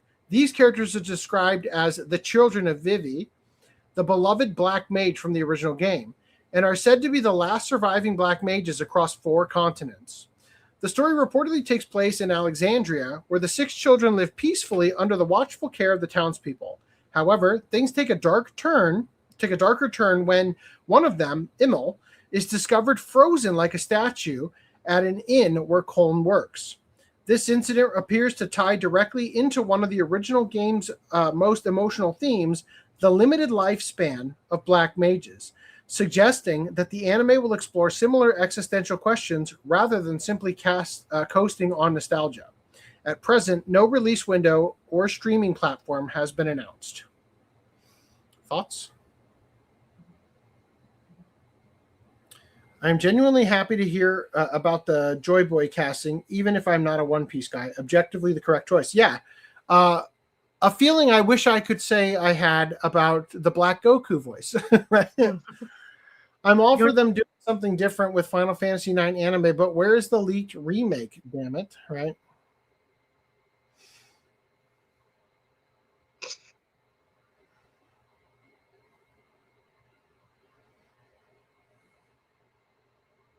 Okay. Yeah, Black Goku is just another prime example of, Funimation / Crunchyroll dropping the ball on, just.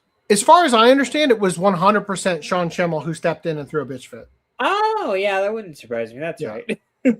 Never I mind. need to be able to voice him and get more money in the bank when I play him in the video games and shit. No, you can't. All right. Into anime news, or I guess we're kind of already in there. The Food Diary of Miss Maid anime is going to premiere on April 1st. It's coming out soon. April Fools is actually coming on the 2nd. Killed again, Mr. Detective. Anime reveals an April 2nd premiere. They're not fucking around here. Opening theme song and new trailer, blah, blah. Who cares about that? So this is the one about the guy who keeps dying and waking up on the lap of the girl or whatever. Mm-hmm. Right? Petals of Reincarnation anime premiere date, new trailer, and more revealed. This series is going to broadcast in Japan in Japan, great job, April 2nd. And it will also stream in the United States on High Dive. And bearing the lead, Petals of Reincarnation cast Hitler with a popular voice actor. Yes. So just a reminder that it has such colorful characters as A. Einstein, I. Newton, and A. Hitler. Right? Isaac Newton being the guy with the apple for a head, right? So we're going to see a little old Hitler over here. Let's watch the trailer. Don't worry, though. I dubbed it. Who's voicing Hitler in the dub? It's a very famous dub voice actor you'll recognize. The tree is ripe. This is where the real action begins. I love this guy.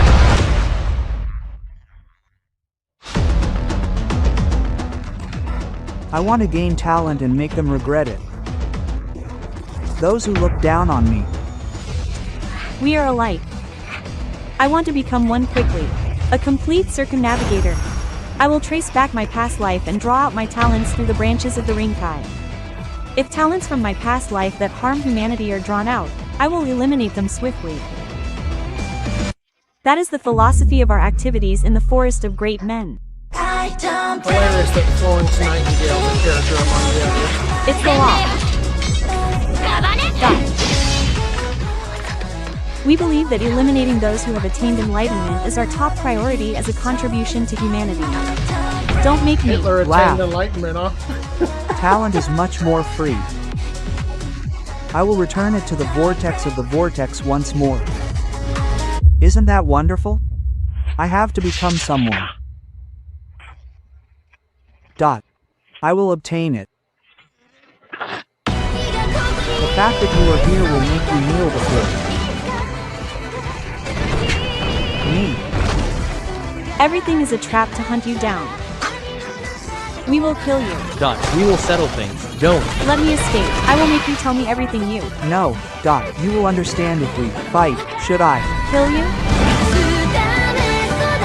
I didn't raise you. I will show you how to become someone who will make you want to take it away. That talent is definitely in your hands. Oh.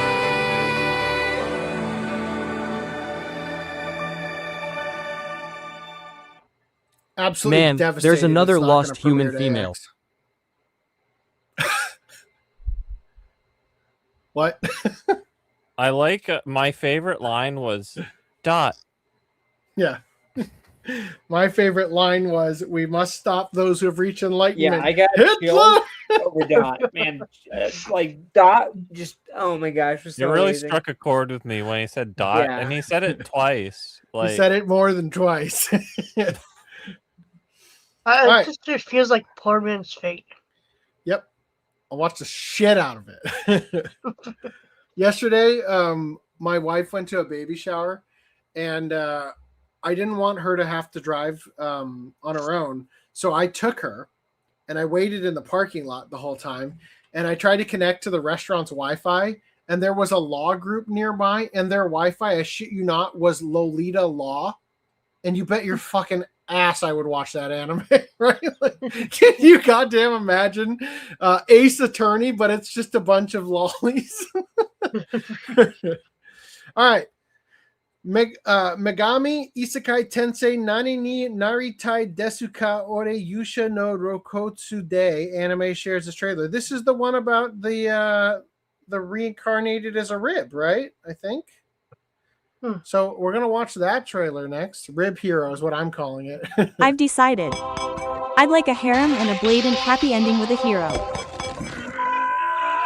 What is it? What is the 6 bones? Question mark.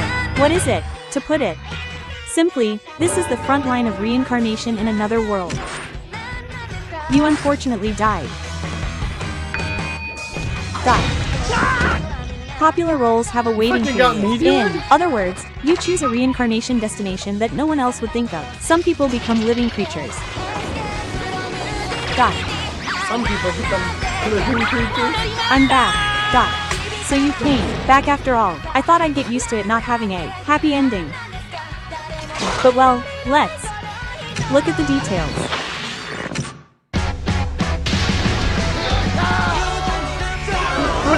What are you being shown when you become a hero or a god? Question mark. It came from me. Your Existence, which you've done in your reincarnation in another world, will be added to the secret list. Irregular souls bring ruin. I'm clapping my hands. Respond. Goddess, goddess, goddess. Please rest in peace soon. Yamada-san, right? What do you want to be in reincarnation in another world? Question mark. I'm the heroes. Fall.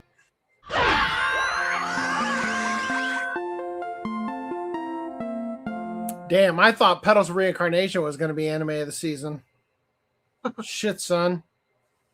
Can you does this page have the trailer on it? Yeah. Could show me like the first couple frames and pause it. Right there. Okay, never mind. Okay, yeah. I thought it was something else. Keep going. Carry on. My wayward son. Rent a Girlfriend anime brings Chizuru Kazuya close in a main season 5 trailer. Okay. We once covered when season 4 was coming out that a certain scene involving an underwater cuck fetish boner was going to happen. It is in fact in season 5 and it's in the trailer.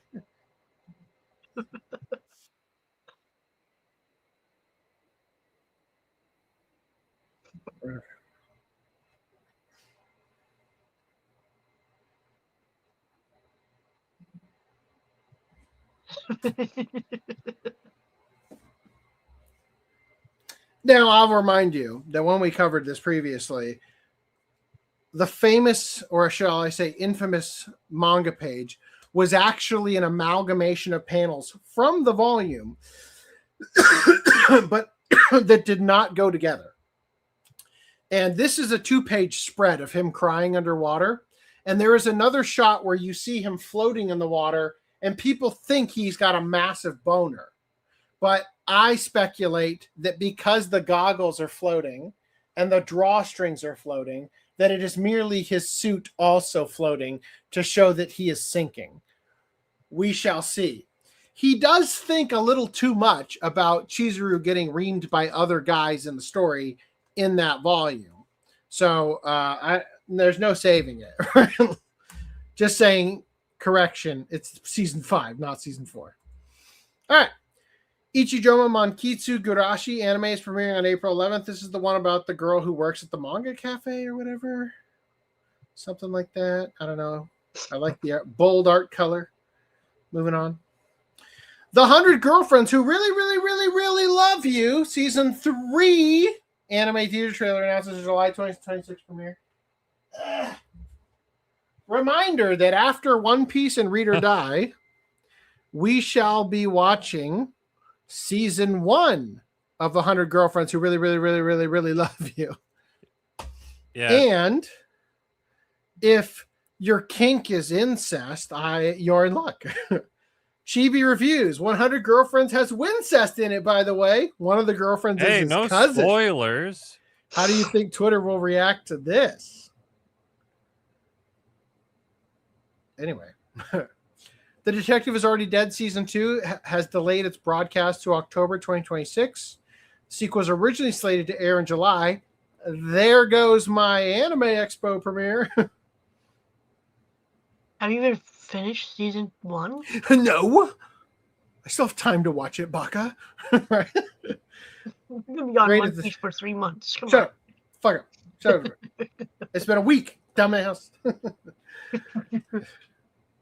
right. Maybe almost 2 weeks. Arcanadea Well, it's been anime 2 reveals weeks a new already. teaser art. What? It has been 2 weeks. It's been 2 weeks since the last show. Come on. Yes, but One Piece season 2 didn't air until March 10th. So it has not been 2 weeks. So there. And also I was indisposed for a fucking week. in the land where dreams go to die. All right, so it's based on the Bishoujo figure series, Arcanadea. Zoom in and enhance. Nice. You zoomed in and hit on the wrong one.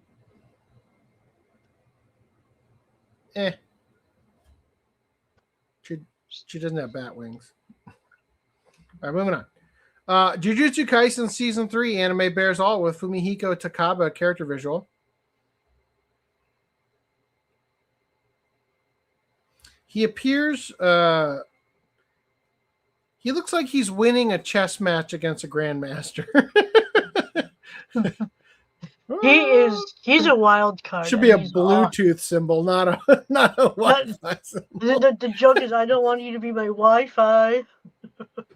he's a comedian. Anyway, whatever. Yep. He's a great character. I like him. Yeah, can't wait. All right, Sekiro No Defeat anime is premiering in 2026, and there's a trailer we're gonna watch. Stop me if we've already seen it. そなた、一人か。腕ある忍びとお見受けした。まだ死ぬ定めではないと見える。我、光に付き従う影。この国に明日があるとは限らぬぞ。我らが争わぬ道はないのでしょうか。主は絶対悠長として守れ。頼んだぞ、狼。騒しいやつ、石腕の狼、赤炉よ。貴様、何故戦う？死を厭わぬのですか。なすべきことをなす。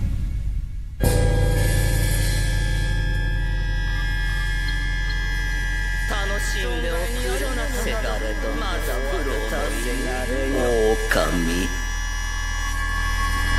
共に来るか。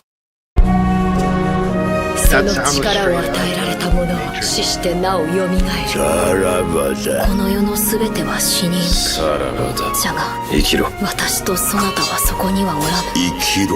流因の血を何故死ぬ。我が命まで求めるか。何故生きる。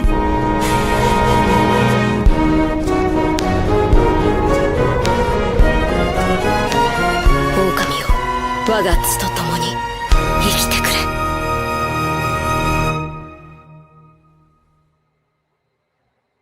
What were you saying?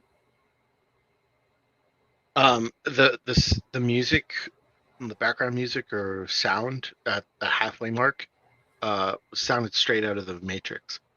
Oh, what do you guys think about this art style with like the limited color palette, but like the really intense line art?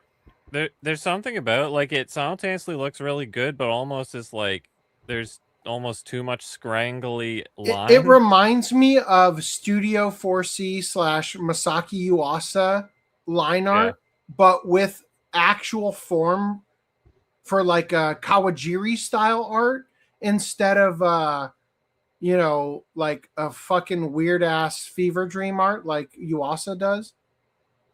I feel like this is CG, right? Some of it maybe. Some people thought it was AI. Remember we covered that? Anyway, looks like it could be good. We'll watch it. Meanwhile, Cyborg 009 Nemesis anime has unveiled its teaser visual. What's in a good teaser visual? It's got to get Not you a character. Piqued your interest, right? It shouldn't have a character in it. It should definitely have a big ol' whatever the fuck the cod piece is. He's like, no wardrobe malfunctions for him. Yeah. This isn't even my final form. Showing.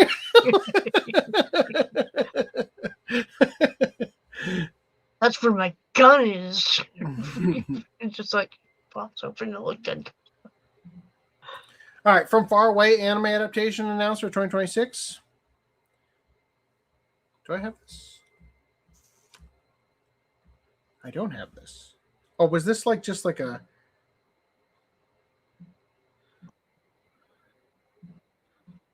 Yeah, it's like a motion comic. Anyway, from far away. On her way home from school one day, Noriko is unexpectedly plunged into a strange and extraordinary fantasy world. Her troubles compound exponentially when she is rescued and befriended by a handsome young man by the name of Isark. He may be brave and courageous, but inside Isark lurks the darkest evil imaginable. And according to an ancient prophecy, Noriko possesses the power to unleash that evil. Now, inexorably, that's how you pronounce that. Now inexorably bound together, these two unlikely allies must navigate a world both wondrous and hostile. Ooh, let's move on. Red River got a trailer. Teaser trailer. Let's watch it. Here we go.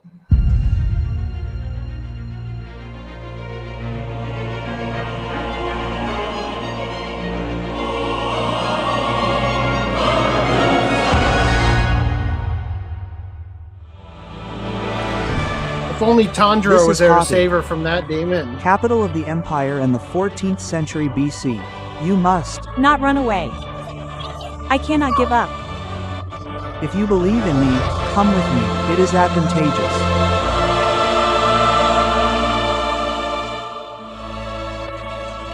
This story ran through the Anatolian land with a hot wind. The story of one girl. Wow. A whole girl. Damn. The whole girl this season? You really, holy shit. You really know how to whet a guy's appetite. Old man says the Tampa police hired a fake sign interpreter and had to apologize. She was signing gibberish. There's been a few of those incidences. Yeah. Deaf people don't watch TV. All right. JM manga from HINAMATSURI creator gets an anime adaptation. JM. Does this guy only know how to make comedies of like thugs with lollies?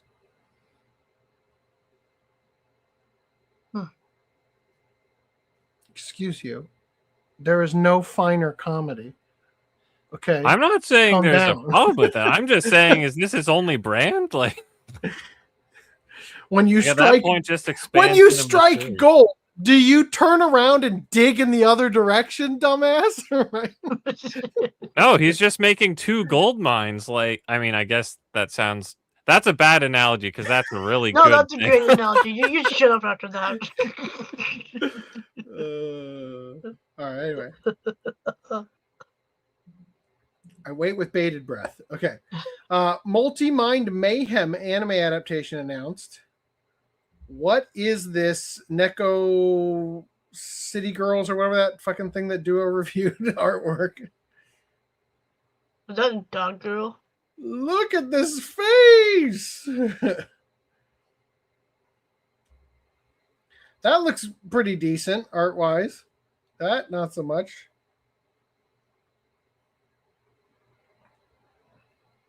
That's readable. Bard Cornelius, the son of a nobleman of Mauricia, an empire located in a parallel universe. End of sentence. Cool.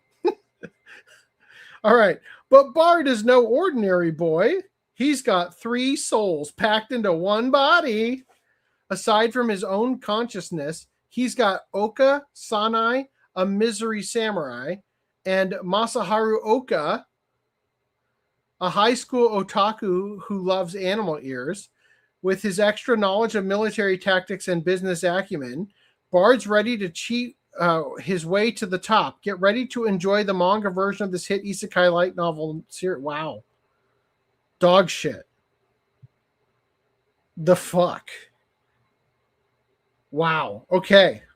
Regret. Gambling manga Junket Bank gets a TV anime in October. A lot of gambling in Japan, huh? I want more kaiji. Come on.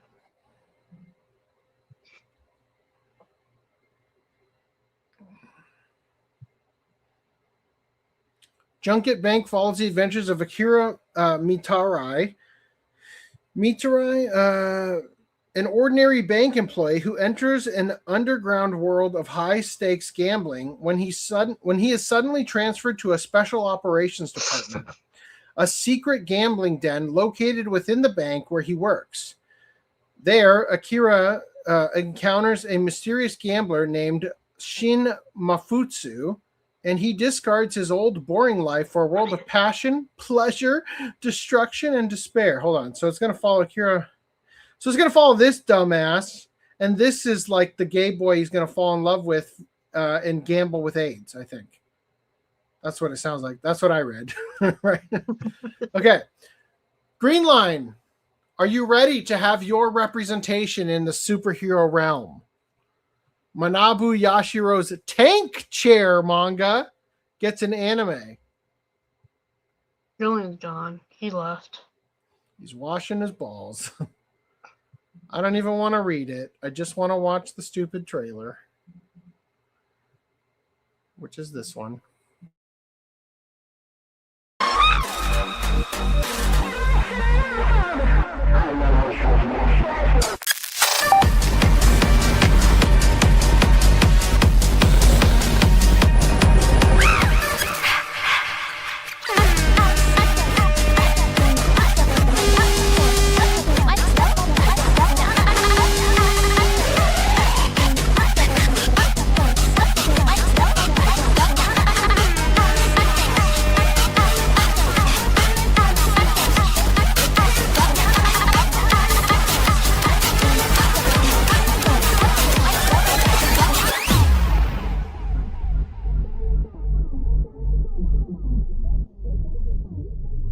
And all the viewers thought, man, I wish I was crippled.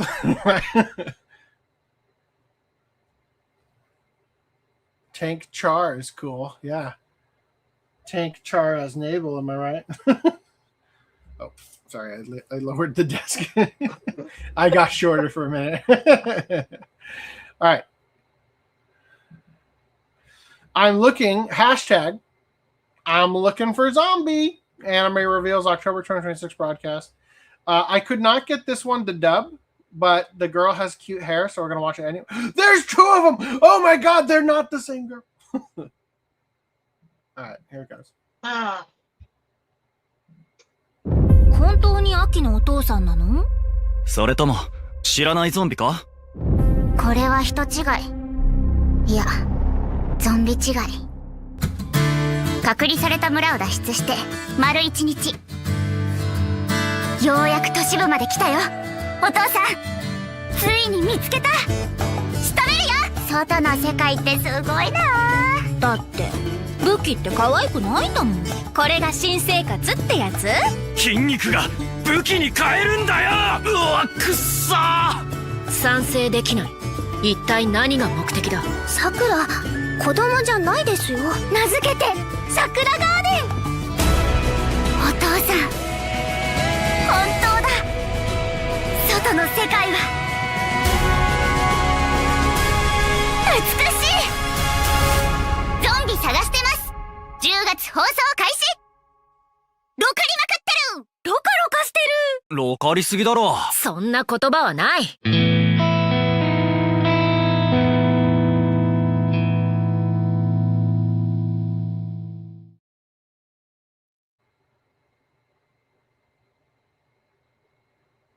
It's something. All right, let's wrap this up. The Forsaken Saintess and her foodie road trip in another world anime announced. Thank God. Thank God for the current era of storytelling. Thank God for the lack of things to overcome that we write stories about such trivial trash.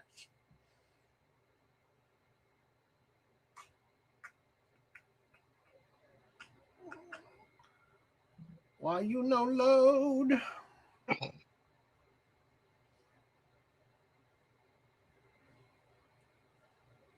Story follows Rin, a young woman in her 20s who finds herself in another world with two god-tier skills, motor house and survival. So she decides to use them to continue her camping and cooking hobbies with an adventuring party. Damn. moving on.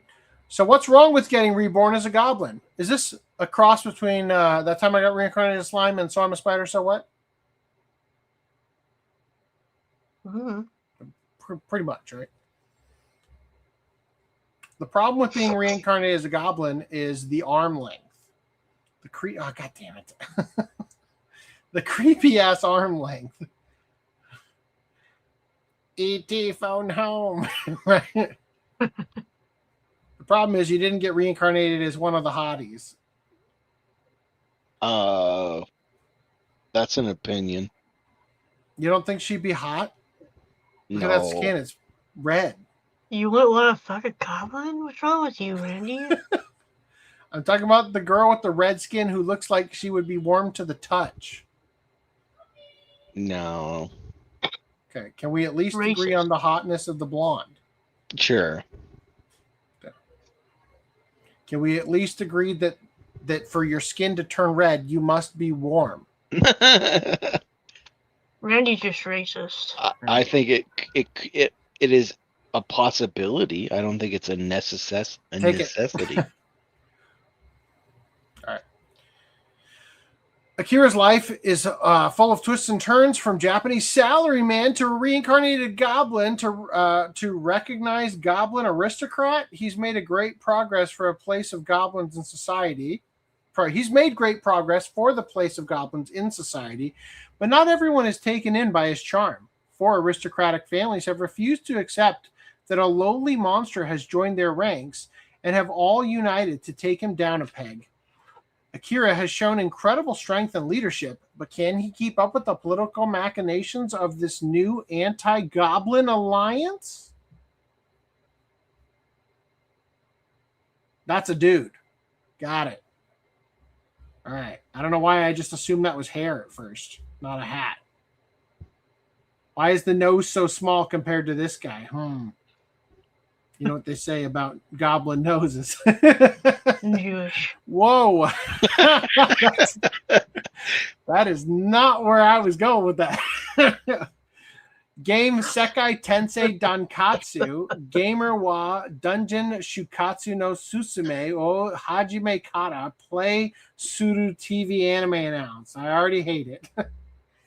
It is translated as... I want that shit. Reincarnated as a Jewish goblin. Just wait, whoa.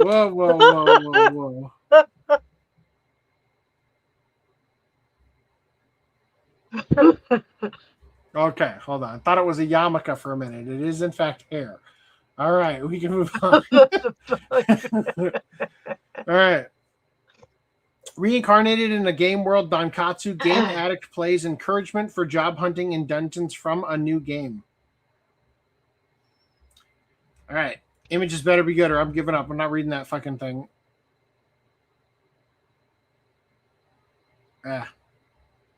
No. Skip. The Frontier Lord begins with 0 subjects. Anime announces July premiere in the first trailer. She looketh good. She looketh okay. She a unicorn. That part looks a little less fun. All right. Let's watch the trailer. Ooh, there's images I didn't know about. Let's watch the trailer. Here they come to save the day. Here goes. The king gave me 2 lands as a reward for my service in the war. All I have is grass in my 2 lands. I'll find some work that will help people. That way I can keep my parents' will. Wake up. Oh. Who are you? What are you doing? Dear, I want to work for you. Come back. Soon. I'll be waiting. Everyone's getting better upskirts. My name is than me. It's Eldang not fair. Estes. Please call me Eldang. I'm on Your side. No matter what enemy I face, I'll protect you. No fucking idea what's happening in that. Anyway, Kadokawa plans massive anime production hub in Tokyo to build a world-class anime city. Don't get distracted by this because it's going to show up in another article in a moment. Japanese entertainment giant Kadokawa has announced plans to launch a large new anime production center in Tokyo, consolidating several animation studios into a single hub as part of a broader push to expand its global anime output. The new facility, called Studio One Base, is scheduled to open in autumn 2026. Why does that sound familiar? Anime Titties City must happen. I agree. The Las Vegas of anime cities. Let's do it. The new facility called Studio One Base is scheduled to open in autumn 2026 inside the Sunshine City complex in Ikebukuro, a major entertainment district in Tokyo. The project will bring together 6 animation studios and related production departments affiliated with Kadokawa under one roof. Studios expected to be consolidated into the hub include Engi, Studio Kadan, Raging Bull, Bell Knox Films, and Chiptune, alongside Kadokawa's internal animation division. I swear to God, we've read this, not this article, but like we've read about this already. The goal is to centralize production operations, improve collaboration between creators, and strengthen the company's ability to develop new talent.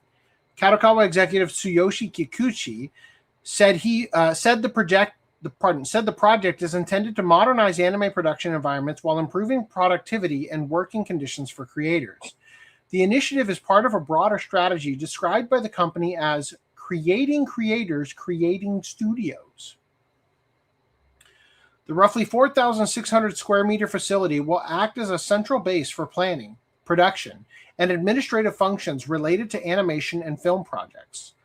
By concentrating resources and personnel in one location, Kadokawa hopes to streamline production pipelines as the global demand for anime continues to grow. The company is also partnering with Toshima Ward in Sunshine City to strengthen Ikebukuro's position as a major hub for anime culture. Kadokawa says the long-term goal is to develop the district into a world-class anime city, capable of producing globally competitive intellectual property. The announcement comes as Japan's animation industry continues to expand rapidly.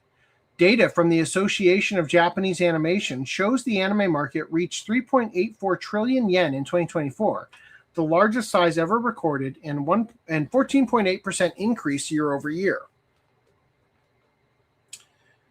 At the same time, the Japanese government has identified entertainment and content production as a key economic sector, with a national goal of increasing content exports to 20 trillion yen by 2033.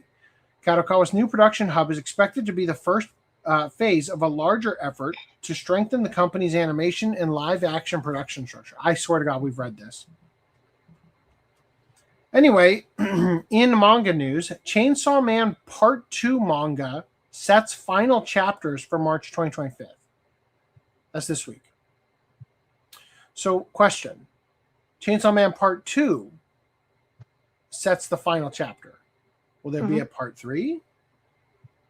Maybe. Probably. Most likely. From what I've heard, Part 2 goes downhill hardcore. I don't know if anybody's following it. I have heard that too. But we did get that alleyway masturbation scene, so. Count your blessings. And it's not masturbation.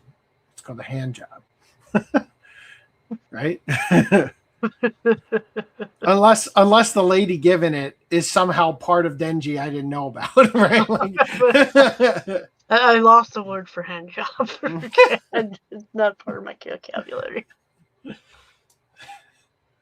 All right, anyway, there's also Space Brothers manga is going to conclude in 3 chapters after 19 years. Thank God we got a full adaptation. It was still going.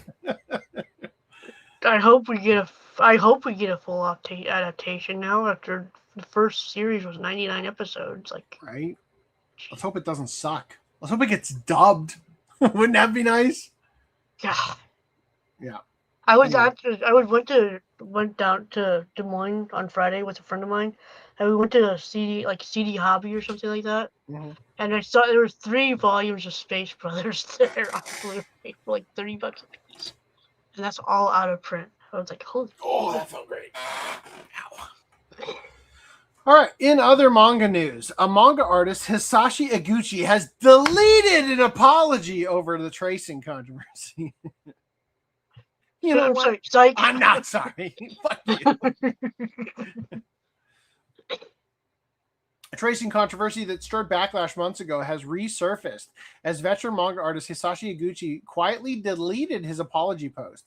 Iguchi's apology, posted on December 30th, 2025, regarding allegations of unauthorized tracing, had been deleted as of March 19th, 2026. The post originally addressed backlash stemming from an illustration he created for the Chuo Line Cultural Festival 2025, which had drawn criticism after he revealed it was based on a woman's photo seen on Instagram, with permission obtained only after the fact. The issue quickly escalated at the time, with the visual being removed the same day by Lumine Ogikubo, which stated there were problems with the production process. The controversy didn't stop there, as further allegations emerged claiming Iguchi had traced photos in other commercial works, prompting responses from multiple companies and institutions. In his now deleted apology, Iguchi explained that the original dispute had been settled through lawyers and with mutual agreement. He also pushed back against the broader backlash, arguing that tracing itself is a legitimate artistic technique and not inherently equivalent to plagiarism. He stated that tracing equals theft is an oversimplified view and confirmed that, legally, the method itself is not necessarily problematic. I hate to admit it, but I agree.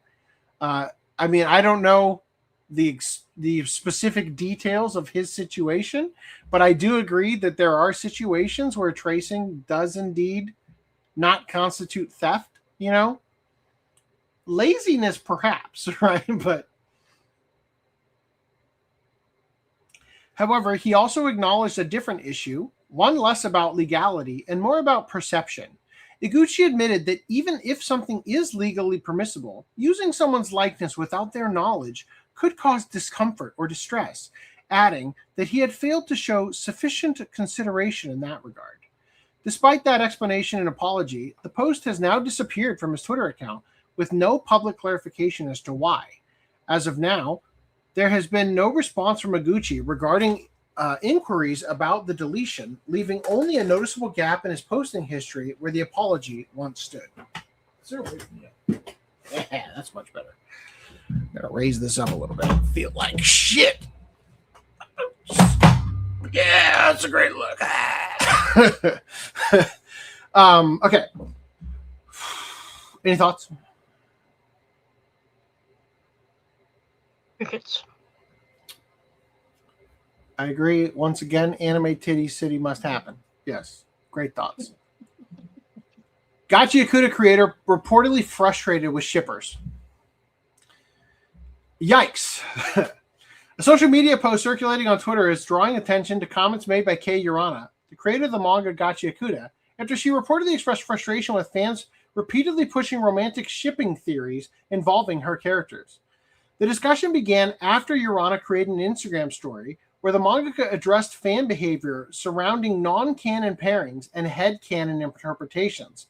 Those familiar with these shippers, which is most common in the West, know that they border on mental illness, as there have been past cases of such individuals making threats and doxing those who don't agree with their ships.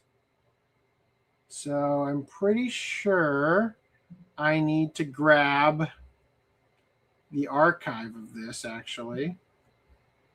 Don't look.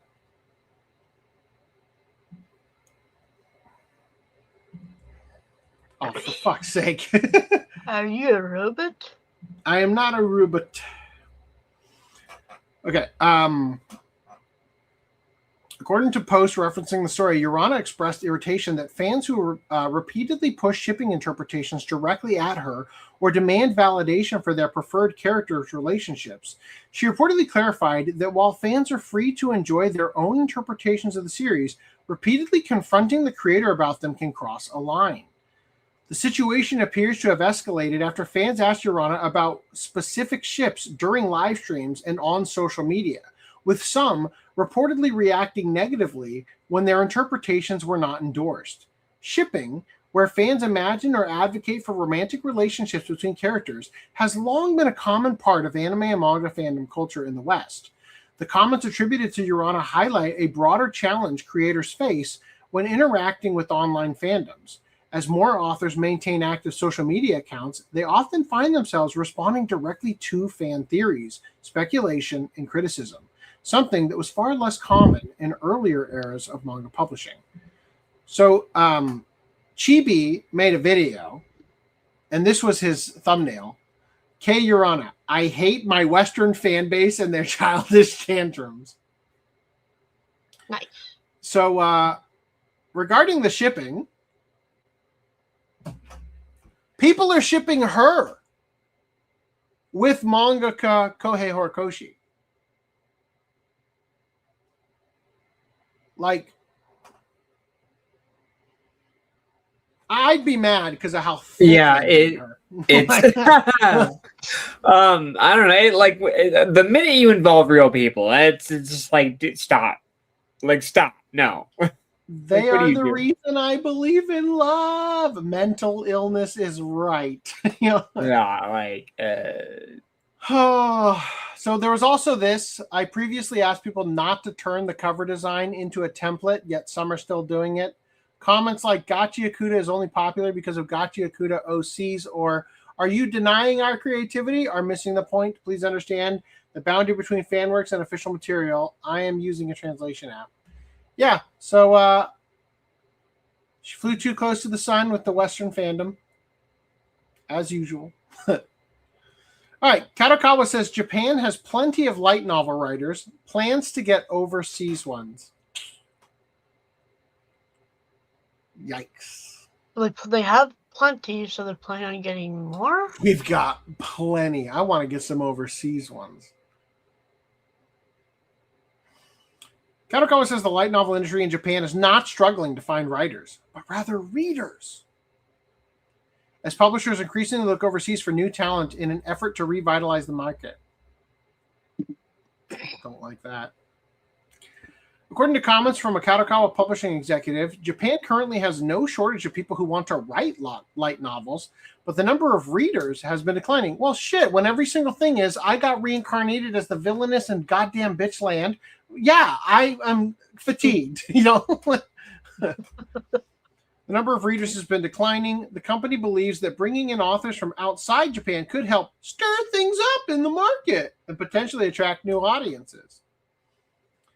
The discussion came in the context of Kadokawa organizing an English-language light novel contest aimed at discovering foreign writers who might contribute new perspectives to the genre. OCA Podcast is going to submit the Once Cooked on Another Planet!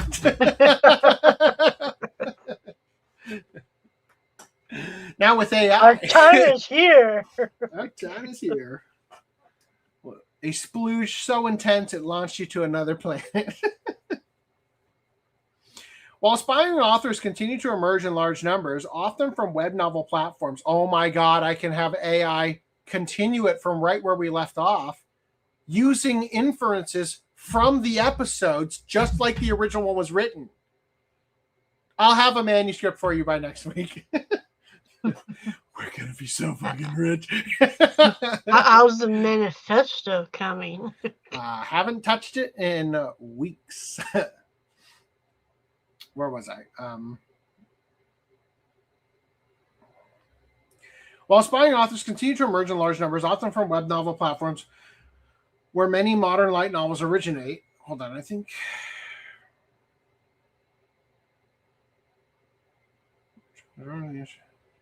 English language light novel contest aimed at discovering foreign writers who might contribute new perspectives to the genre. The initiative is intended not only to find talent, but also to energize the industry at a time when domestic readership appears to be shrinking. While aspiring authors continue to emerge in large numbers, often from web novel platforms where many modern light novels originate, the audience for those works has reportedly not kept pace. The imbalance has created a situation where there are plenty of creators competing for attention, but fewer readers consuming the content. Kadokawa's strategy suggests that publishers see the global market as an opportunity to offset the domestic slowdown. Light novels have already become a major source of anime and manga adaptations, and international interest in Japanese pop culture continues to grow. By recruiting writers from overseas and experimenting with English language projects, the company hopes to inject fresh ideas into the genre and potentially expand the reader base beyond Japan. But many familiar with the concept know that this ends up polluting mediums with political nonsense and pushed agendas, as seen in Western entertainment space. All right. So Kadokawa wants to make the new mecca of anime cities, or whatever they said, and they now want to get overseas writers because they've got too many Japanese ones. Getting a little too Japanese up in here, right? What do you think the next step is for a company doing that kind of bullshit? They're firing our surplus of Japanese ones. An activist investor snaps up 8.86% of Kadokawa and signals a potential shakeup. I don't like that. Major Japanese entertainment giant now has a new influential shareholder as an activist investment firm quietly buys up a sizable chunk of Kadokawa, immediately sparking speculation about what changes could be coming next. Hong Kong-based hedge fund Oasis Management has acquired an 8.86% stake in Kadokawa after purchasing over 13 million shares, officially surpassing the 5% threshold required to be considered a large shareholder. The acquisition was disclosed in a March 19th filing to Japan's Kanto Local Financial Bureau. Oasis stated that the purpose of the investment is both portfolio investment and important proposal activities, a phrase typically associated with activist investors seeking to influence company management and strategy. While no specific proposals have been revealed yet, the wording alone suggests that the firm isn't planning to stay passive. Kadokawa is a massive media conglomerate involved in anime, manga, publishing, and games, and notably serves as the parent company of From Software, the developer behind titles like Elden Ring. This makes the situation particularly relevant to gaming audiences, even if the investment itself is purely financial, at least for now. Oasis Management is known for taking active roles in companies it invests in, aiming to push changes that increase shareholder value. The firm has, the only change you could do, more titties and panty shots, bro. You will dramatically increase the stock value of Kadokawa. Get rid of the woke people at Anime News Network, which they also own, right? And more titties and panty shots. Then boom, we're back in business, boys. Make anime hot again. Make anime hot again, shirt web. Make anime hentai again. The real ma.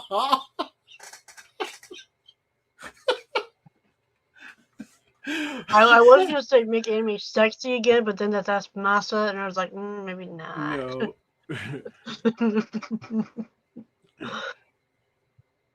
All right. What about make anime ecchi again? And it's Maya. Maya. Nah, that doesn't work. Make anime goon again. Make anime great. Just make anime great again. Like, come on. We don't want just good. No, not good. He said goon.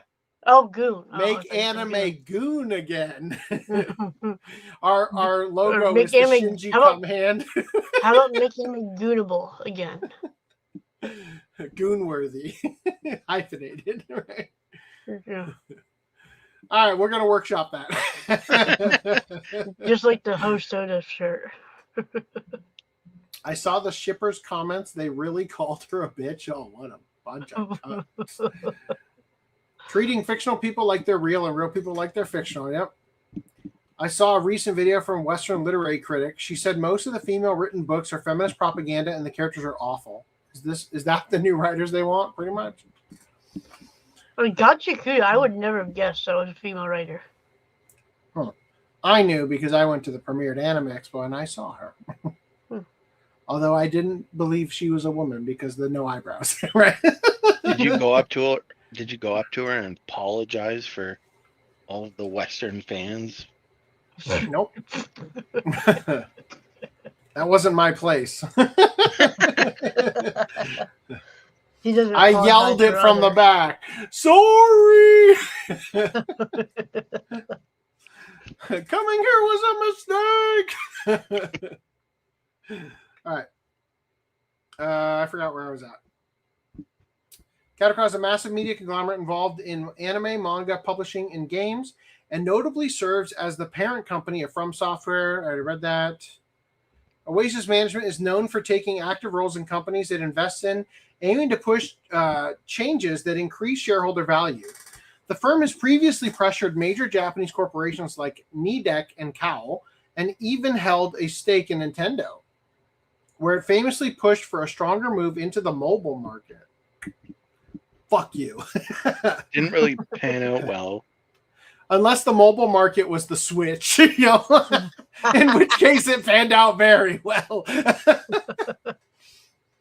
At this stage, there's no indication of what Oasis specifically wants from Kadokawa, but his track record suggests that important proposals could mean restructuring, cost-cutting, or shifts in business focus. Now, I saw this tweet, and I included it, although I haven't read it. We'll see what it says. Anime and manga are probably going to change towards a more mainstream vibe. It's not a secret that Kadokawa has been having a lot of trouble with sales, with their profits collapsing 90%. Shit. So it was only a matter of time before something like this happened.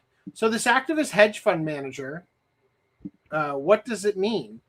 They buy stakes and push hard for changes, where the main focus is to protect shareholder value, improve the company's standing, and make money off of it. This isn't the first time Japanese companies have been influenced by these activist investors, and typically they don't destroy them, but they do change them. Yeah, the ESG grants that fucking Square Enix took. How about that? Several things happened in the past with these kinds of investors where they cut projects, especially underperforming ones, and focused on more profitable ventures. It also means cutting staff and reducing the labor bloat, which cuts against Japanese corporate tradition. So how does this affect anime and manga? It means less experimentation and fewer niche or passion projects, increased pressure to chase global trends for anime, and likely turn anime/manga more toward mainstream corporate slop that is loved by consumers but hated by the fans. It also means faster project cancellations and faster greenlighting of new projects, more darts thrown at the wall to see what sticks. Eventually, things are going to pivot more towards safe bets instead of bold risks, more sanitized narratives, less fan service, less taboo, and less edgy stories to make it more acceptable for broad global appeal. I'm also skeptical that someone like this, with this kind of experience, will understand how to make anime/manga successful. But one bright spot is that this firm has no history of DEI or ESG mandates, at least so far. Wow, shit. Silver lining. Right. They might have some Chinese mandates, though. Yeah, must be great leader endorsed or whatever. Well, I kind of just meant more manhwa adaptations. Manhwa is Korean. You mean the donghua? Yeah, sure. Must have more cuck anime. All right, anyway. Next generation Xbox console Project Helix announced. Randy, take it away. Basically, it's going to be a computer and play Steam games now. Woohoo! So I just want them to make a new controller that has like HD rumble or haptic feedback, because they've nailed every other part of the controller. So you were talking about Blade or whatever? Just that. So the Xbox Series consoles got a UI update, and the CEO or president, the new lady, came out and said one of her like tweets that people were thinking was maybe AI. Yeah. was like, "Oh, bring back the Blade system," and Yeah. I just mentioned that they updated the UI and it's not the Blade system, so it's Yeah. kind of funny. You've But fallen down on one of her promises already. Fallen through. that's that's not really related to the Project Helix thing. But I thought that was. I don't know. I never really played Xbox. yeah, the Blade system was from the Xbox 360. Okay. But what I was going to say was the fact that the goal seems to be to make a box that plays PC games. Mm-hmm. Flies in the face of some other companies. Yeah, they're making it more like the Steam box essentially. Yeah, Steam Deck, whatever. Well, yeah. So Steam Deck is the tablet version that Steam is making, but they also make they're aiming to make a console type computer.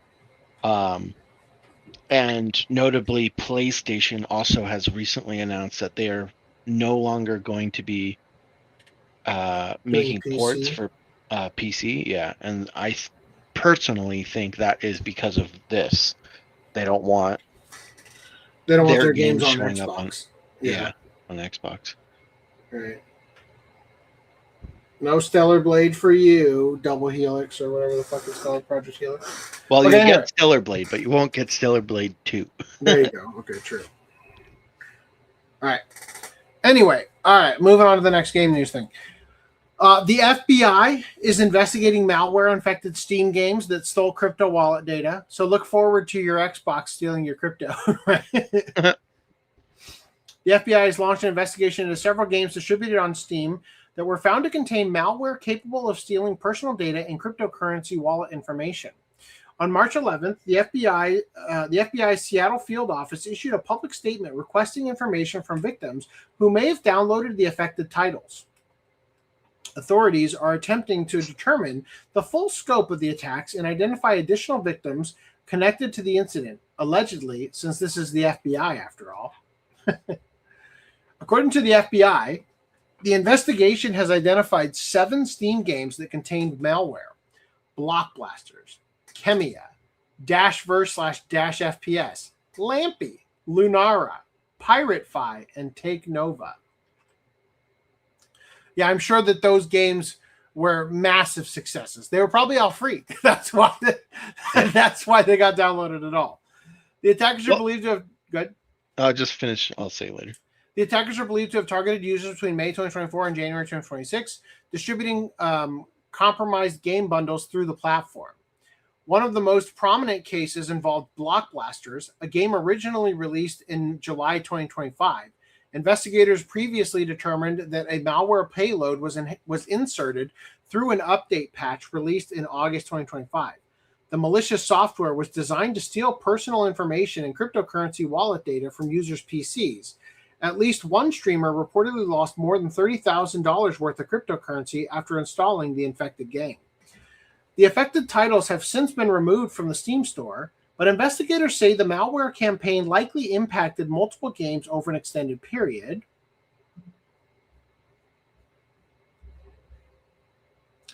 In a statement to PC Mag, Valve said, quote, "We previously sent email notifications to players who launched certain games on Steam when we discovered that builds of those games likely contained malware.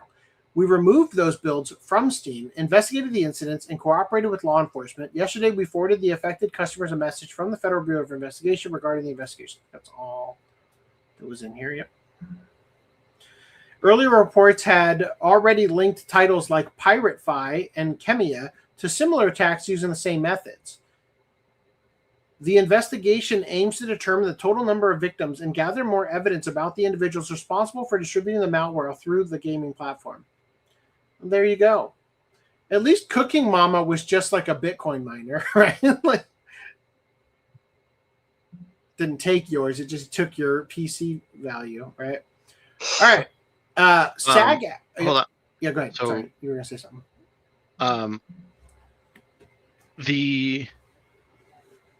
It's kind of scary because you might trust a game when you first download it. You're like, okay, And I then it trust updates. this game. Yeah, Yeah. And you play the game and it works, Mm-hmm.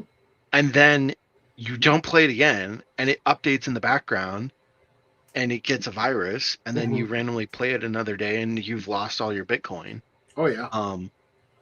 It's like something there's something to say about having the majority of the gaming industry be like AAA games, right? Mhm. And kind of locked behind this exclusive club, you know, where not everyone's idea gets made, Mhm. but at least you have a trust in the fact that you're not going to download a virus. I mean, right? Until you do. Yeah. Well, You yeah. know? So I don't know if you've heard about this, but there was a scare recently, like in the last year or two, I think it was, where basically in open source software, a lot of people will use a piece of open source software, and they'll put it in their own software and then sell that or bundle it. And sometimes this is like, you know, nested and nested and nested type situations. And so what you can find are like a very tiny package that or software package, is another word for software, that is meant to do something very simple. And in the case of that happened recently, is someone targeted a small open source zipping algorithm, basically. Really? Yeah.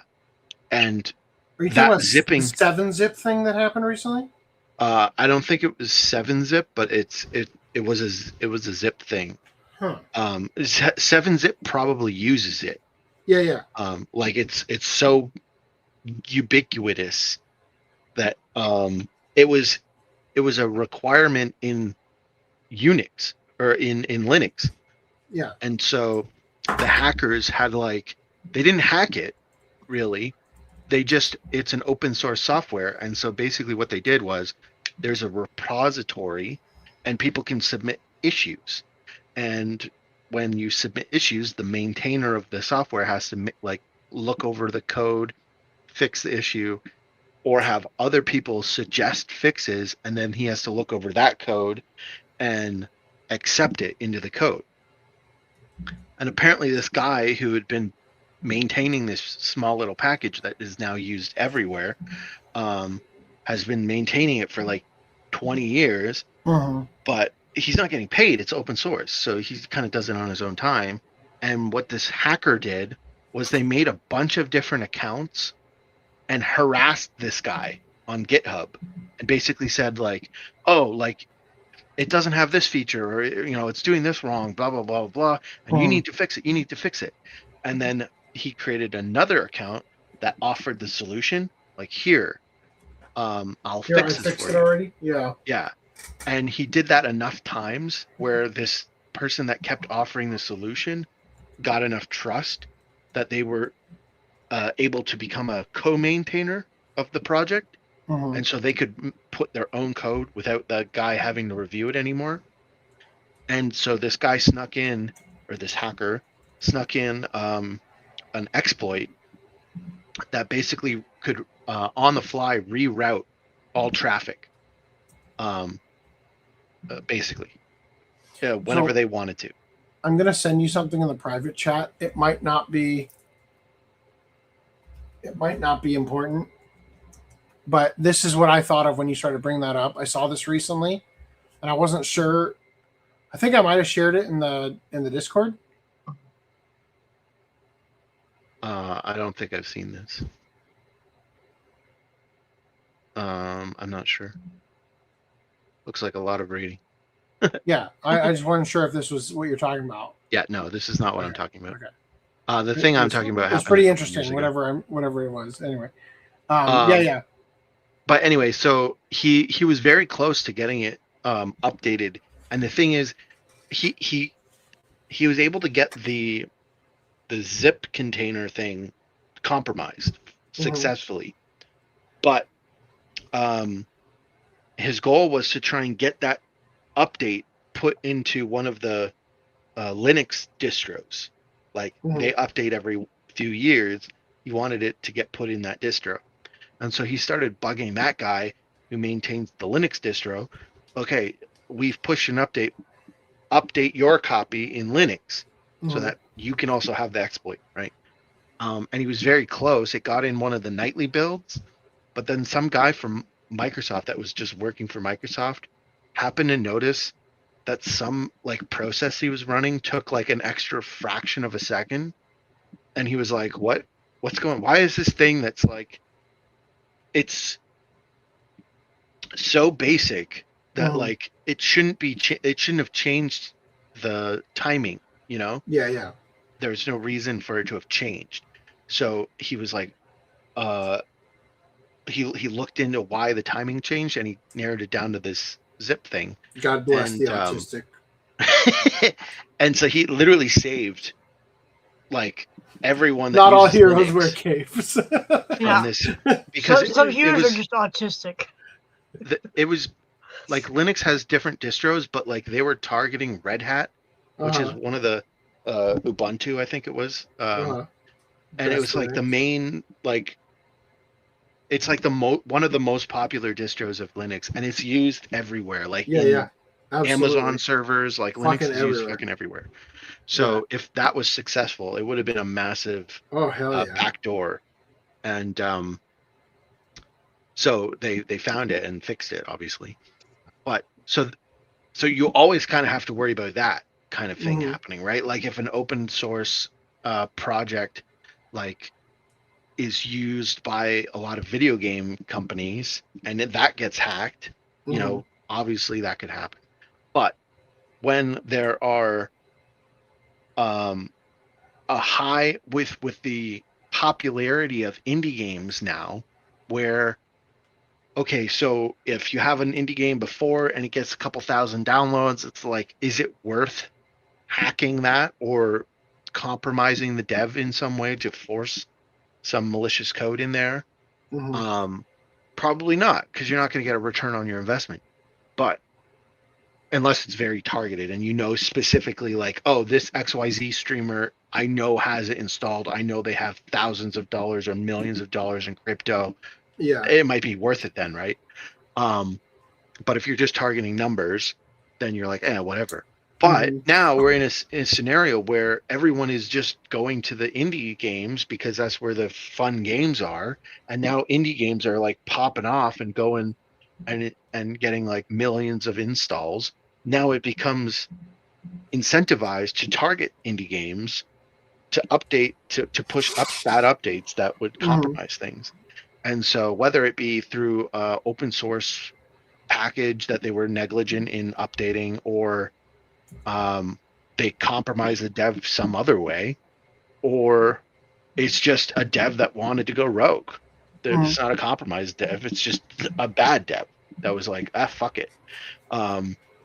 So that becomes kind of scary. Totally. All right. I'm going to go ahead and skip the next topic just so we have more energy for some later topics here. But we're going to jump into this one. Genshin Impact X Duolingo collaboration triggers a massive download spike. I mean, why haven't I gotten this? Like a strange crossover between the hit RPG Genshin Impact and language learning app Duolingo. By the way, I am on my 752nd day streak, right? Appears to have paid off, with the collaboration reportedly triggering a major surge in downloads across Japan. The collaboration launched in December 2025, featuring characters like Paimon, Tainari? So I don't know. I don't play it. And Sino, I don't know, interacting with Duolingo's mascot Duo in a special language learning event. Players who extend their Duolingo learning streak by 3 days during the event could earn exclusive in-game rewards for Genshin Impact. Well, no fucking wonder the downloads went off the chart. I'm learning Japanese, right? Like Japanese users using it to learn their own language kind of thing. Of course, it's going to be in another language to teach you the language. So maybe you can't do that. I don't know. Isn't Genshin Impact Chinese? I don't know. Is it? Probably. It is Chinese. According to mobile analytics from Sensor Tower, the promotion led to a dramatic spike in downloads for Duolingo in Japan. On December 7th, 2025, one day before the collaboration launched, the app recorded its highest daily download count of the year in the country. The collaboration appears to have contributed to Duolingo's strongest performance in Japan in recent years. Data shows the language learning app reached over 4.5 million downloads in Japan in 2025, more than double the 1.9 million downloads recorded in 2021. The event itself was fairly unusual, even by crossover standards. In-game quests tied to the collaboration encouraged players to maintain their learning streaks in Duolingo, while completing the tasks rewarded them with items such as Primo Gems, character cosmetics, and themed food items within Genshin Impact. Jeez. All right. Resident Evil Requiem has become the fastest selling game in the series.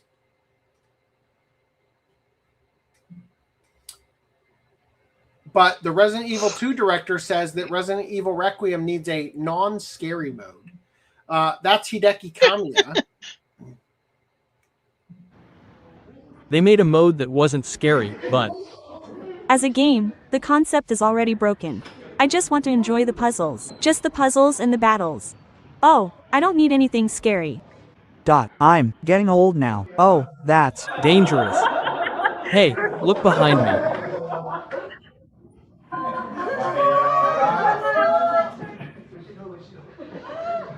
Oh, that's... dangerous. Oh. Ah.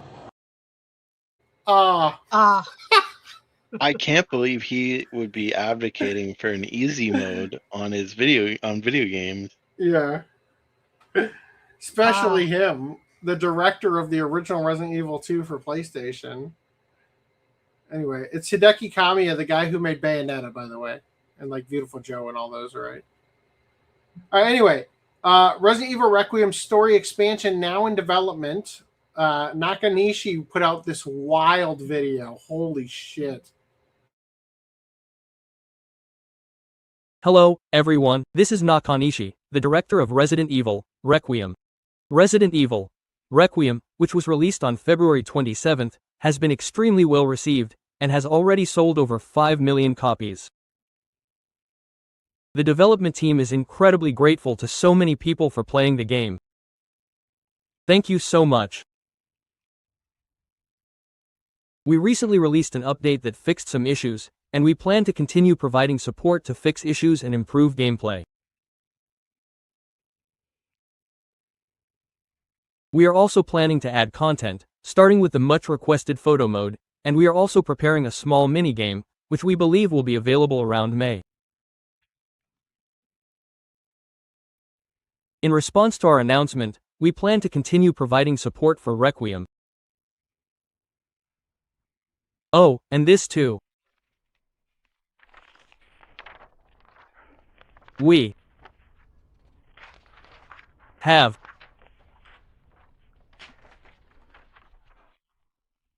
decided to produce additional story content. This content is currently in active development, with the aim of allowing players to delve even deeper into the world of Requiem. Well, I think it will take some time until the distribution, so please look forward to it. Finally, thank you very much, everyone.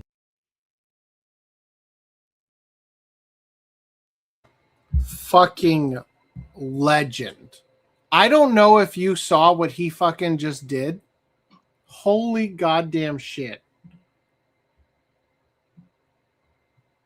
Forbidden Requiem with Leon holding a woman. Biohazard Requiem with Grace and Leon as cats. Not this one. Like backyard barbecue. Right? Gambling with Gideon. Bejeweled. Fucking Legend. That was so funny. So somebody found they got the clear image of Forbidden Requiem.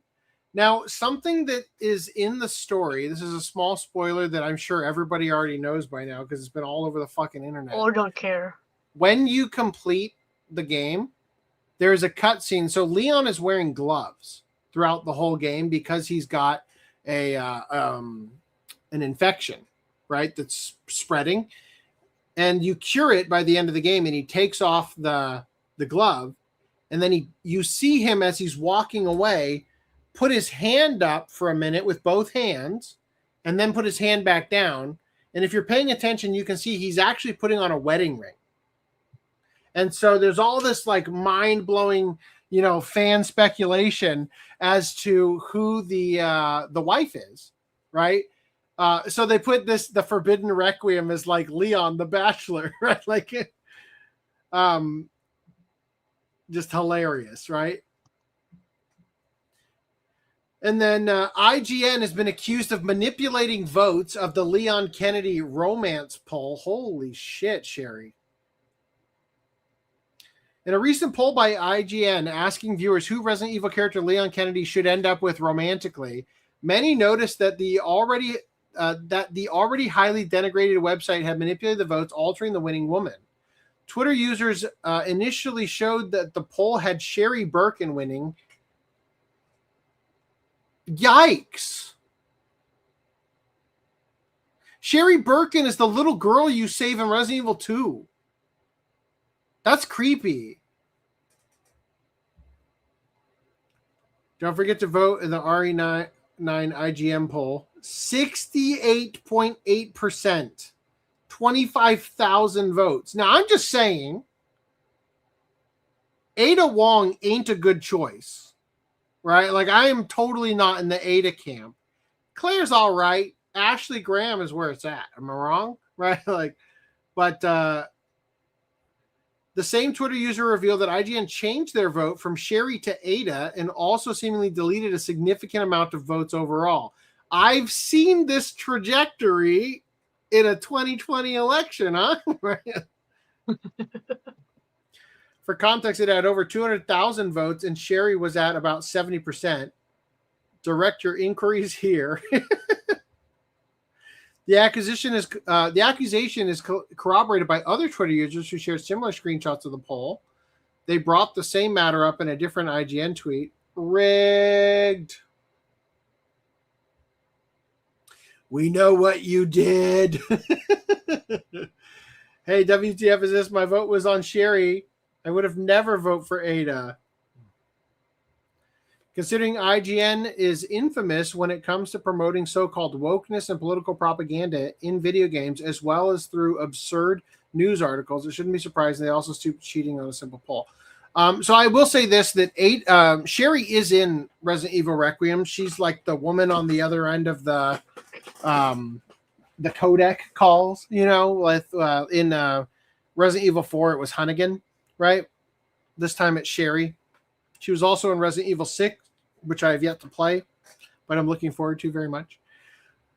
There was this thing going around for a while where people are saying, oh my God, in Japanese, she calls Leon Anata. Anata is exclusively used for somebody you're married to. And it's like, Anata means you. The word you. No, she calls everybody that. Play the previous game. Anyway, Nakanishi posted a story to say that he's going to step away from Instagram. This is the guy who is playing out with the papers because some fans edited fake screenshots of him about Ada and Leon, and he's being called out. So he said, thank you so much for all the messages. Unfortunately, it's hard for me to reply to everyone, but they warm my heart. I've even gotten called out for screenshots of edited messages. I'm about to go into hermit mode for a bit.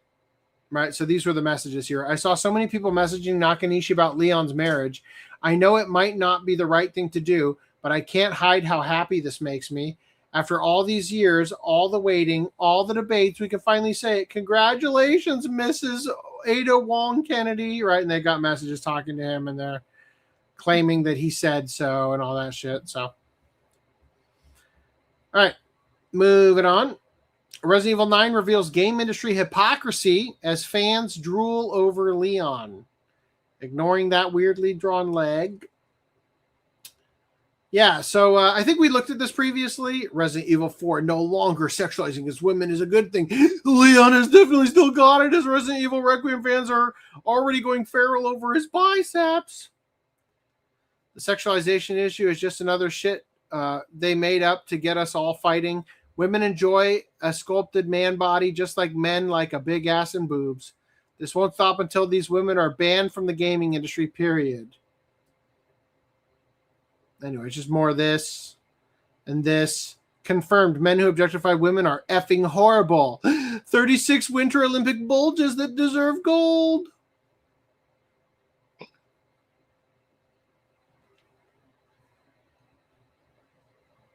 Anyway, skipping over here. That is the wrong link. Fuck. What have I done? All right. We can still play it. I just got to fix it later. And that sucks. Here it is. Okay, I'm not going to lie. That's kind of sexy. Why are we doing this?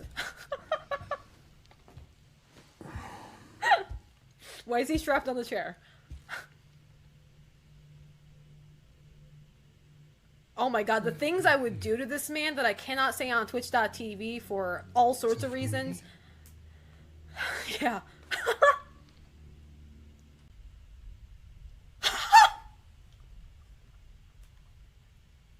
Okay, you're not supposed to. You're not allowed to do that. Like, you can't just do that and think that we would stay silent. Okay, you can't just do that and think I'm not gonna react to it in any sort of fucking degenerate way. Like, let's be fucking real now. All right. So, fortunately, I fucked up in a way that made it easy to fix. This is what you're supposed to see. Her tweet. Okay, all right. The day won't come. Sorry, right? Okay, here it goes.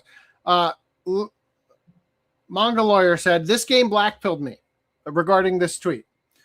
Years of showing how female fan service was erased from most franchises, only to be mocked for it. Now sexualizing men is praised, while simps treat the most mid-female character like the holy grail of gaming. The game made billions. We will never go back. Capcom tested if they could push the blandest female design while adding full Leon fan service. Since today, that's seen as funny, brave, safe, and attractive. It worked. Most people don't care about what we pointed out.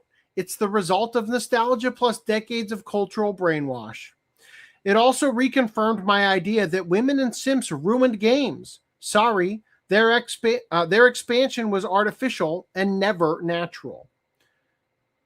It had the same impact as someone being a fan of the Champions League and forced to watch players get their nails as a new rule.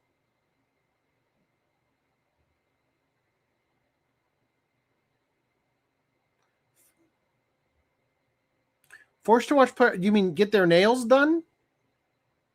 I don't understand that. It made more damage than good. The HIV Kotaku article simping for Leon or Nintendo openly objectifying him didn't come from a vacuum. This was deliberate to mock you. It's not just about some just okay boring female character, low by Capcom standards. This game carries a more sinister idea, and I'm not crazy. I agree. I agree with what he's saying. I do agree that Grace is not a sex bomb by any stretch of the imagination in the game. However, she will be soon. I do, yeah, well, that too. I do think that she was the most fun playing as in the game, personally. I'm going to recycle and push as much as it can this safe, horny idea of exploiting old male characters and sexualizing them at full speed while delivering the most tame and normal female characters ever.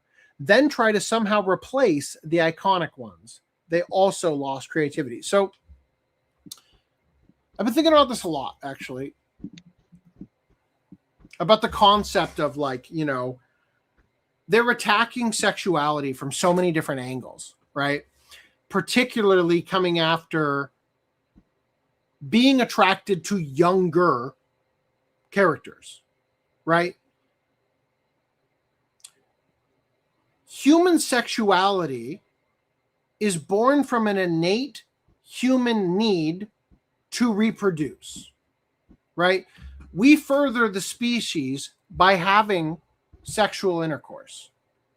Therefore, it is not only natural, but healthy to be attracted to the most fertile of the opposite sex. Now, being attracted to and having intercourse with are two separate things, naturally speaking, right? And so when it comes to attacking the quote unquote male gaze, right, which is not like stuck in the realm of, you know, underage by any stretch of the imagination, right?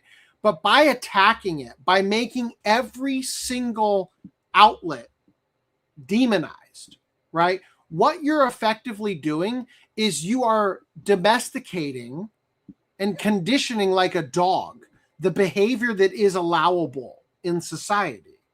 And the ultimate goal is to promote among women promiscuity to make them less appealing to male partners, promote among women abortion and the lack of responsibility, which also affects your fertility, because the more abortions you have, the harder it is to keep a baby, right? And they're doing all of these things in order to create a world where we stop reproducing, right? And look at Japan. Look where we're at. You know, we don't have human interaction anymore on the same scale. We have Tinder and apps designed strictly for hooking up, right?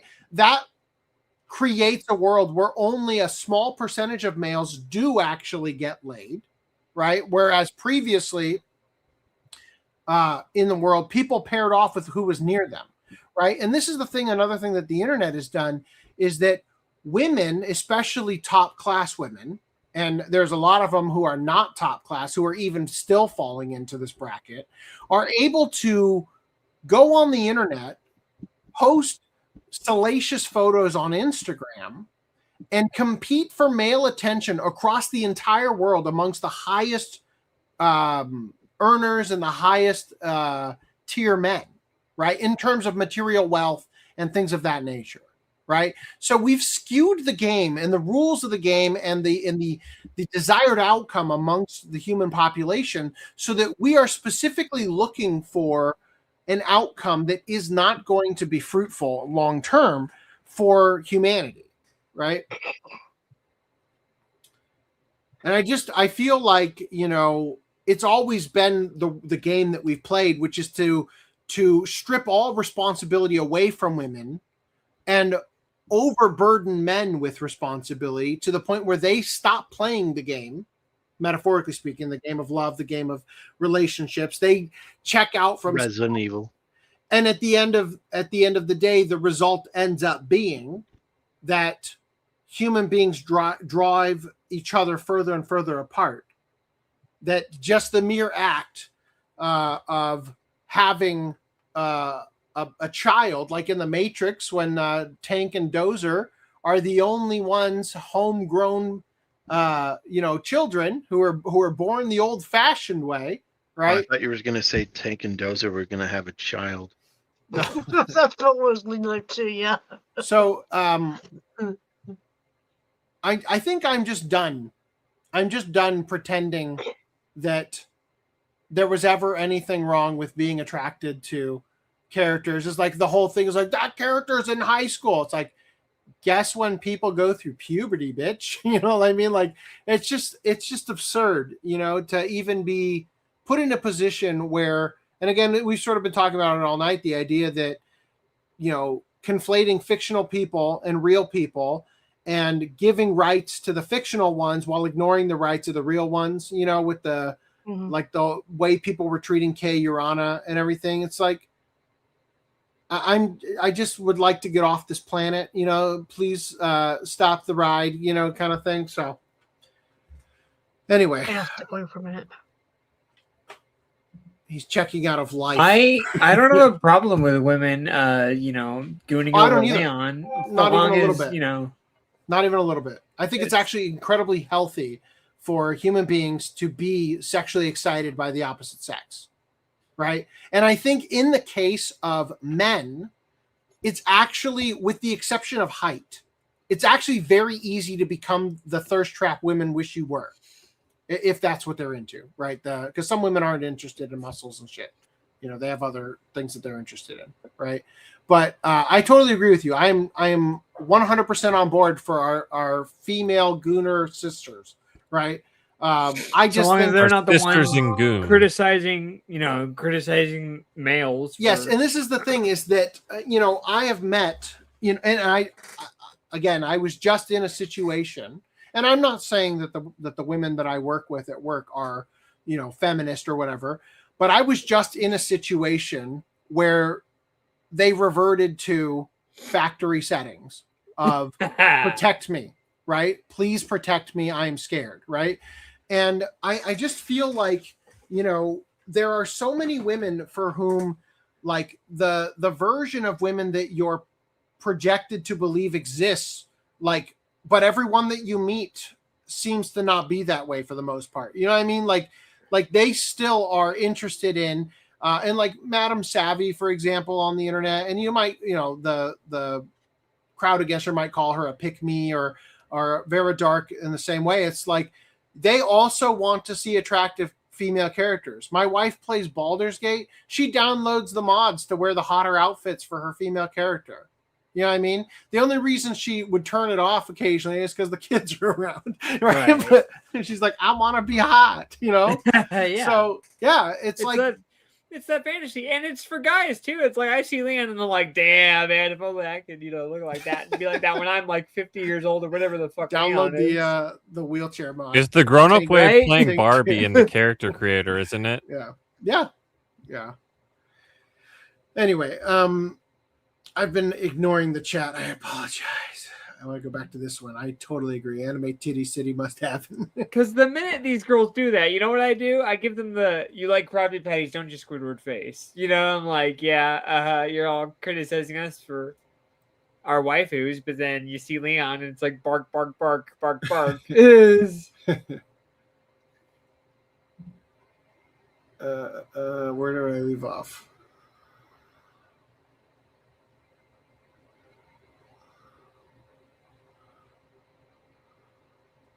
There have been rumors of games mining Bitcoin for years, a simple 2D game, but the GPU is at 100%. Yeah. A lot of games treat a separate launcher like a virus. A lot of gamers treat a separate launcher like a virus. EA, Ubisoft, etc. A lot of times they're also added after the fact. Xbox. Well, for the longest time, I refused to install Steam because I thought it was a virus. Also, GameSpy.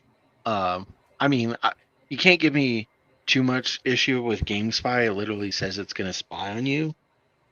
So I said no. But apparently it was legit. Xbox will have a mode to play the scary parts for you. Also, It will solve the puzzles. No need to even play the game. The comments in that article were like, what the fuck? The puzzles are so fucking easy, right? Like, Randy sent me this thing about there's a puzzle in Resident Evil 9 where all of a sudden you've done the puzzle like 3 times and it's fucking easy. And then all of a sudden the symbols that you're supposed to use are replaced by Braille. And Grace loses her fucking shit. Like, I'll never get out. I have to go bring a child who's blind over here just to figure out what to do. And it's like, first of all, in every other instance, you could have fucked up and just tried again. There's only like 9 combinations it could have been, right? Second of all, if you'd stop for 2 seconds, Miss Data Analyst, and look at the shapes of the glyphs for the Braille, you'd recognize that sun and star both start with the same symbol, and moon and sun both end with the same symbol. You could have figured this out in 2 seconds, right? And moon also has two of the same Two of the same symbol in the middle. It would have been so fucking easy to figure out which glyphs represented which word, and then just like boop, boop, boop, boop, boop, and then you're done. No need to bring Emily through there. To be slightly fair, I was thinking about it after. For Japanese audiences, it might have been a little bit more because they would have had to know the it English was still spelling. like 9 possible combinations. Yeah, like, you still you could have figured that shit out.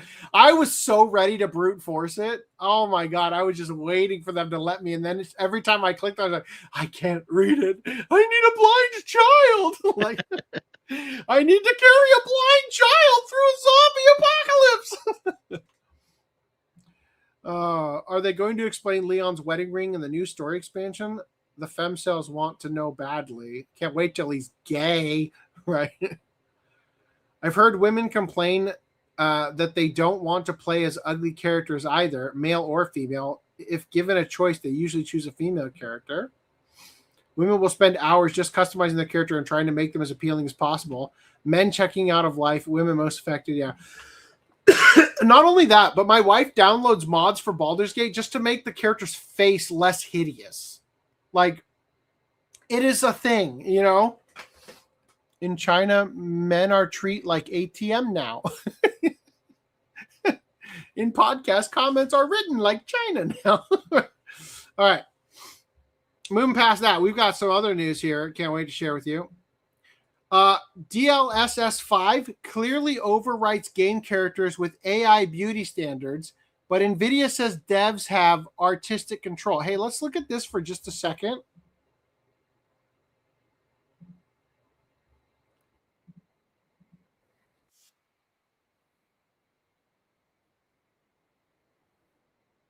Oh my God. Wait a minute. Just hold up.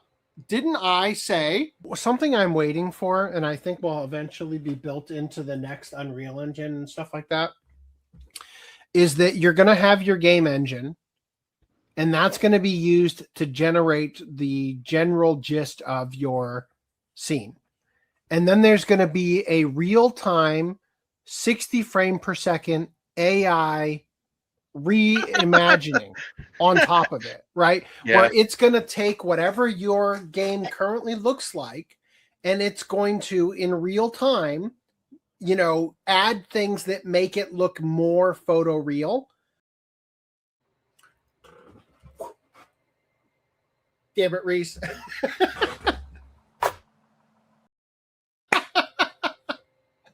Fuck. Not paying attention when you're on the ball. I was muted because my dad got the TV on in the background. I was trying to type to let you know that I was back, that you can do the thing. Okay. Sorry. So now you might be thinking, that's easy prediction to make. You said that in podcast 343. This is 345. Almost 100 episodes ago, in 247, I said this. Unreal Engine 5 is built to be able to just showcase unbelievably high levels of polygons. Unreal Engine 6 will just be an AI that runs in real time, taking whatever shitty low poly models you built and making them look photoreal.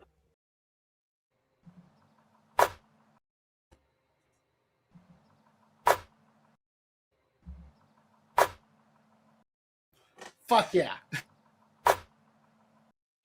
Yes. I thought for a second there you used DLSS 5 to like actually generate that basketball hoop. Like, so now you might be thinking to yourself, well, you're wrong because these aren't low poly models. Well, hold up, friendo. That's because they're testing it on games that were built without having the luxury of getting to half-ass it.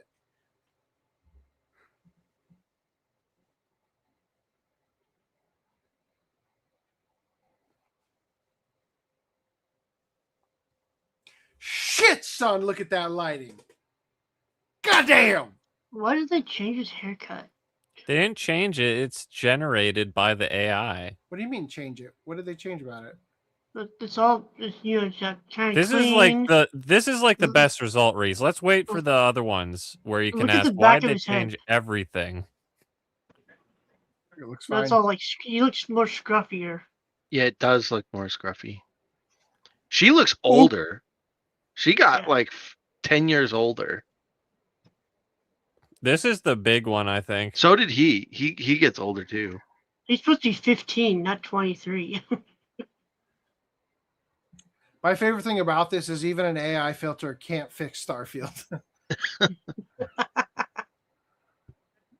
Still looks like dog shit. That looks pretty good though. This one had like a green like cast to it that it removed. A green cast? Yeah. Oh. Like look how much green that looks. Whoa, and then it's, Funimation like, should do that on the Dragon Ball On the Super Dragon Ball, movie. yeah. wipe away the green.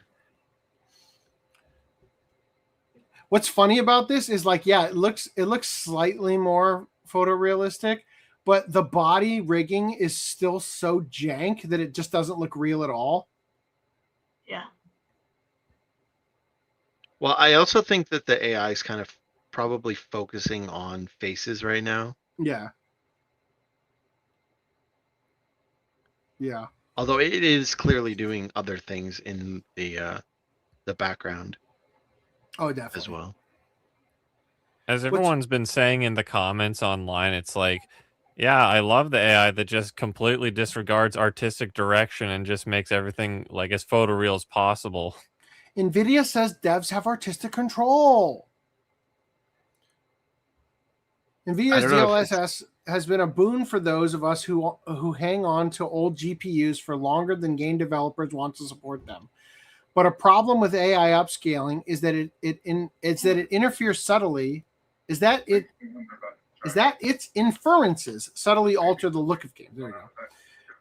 With DLSS 5, NVIDIA has dropped the subtlety and made overwriting the original graphics the point, using a 3D guided neural rendering to enhance traditionally rendered graphics or ruin them, depending on your perspective. Okay, I misunderstood what they're saying before. They're saying before that the reason you hold on to the old graphics card is to avoid the game looking different because of the AI in a new graphics card. They're saying that this now is the point of this one, right? DLSS 5 was introduced at NVIDIA GTC today with a video showing how it can transform real-time graphics on the fly, putting a photoreal sheen on games like Resident Evil Requiem and Hogwarts Legacy. Digital Foundry also has a deeper dive into the tech.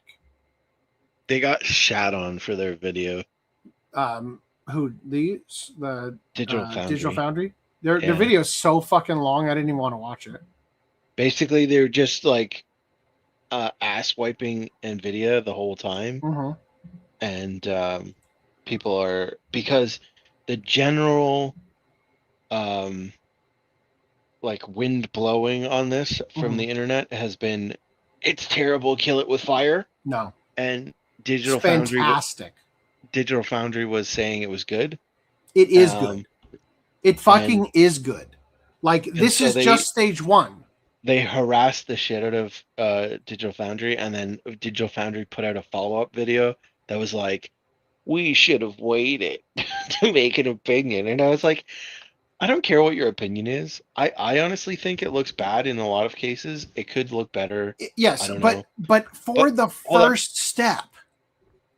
Yeah. This is the walk so that a year from now we're flying. Well, I mean, there's an argument for the technology, but most people's argument are just an anti-AI, like it's going to kill art. And that's not an argument. But so they're going after Digital Foundry because Digital Foundry wasn't saying it was like, they weren't like, they were basically just saying the non-believering them. Yeah. And then it's like, so you would rather them wait and hold off to make sure that they gauge the wind like of the internet and just regurgitate everyone else's opinion. What you're asking is, no, you need to wait so that you know what my opinion is so you don't invalidate it. Yeah. I was just like, I don't care what your opinion is. doing that is stupid. Like Look, trying to force them to have the majority opinion is dumb. okay. Look, I am the fucking simp who liked Grace, who thought that her stutter and her panic attacks were adorable. But if you played as this Grace, like, I'm just saying, maybe shut your fucking mouth at that point, right? Like, granted, Leon is better looking. I agree, but still. So they go on to say here that NVIDIA... I think the biggest issue with Grace is that it looks like she has more makeup than the original. Mhm. And some people are saying like that kind of goes against her character. But that is exactly the kind of thing that you will be able to manipulate and dial in.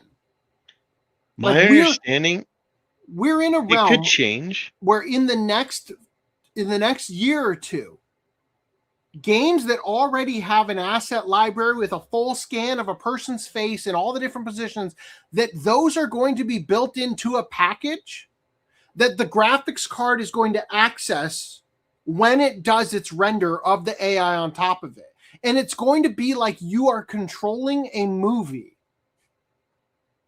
That is the realm we're going to enter in the very near future. I am going to play Metal Gear Solid, and it will just be a fucking movie. I have a question. So once they perfect the technology, are you going to run this shit on your Fire Red Leaf Green remake? Or sorry, not remake, just port. The 2D. Well, yeah, like, I mean, if they truly perfected the technology, there would be no need for remakes, right? But Hell yeah. What I'm trying to say is that if you put it on stylized graphics, does it matter if you have the super high fidelity in those cases? Because I feel like it kind of takes away from it. Photoreal shit monster, VR headset around my dog who's farting. Right? I don't even know what it would do with pixel art, right? Like, I think it would just make it look shittier. But yeah, that's so like it obviously looks like it's the most photoreal ever for graphics, but like I said, it kind of at this moment it's disregarding all the artistic vision and all the subtleties, and this is the reason why I don't like a lot of aspects in the Resident Evil remakes. You know how like, oh, Jill looks like a completely different person and everything. Mm-hmm. Well, so that's the argument that I was kind of putting forward when I was talking about this with some people, is people are complaining about, oh, okay, first of all, to answer AC's thing about, well, you're going to have control, right? The devs are going to have control. My understanding is, obviously it could change because this is just like early tech. Also, this was running on two 5090s. So one 5090 to generate the game, and then another 5090 to generate the filter. You ruined my transfer on that. Oh, okay. So I had a. That's all right. But so right now, that whole AI pipeline is on one GPU, and so when it's all built in, it might have better control. But right now, the only control is like basically you can mask out some things that you don't want AI to touch, and then you can have like a how much AI do you want. Those are basically the two controls you get as a developer. So it's not like you can say, oh, make it more like, make it look more like this, or you don't get that kind of control. You just get So I agree that the statement where NVIDIA says that is probably bullshit right now. But the goal, I think, is going to be achieved. And as I said, I can already see a world where the high resolution scans of the person's face are going to come in a little package that are loaded into the RAM or whatever of the graphics card, the virtual RAM or whatever it is, and that it's going to literally consult that. And the thing about game engines, the thing about 3D space is that there will be invisible trackers on the character's face that are going to tell the AI who it's looking at and give it the details it needs in three-dimensional space to make the best possible photorealistic render of the character. Like, this is so much better than just upscaling a sitcom from the 90s. This is going to have the ability in three-dimensional space to be able to read which character is being updated, what assets to pull from, and how it should look, right? The lighting, I see a lot of comments about lighting. We'll get to that in a minute. I hear what you're saying about Starfield. I think that it's more extreme. First of all, this lighting sucks ass. I don't know that I would say that this is much better because, like you guys pointed out, the character looks way older. He also has like a super plasticky look. Yeah. This, however, is way easier on the eyes and the way that your eyes focus, right? See, because in real life, you take in the light that's available, right? And your pupils change size. But when you're looking at a screen that's pre-rendered with the light, it doesn't change much depending on how much your eyes will take in light, right? So this is a fair compromise to give me a nice level of clarity when clarity is the point, right? And the thing that they do here with Leon, they're taking the cinematic lighting and pushing it to the next level, right? Is it perfect? Not quite yet, but will it be? Fuck yes. And games are going to get to the point where instead of rendering a blizzard around the characters, there will just be an invisible data set that says blizzard wind direction vortex is this way. And then that's what you're going to get in the AI in real time overlaying. Right? Like, this shit is going to get so crazy, so fucking fast. It's unreal. So Engine 6, right? Pardon? I said it's unreal. Engine 6. Oh. So to Footnum's point, though, with artistic integrity or whatever the fuck, so if you go to that Starfield thing where it is like a green tint, right? Now, as a consumer of the art, you might say, wow, that green tint looks like shit. Yeah, it looks way better, clearer. But as the artist, you might be saying, well, actually, the green tint is there because they're on some alien planet that has a green atmosphere, and therefore everything would be tinted green. This is the So I did Sailor that on Moon purpose. pink tint thing Totally. again. But I can see a world where there's going to be like a post-processing layer, which is going to be the AI, and then an additional layer after that you'll be able to dial in color correction and shit if it mattered. Sure. So color correction is one thing, and yes, with the Sailor Moon, right? Like, it's kind of different than the Sailor Moon thing because it's the Sailor Moon was. I meant it in the sense that it's like if you say, "Oh, the green looks bad," it would be like saying, "Oh, the pink looks good; it suits it because it's Sailor Moon." But it's like, okay, well, that's not what the artist intended when they threw it together. I think it's not really going to matter so much what the artist wanted, because I bet you anything there's going to be the studio, like the packaged version that's going to come with the game and everything in the future. And then there's also going to be the customizability. It's like, well, they think you should play it like this, but you're free to tweak it. I want it to be like bright as the sun in here. You know, so like, that's what I'm trying to get at. But I'm hitting roadblocks in my conversation here. But with artist intent, right? They may intend that. We don't know. With Sailor Moon, we do know what they intended because we have the cells, and so we know the pink is wrong, as per intent. Whether or not subjectively a consumer prefers the pink tint, that's a different story. But the intended no pink.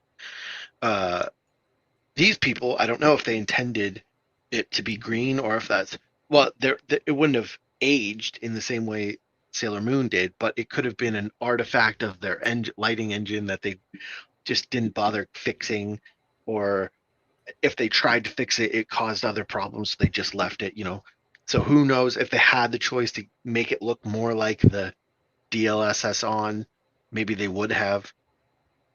I don't know. But in terms of, and maybe they will have a tint option if they want to tint it, or maybe they'll have a full text description option of every biome and every scene, like they could make little like zone orbs where it's like, okay, in this orb, this is kind of the mood I'm looking for, and just have a text description that would get fed into the AI while you're in that area, and that would contextualize every scene in that orb, right? And once again, like I was saying before, they are demoing this on games that were not built with this technology in mind. They're demoing this on top of already existing games, like fucking Hogwarts Legacy. Well, see, I don't know if that's so much a point that you're trying to make, but I'll get to that in a second. No, I'm just saying that games in the future that are going to be building this into their pipeline are going to make different choices. Sure. But that might not be for the better. But anyway, I'll get to that in a second. So in terms of intent, what do you think of? So for a moody game like Resident Evil, or a horrific game, right? A horror-based game, where they are trying to instill a sense of dread in you, a lot of the time, one way to do that is to take away light. Sure. Right? Now, as just because not every person's monitor is the same, most video options include a brightness feature.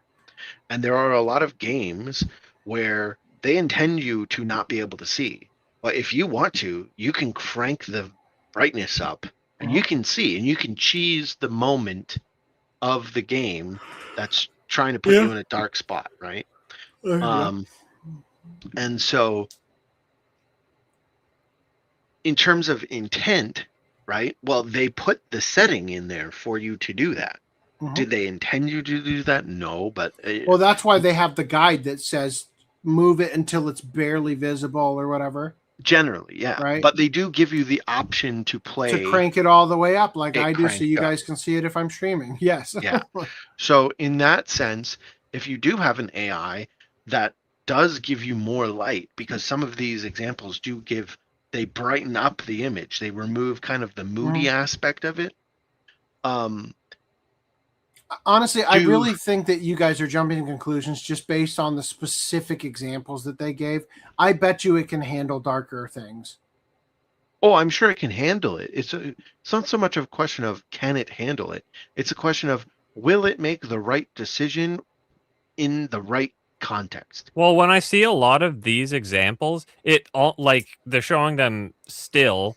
And it's almost as if they kind of shoved the reference image into ChatGPT. And as we know, like when you see enough of the AI images generated, you can see at a glance, like, oh, that looks like AI. Like the art style of AI. That's it one certainly concern. does. It certainly does. But you realize that they freeze frame to do the transition, but then they still move with I know, the transition. but it still looks like it's got that uncanniness of the AI look to it. But anyway, I can't believe they fucking ended with this one. What a horrible look. So that aside, the tints thing more represents I guess you could say the intent of the artist versus the user. So we can already do this. We can subvert the intent of the artist and by just getting mods. So we can give like reshades, so it's shaded completely differently. We can make the ambience different. We can tint it, all that stuff with mods already. But what I'm saying is that the base game, like if that's represented the way it wants to be, or the way they want it to be, because I'll be damned if I have this stupid filter on that when I pop it on to Resident Evil 5, Jill looks like Resident Evil 3 Jill. You know, like I don't want that, but you know, are you shitting me? They could tune it. What? You prefer blonde Jill over Resident Evil 3 Jill? Resident Evil 3 remake. So is that a valid concern? Certainly Nvidia is not going to make this a forced feature, right? Yeah. It's going to be a thing you can always turn off. So in that aspect, you can think of it as just hey, this is an official mod for every single video game that Nvidia is included as their driver, right? Mm-hmm. Every game that supports it, I suppose. But so in that aspect, you can think of, well, it doesn't matter about intent because it's just a mod, and who the fuck cares? Mm-hmm.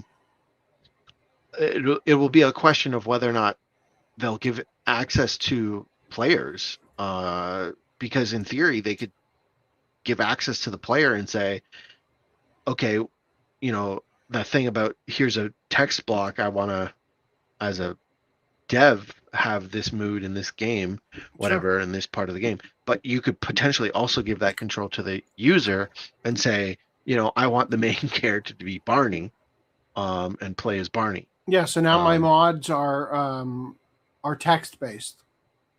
Yeah. That's possible. Could bouncier. Jiggly. More jiggle. In terms of what you were saying earlier, though, about these games weren't designed with this in mind. The thing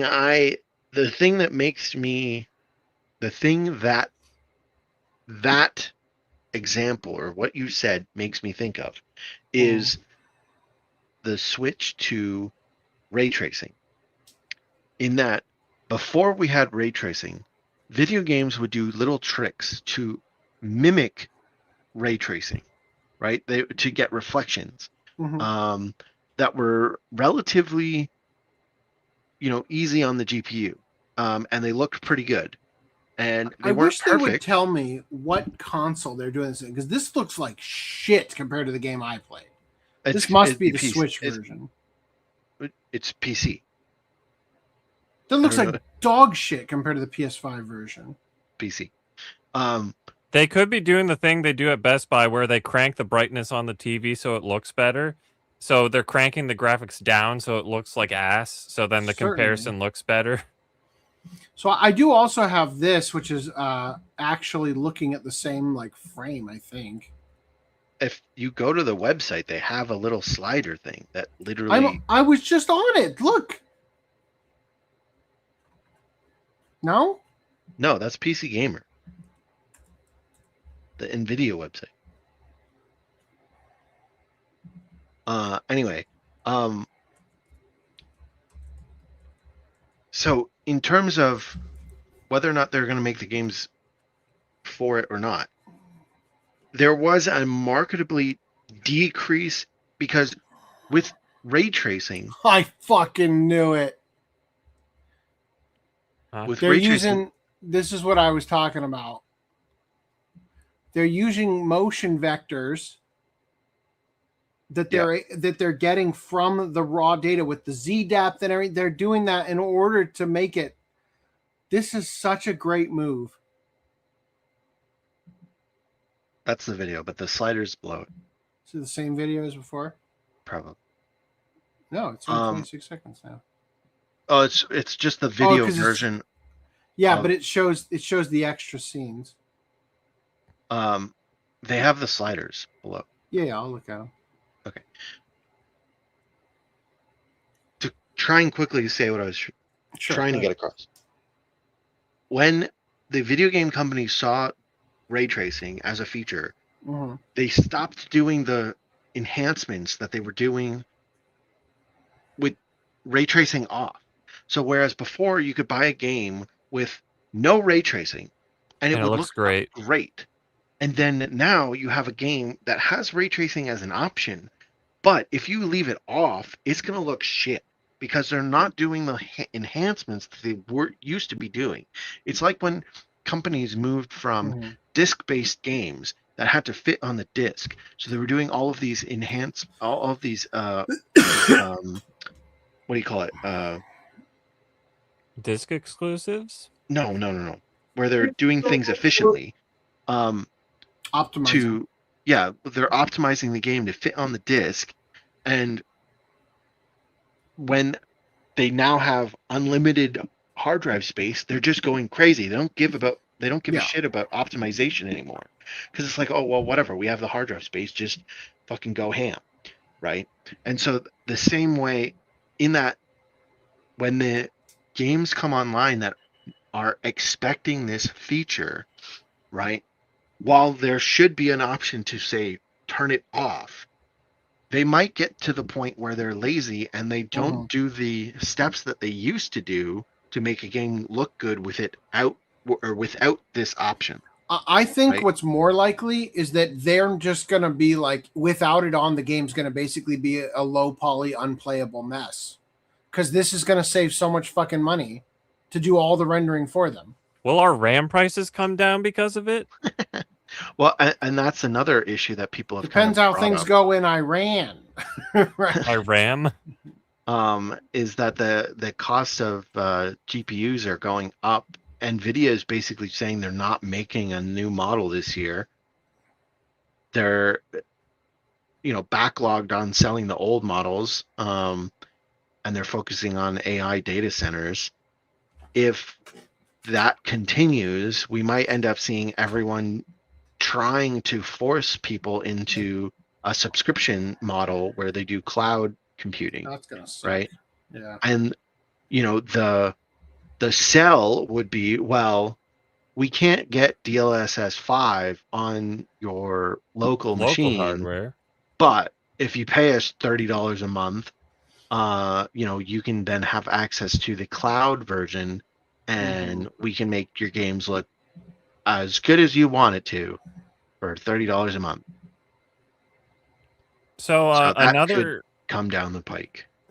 Another, I guess, concern I had when it first came out, and because it had that AI look to it and drastically changed the features. So I was under the impression that it's like, oh, this is just kind of like it's live prompting, so it will spit out kind of whatever. So the bigger issue with that would be, is the model just going to radically look different scene to scene, shot to shot? Because that's how it works with when you give it regular prompts and stuff, right? Yeah, when you grok video. That's what they claimed here. They don't think these look like the same girl. Yeah, I think that would honestly be the bigger issue I'd have with it, if that's the case. Getting consistency. Yeah, to be fair, though, even games now have different models for different draw distances. Yeah, so LODs. And but it's not random. So, but that's what I'm telling you, That's though. true. Again, this is being put onto a game that was not built for this. I'm telling you that in the future, because they've got the motion vector data, because they know what model they're looking at, they're going to have trackers and markers that are going to tell it that, there's a micro movement on the eyebrow. They're going to render a crease here better. There's going to be all sorts of shit that is going to push this to the next level. And they're going to have a package with all the face scans of every single character in the game. The high resolution textures are going to be preloaded in the RAM, and they're going to be able to build their AI photoreal thing based on every precise detail that was put into the game. I don't think that's going to be literally anytime soon. I think that will be within the next year. That's insane. The only thing that stops that is that the time it takes to develop a game with that in mind. I think they'll port it down to a game like Resident Evil 9. Maybe not Resident Evil 9 specifically, but a game like it is going to be ported down. They're going to already have all the assets ready. They're going to partner with them. I think it's very possible it could be Resident Evil 9. And they're going to make what they've done here even more photoreal to the models of the people they use to the face scans of, right? This already takes a 5090 on its own, ignoring the game, just to render this. Does it look that bad without the AI with the 5090? You want it to have all of this extra data sitting in VRAM? Where are you going to get the VRAM? to hold all this extra data so that it can make more educated guesses on things. I'm not saying that it will be consumer ready Okay. immediately. Okay. I'm telling you that this is what the next stage of this is going to look like. I mean, that might be the goal. Yeah. Yeah. So, and it's like you said, they'll probably do the fucking thing you said, where they're going to have you rent the virtual machine, right? Okay, so right here. As for hardware requirements, NVIDIA has not officially confirmed compatibility yet. However, reports from technical outlet Digital Foundry suggest the technology is likely targeting RTX 50 series GPUs. Interestingly, the demo shown at GDC reportedly used two RTX 5090 GPUs, There's one no for way. rendering and one dedicated entirely to DLSS 5. Though NVIDIA says the final version will be optimized to run on a single GPU. And I would not put it past them to say that single GPU is going to be a 6090 or a 6080. And it's going to be exclusive tech for their next generation that's probably going to be out in 2028 or 2027, late 2027. Like, but I think we will see demos of this within a year running way better. And this is a high bar already for this technology. But I think it's going to blow your fucking mind. And once a developer starts to see the power of it and they start to build gaming experiences around what it does well, fuck, man. Actually, never mind. I take back what I said. I see right there. It says to launch in fall of 2026, unless it gets delayed, then I would be right. But if they stick 2026 launch, then they're not going to put out a 60 series this year. Second paragraph, second line. Oh yeah. So because there's not going to be a 60 series, then the only option is to target the 50 series. But I don't know if they can do it, I guess. But we have a shit ton of comments to catch up on real quick.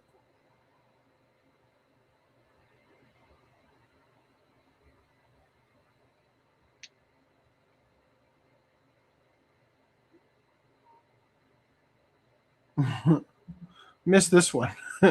Goblin Hunter wants a word with report as a goblin. Goblin Slayer, I think you mean, but yeah. Is Goblin Slayer really just a Nazi? Doesn't he take off his helmet and he's like a blonde hair, blue eyed or something like that? Oh, okay, hold on. I don't remember what he looks like. I think he looked like, I remember he looked like Glenn from Chrono Cross. I don't think you ever see it, like you just kind of, maybe he had white hair and you kind of see he had whitish brown. Like the color of AC's wall.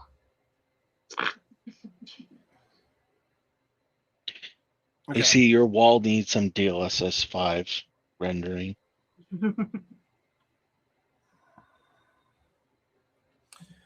JT Vega calls it a DLSS 5 facelift.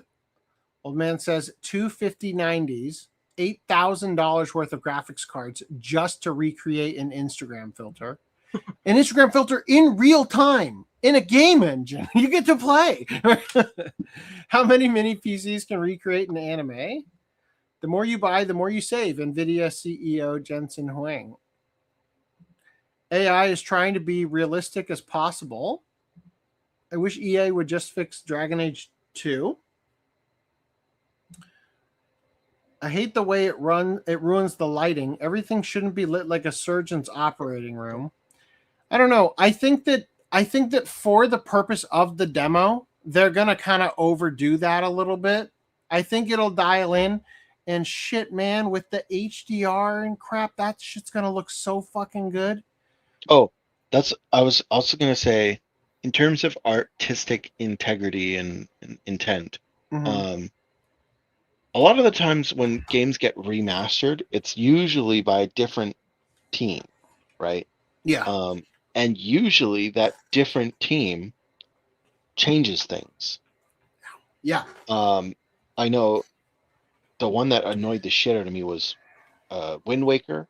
They put this like bloom lighting on everything, so it looks like shit.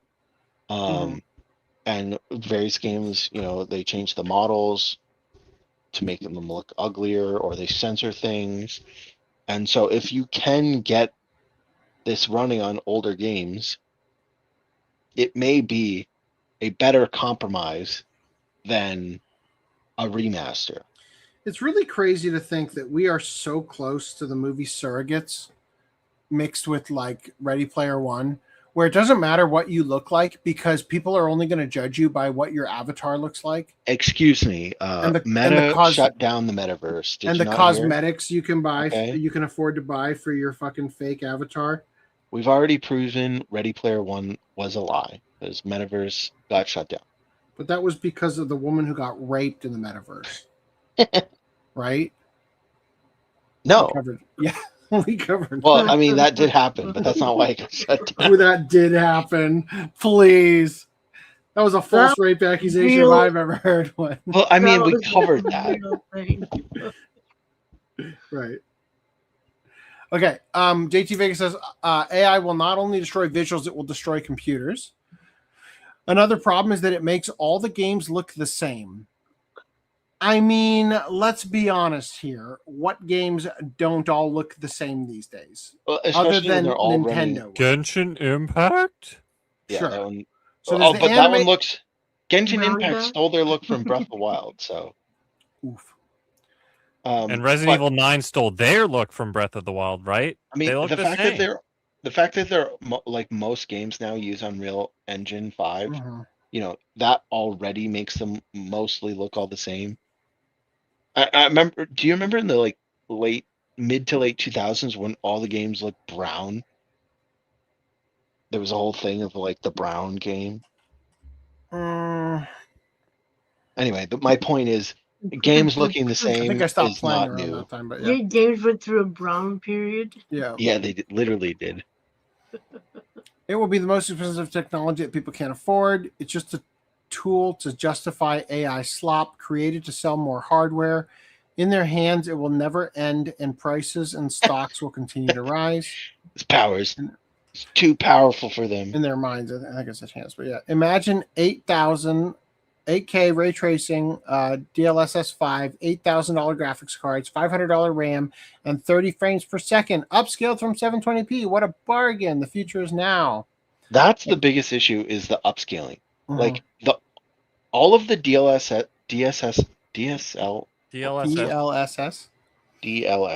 What does All of it- DLSS stand for? Maybe we could Deep just learning super sampling. Ooh, all of it so far has been up for upscaling, right? Mm. It's all been like, oh, we'll upscale. And in every example that I see, the upscaling looks garbage because they're going and taking like a 720p and upscaling it to 4K or something. It's like, yeah. I would rather render it in 4K with like less fidelity, like Mhm. less shadow Yeah. quality and shit, than have to deal with your shitty upscale, because there's Exactly. always bad artifacts in the upscaling that make it look like not suitable, for my opinion. I think I've Right. talked about this before, how TAA is like the bane of modern gaming's existence because it makes everything look like ass, and you need to use like TAA for what is it? For DLSS, right? I and just want to play games the force part, you to do it nowadays. the part in Resident Evil 9 where like the blood is just pouring down the stairway with this shit on. I want that experience, you know? Yeah. Well, they only have so much time, by the way, before they, invent the brain chip where they don't even need to render it. Yeah, they're just gonna use your own RAM. Like you're gonna play a game for 10 minutes, like, oh god, I need a nap. Right? Like Well, I mean, if it takes like that too, if it takes like energy for you to do Yeah. it, but like they could finally we found a use for the American diet. everybody is so wicked skinny because they're playing so many high fidelity games off their brain chip. You know? Yeah, I just meant that they could beam the image into your head without needing to render it. All right. Old man says, never mind, nobody can afford that. You'll have to stream your games. You'll own nothing and be happy. Welcome to the future, peasant. Using DLSS 5 on Starfield is like putting lipstick on a pig. It doesn't make it a better game.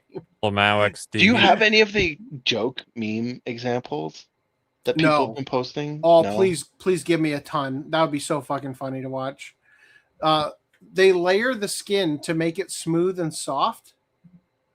The video game company is like Wild Bill applying lotion to the skin to get that effect. I can't fathom these comments you guys are making, right? To make that skin smooth and soft. Was Leon's skin smooth and soft?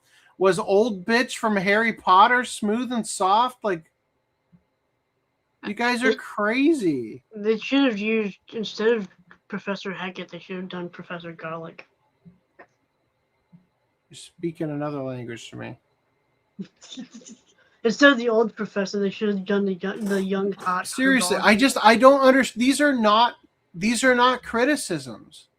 These are not arguments. You guys are making it up.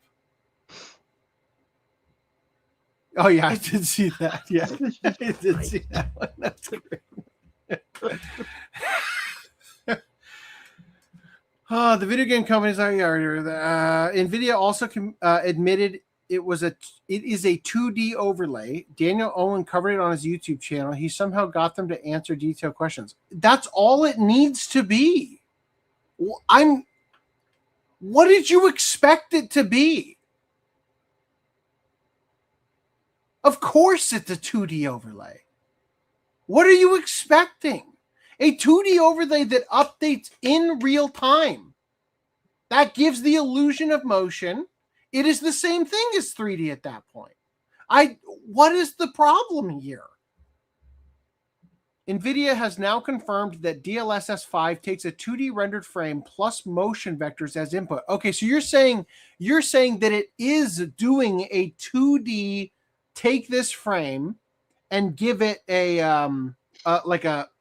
high fidelity AI output, and then use the motion vectors to determine where those pixels are going to move to until the next 2D frame, which may be where we would get situations where the second render is going to have the face change or something like that. The flicker effect. Okay. That's less ideal. I will give you that. He has blue hair. Oh, the guy from Goblin Slayer, or gray. I think it will create a two-tier system of gamers, those who can afford it and those who cannot. Many will stick to games like Fortnite, Minecraft, indie games, and retro games. Yeah. Yeah, that's always been the option. Do you want to try this on Minecraft? I mean, I would. But would you do it as your main? Just so that we're clear, I am never going to play with this.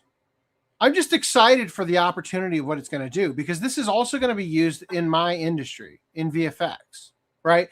This is also going to have effects there where it's like I will be able to take the effects I've done, run it through a compositing apparatus with stuff like this on it, and in real time get photoreal composited effects in a movie with perfect, the same thing that Photoshop already does, where it, like, what's the word that they came up with for like harmonizing? Is that what it was? Like, shit, man. I'm so thrilled about this. Everything that I've always wanted to do is at my fingertips, right? Like, I am so on board.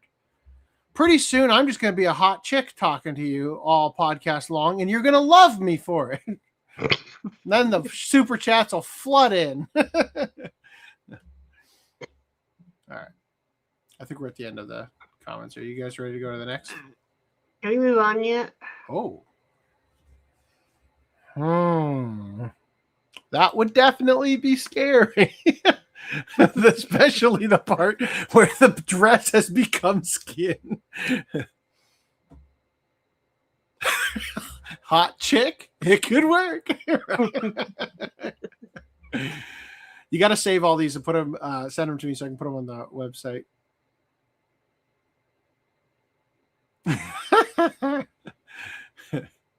It's funny because that's the clip that made me say it, right? When we were talking about it. That was the thing I showed. That's great.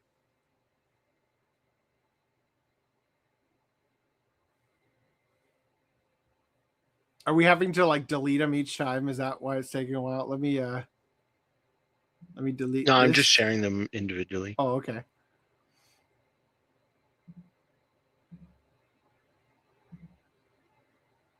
Look at the screen. I'm looking at it. Okay. Yeah, Bella Ramsey. Okay. I like how blurry she was. It's like literally.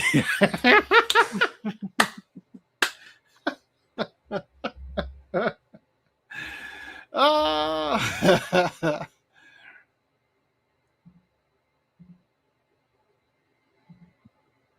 All right. One more. Wasn't that one more? Okay.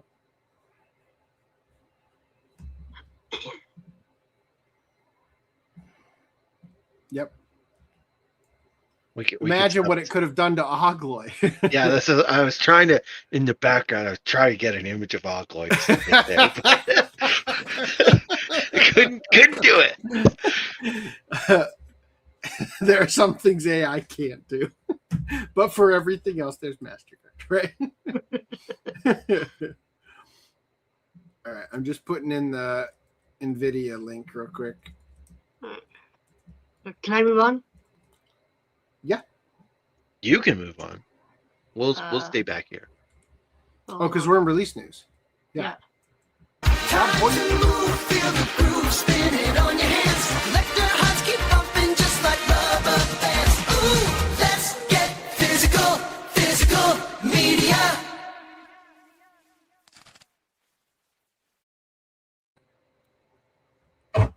All right. Starting off, we have Dragonheart: Adventures Beyond This World. This is from the I've never heard of it. It's from the cult, right? Happy Science. Happy Science? Yeah. This is DVD-R. Oh, right. Is Wendy Lee's in this? Yeah. Yeah. I don't know.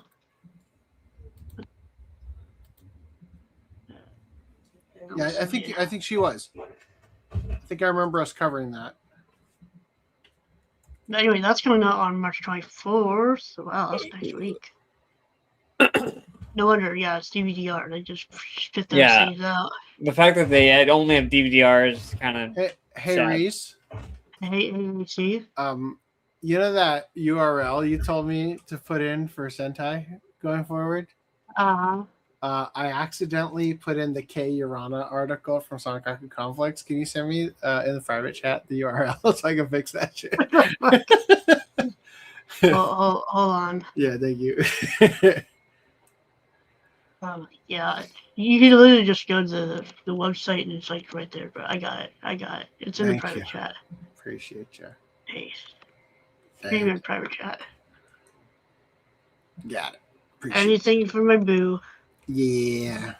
All right, Naruto Shippuden Set 10 coming out in May 19th. It's not up in Crunchyroll yet, so I'm showing you the Amazon one. Yeah. So, and then Crunchyroll announced that Assassination Classroom, the complete series LE, which was previously a Crunchyroll exclusive, is now getting a wide release. Nice. That's coming out on June 16th. However, I did notice that they are having a maybe it's not actually, it might be over now. Hold on. What do you want? No, that's not what I want. I want this one.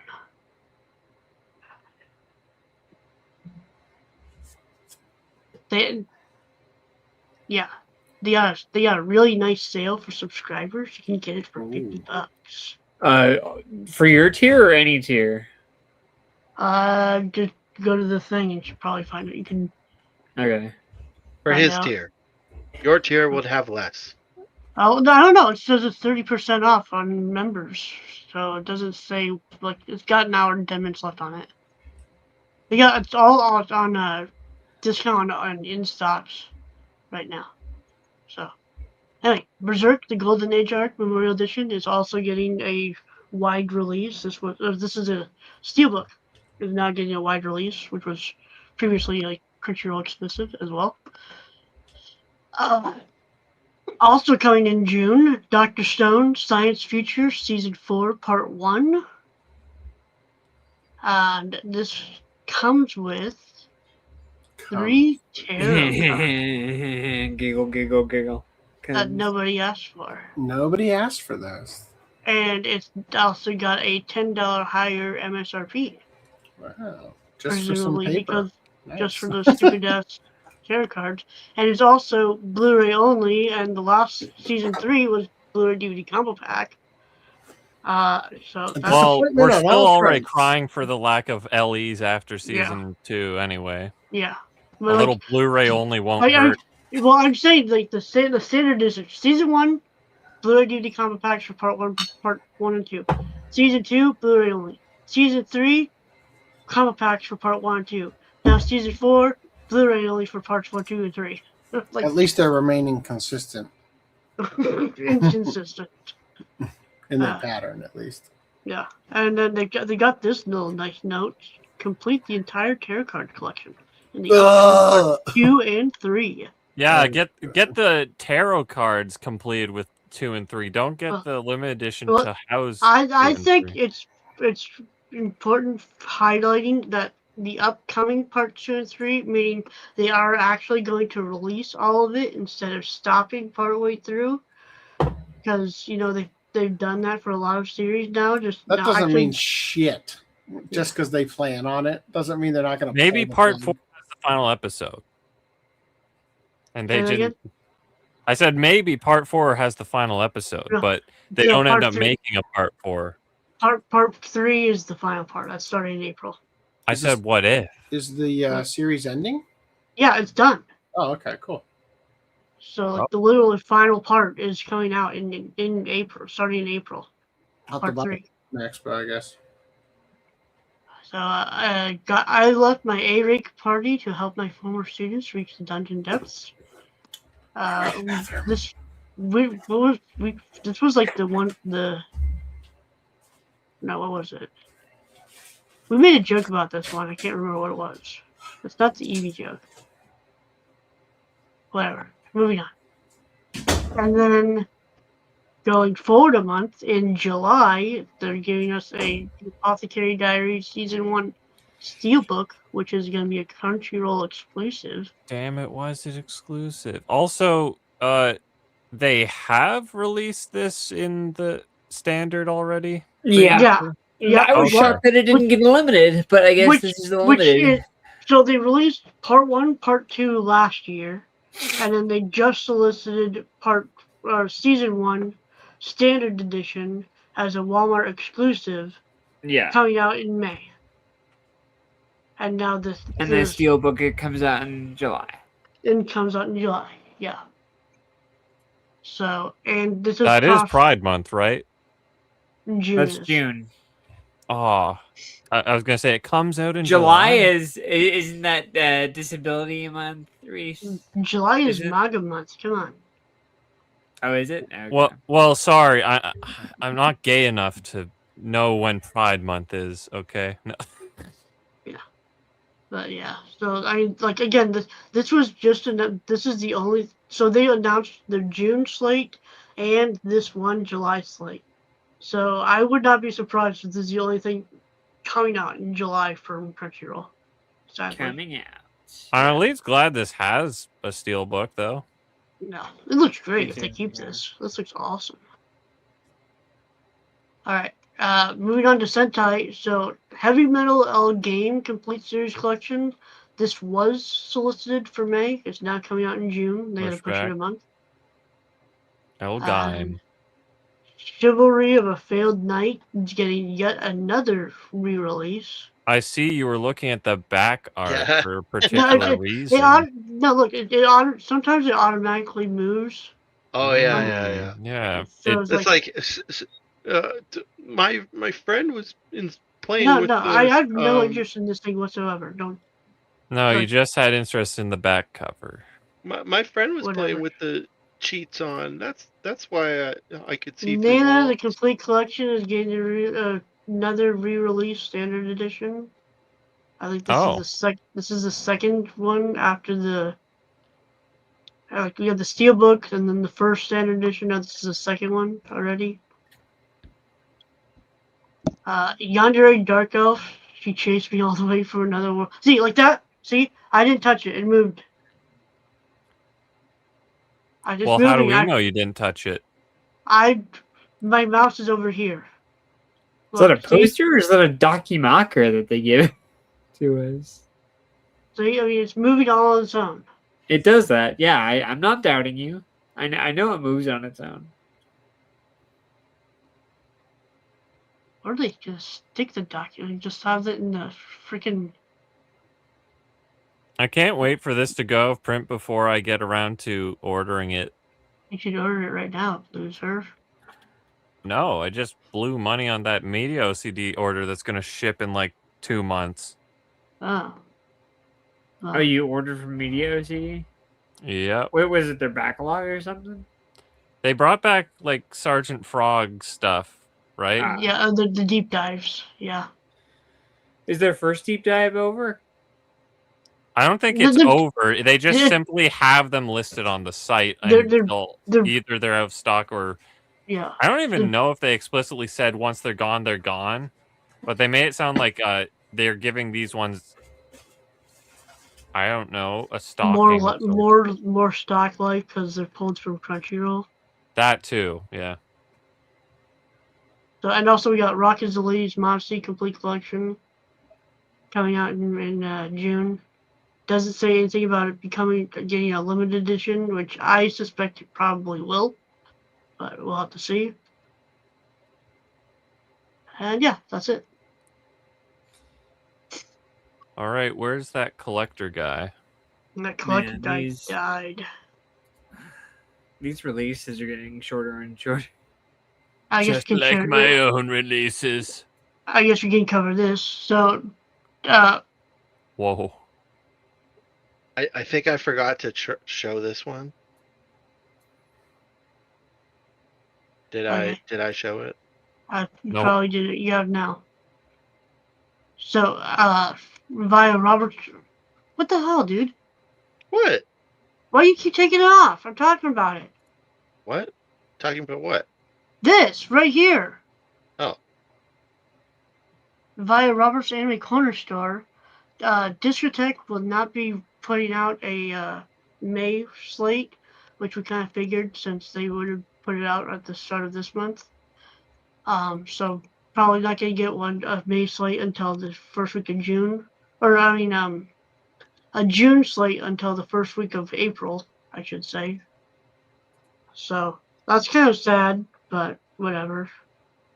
Like, May is an empty month all around, basically. Wow, I see how it is. That's kind of sad. Making fun of my month. Yeah, your month sucks. Agree. Your month is Star Wars month, dude. It's just like, come on. What do you expect? It's gonna suck. I want to show that anime horde a freaking thing.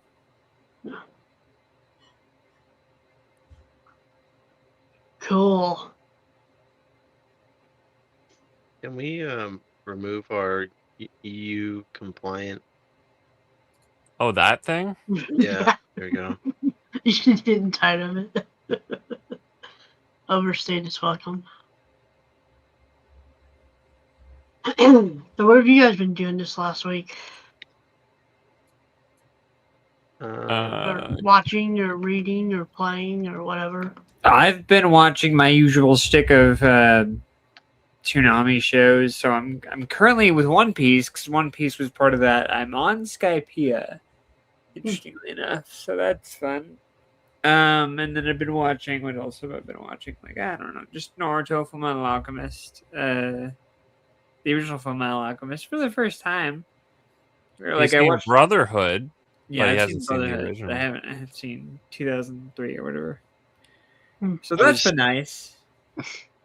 I was watching the Gattaca trash thing anime, the one we talked about earlier Okay. with the mangaka that hates Western pants. Oh, Gachi Kuda? Yeah. Is it any good? That's a good ride.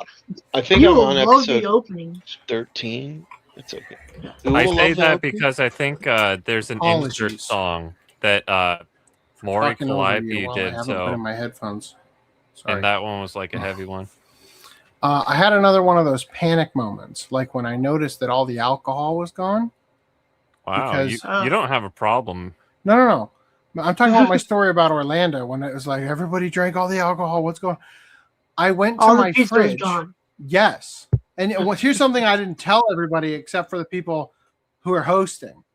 When I went to go get pizza today, I got 4 fucking pizzas. I normally only get 3. I got 4. And when I talked to the lady, because the thing wouldn't open, she had to grab 2 of them for me. She said, "Are you going to a party?" And then I said, "No, I just like to have a lot of this pizza because it's the only pizza I've ever had that tastes just as good reheated." And she says, "Oh, well, here, have another." So I had 5 fucking large pizzas. Holy. Okay. And all of a sudden I look in the fridge and there are none. Turns out they were in the fridge of the garage. I was just gonna say that. Did they go to the garage refrigerator? I know you have a garage out there. Or a refrigerator. Damn, out now there. you're making me want pizza. So Sir Collector, I give Hold on. you Oh, yeah, okay, go ahead. God. Is this the game you want to play? Sure. Put a bikini on it. Ask my wife if she wants to play that game. Yeah, is she gonna leave you for DLSS 5? Version of you. My For wife AC and I- 2.0. We're both kissing with headsets. I look like that. She just looks normal because that's what I want. All right. Come on. There we go. For fuck's sake. That Gattaca whatever the fuck Gotcha. anime. Gotcha. Sacagawea Has the Sure. wrong. It doesn't have the watchmakers for. Yeah, they fucked up the 4. I thought you were gonna say the hands aren't like in the accurate positions or something like that. KyoAni deserves all the hate. No. It's actually pretty accurate, the hour hand, because it's like just past half, so it should be pointing at 3. So it's a little bit high, maybe. Maybe not. It's pretty close. But the 4. This it needs should be DLSS 5 to fix the 4. Mhm. it should be 4 4 vertical eyes. lines. Yeah. 4 eyes, yeah. That's I so fucking dumb. hate that about watches with it. I hate that shit with the 4 eyes. Maybe this is a watchmaker who felt the same way and made Mm-hmm. it regular Roman numerals. They aren't all like that. They just call it the watchmakers for because it was watchmakers who started doing it. All right. Have we done the Robert's Anime Corner Store shit? Yep. Yes. Great. Apologies again for disappearing, but pizza I need needed to be pizza. found. All right. I'm not going to go through all of these, but they're in the doc if you care, just because there's some spoilers in here. There are changes on the Blu-ray release of Return to Silent Hill, which I pre-ordered, the Steelbook, the Blu-ray, and all that shit, and I have not received any of it, and it should have gotten here weeks ago. Says here it's done without Weeks ago creative by- knowledge. Weeks ago, meaning like literally 5 days ago.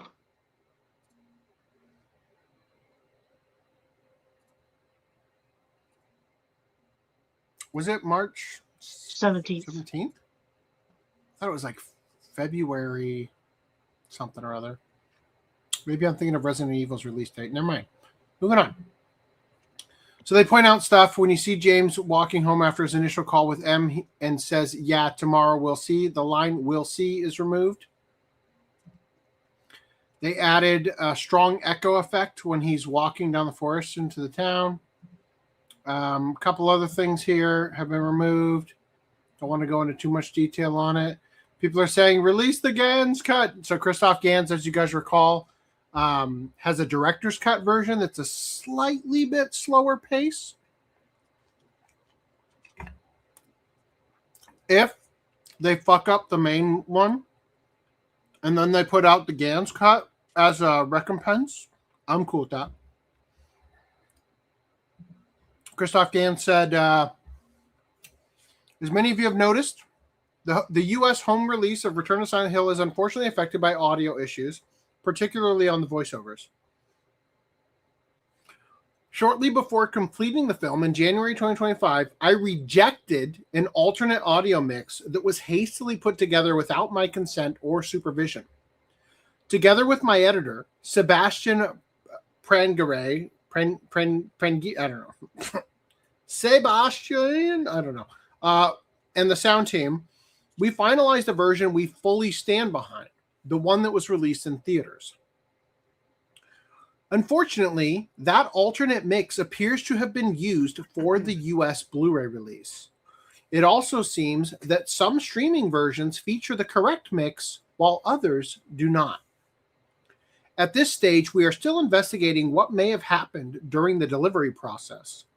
The technical teams in charge have been alerted, and I sincerely hope this information will reach all international distributors. The French releases, which I personally supervise, are already secured to feature the correct audio mix.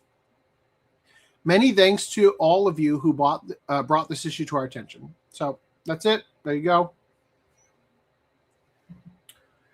In other news, Stranger Things is coming to Blu-ray and 4K UHD. Now, given the way that it kind of tanked, a complete collection. Season 1, Season 2 already were on Blu-ray and 4K. They were on DVD, I think. No. Really? Yes. Okay. I own them. They were Target exclusives, which was a bitch because I had to import them. So,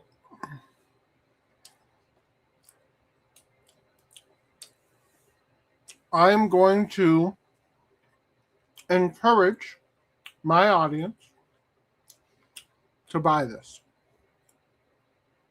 despite the fact that it didn't stick the landing and the ending kind of sucked. I encourage you to buy this because if we can show Netflix that there is more. See, look, the reason that Netflix is selling this is because for years they continued producing Stranger Things because when the next season came out, more people would get an account at Netflix just to see it. But now that ship has sailed. There will not be another season. And therefore, this is their only option to extend the sale value, like the economic value of the property, right? Other than their, cartoon bullshit they're going to do that isn't going to be any good. If we show them that it was worthwhile, One Piece on Blu-ray, right? Maybe get a couple of other things that you've always wanted. Kengan Cowboy Bebop. Would you buy Cowboy Bebop? Yeah. Absolutely, I would. I would. Mm-hmm. I would buy Bet. I would buy Death Note. All of it. Fuck yeah, I would. So, it is on Arrow Video. That's who's producing it. Why is it? There it is. Right. There are a bunch of different versions, including the Complete Series Deluxe 4K, Complete Series 4K, Complete Series Deluxe Edition Blu-ray, which looks identical. I guess they just look the same, except, price. $20 more for the thing in 4K. Why would you not? Right? Like, come on. Stranger Things Complete Series Blu-ray, right? So we'll look at them. If there is I don't know how it works, but the 4K would have HDR. So if you don't have HDR, you might want the Blu-ray. Maybe if you don't have a PS5.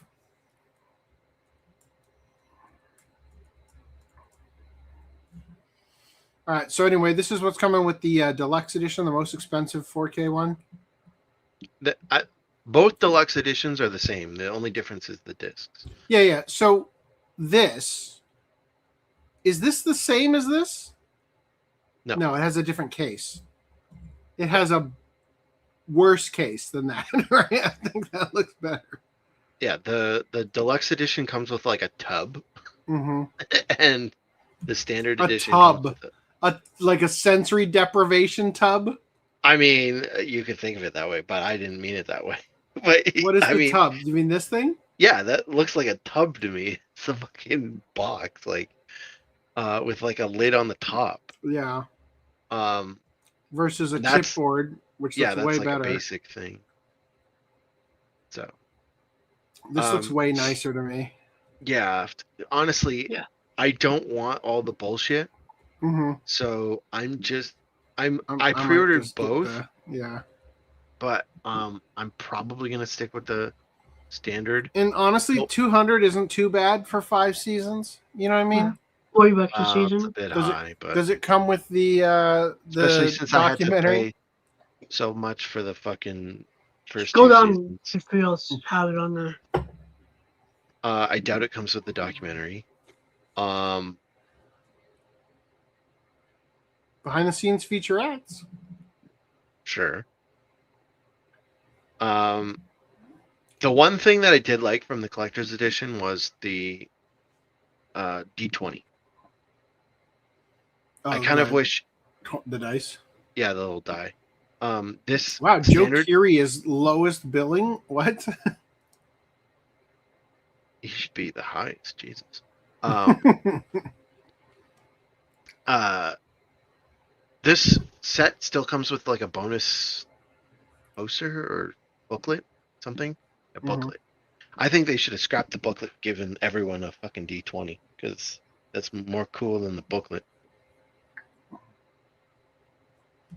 Do you know what the coin is? I don't know what the coin is. It's a token. Is it like an arcade token? Yeah. It looks huge. Go back to the description on this one and read through it. Why is this the same fucking image twice? Great job. It's the same image without the discs. Oh, why is that? You can have a better look at all of the shit that comes in the collector's edition, minus the discs. Also, 11 looks weird Palace in that Arcade photo. coin. Palace Arcade. I don't even remember them. From the Dig Dug in season 2 and 3, whatever. When they meet Max and she beats her score in Dig Dug. Right. That's so like, I don't know, meaningless to the whole season. Well, they had to do something for each season, right? Like, I guess so. I think 11 looks terrible on that box too. Like the art. It barely looks like her. Like that looks. Oh my god! Season 1, season 2, season 3, season 3. Like that's a little weird. She looks fucking horrible too. What the fuck? No way am I buying this one. That looks horrible.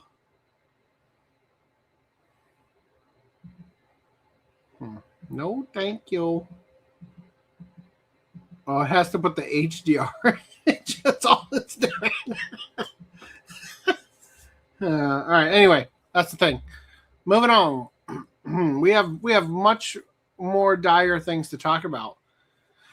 Manga Alerts, who has been breaking a bunch of stories here, has this to say.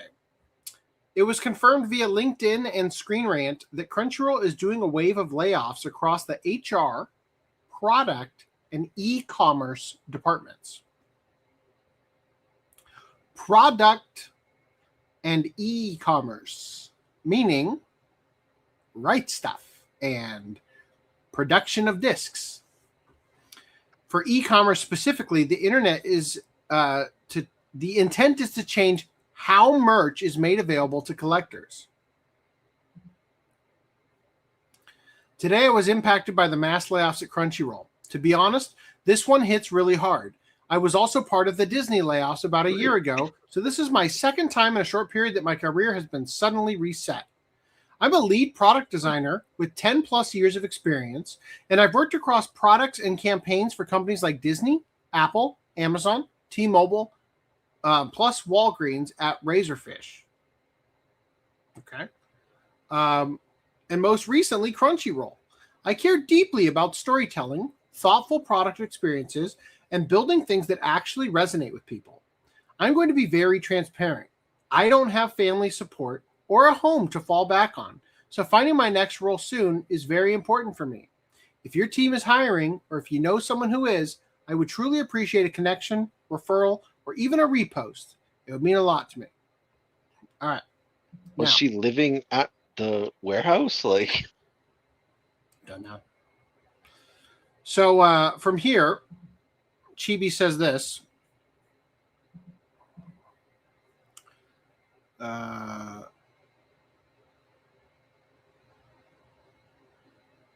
Comments over here. Can you find out where we left off? Chibi says Crunchyroll might be dying as a company. Removes the free tier for anime fans.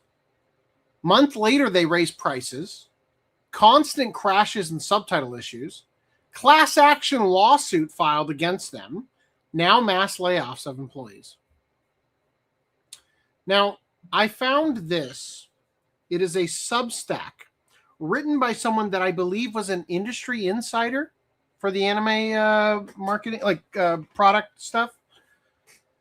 So they said Crunchyroll makes a new round of layoffs. Go away. The story had not been picked up by the more well-established anime news sites when I first started pulling this together, but by the time you read this, you will likely have seen the headlines. Following on from last August's purge, which primarily targeted roles on the US, Japan, and European teams. All right, hold on. I have this. They estimated that the departures were roughly 1/8 to 1/7 the size of Crunchyroll's August 2025 layoffs, just so we're clear.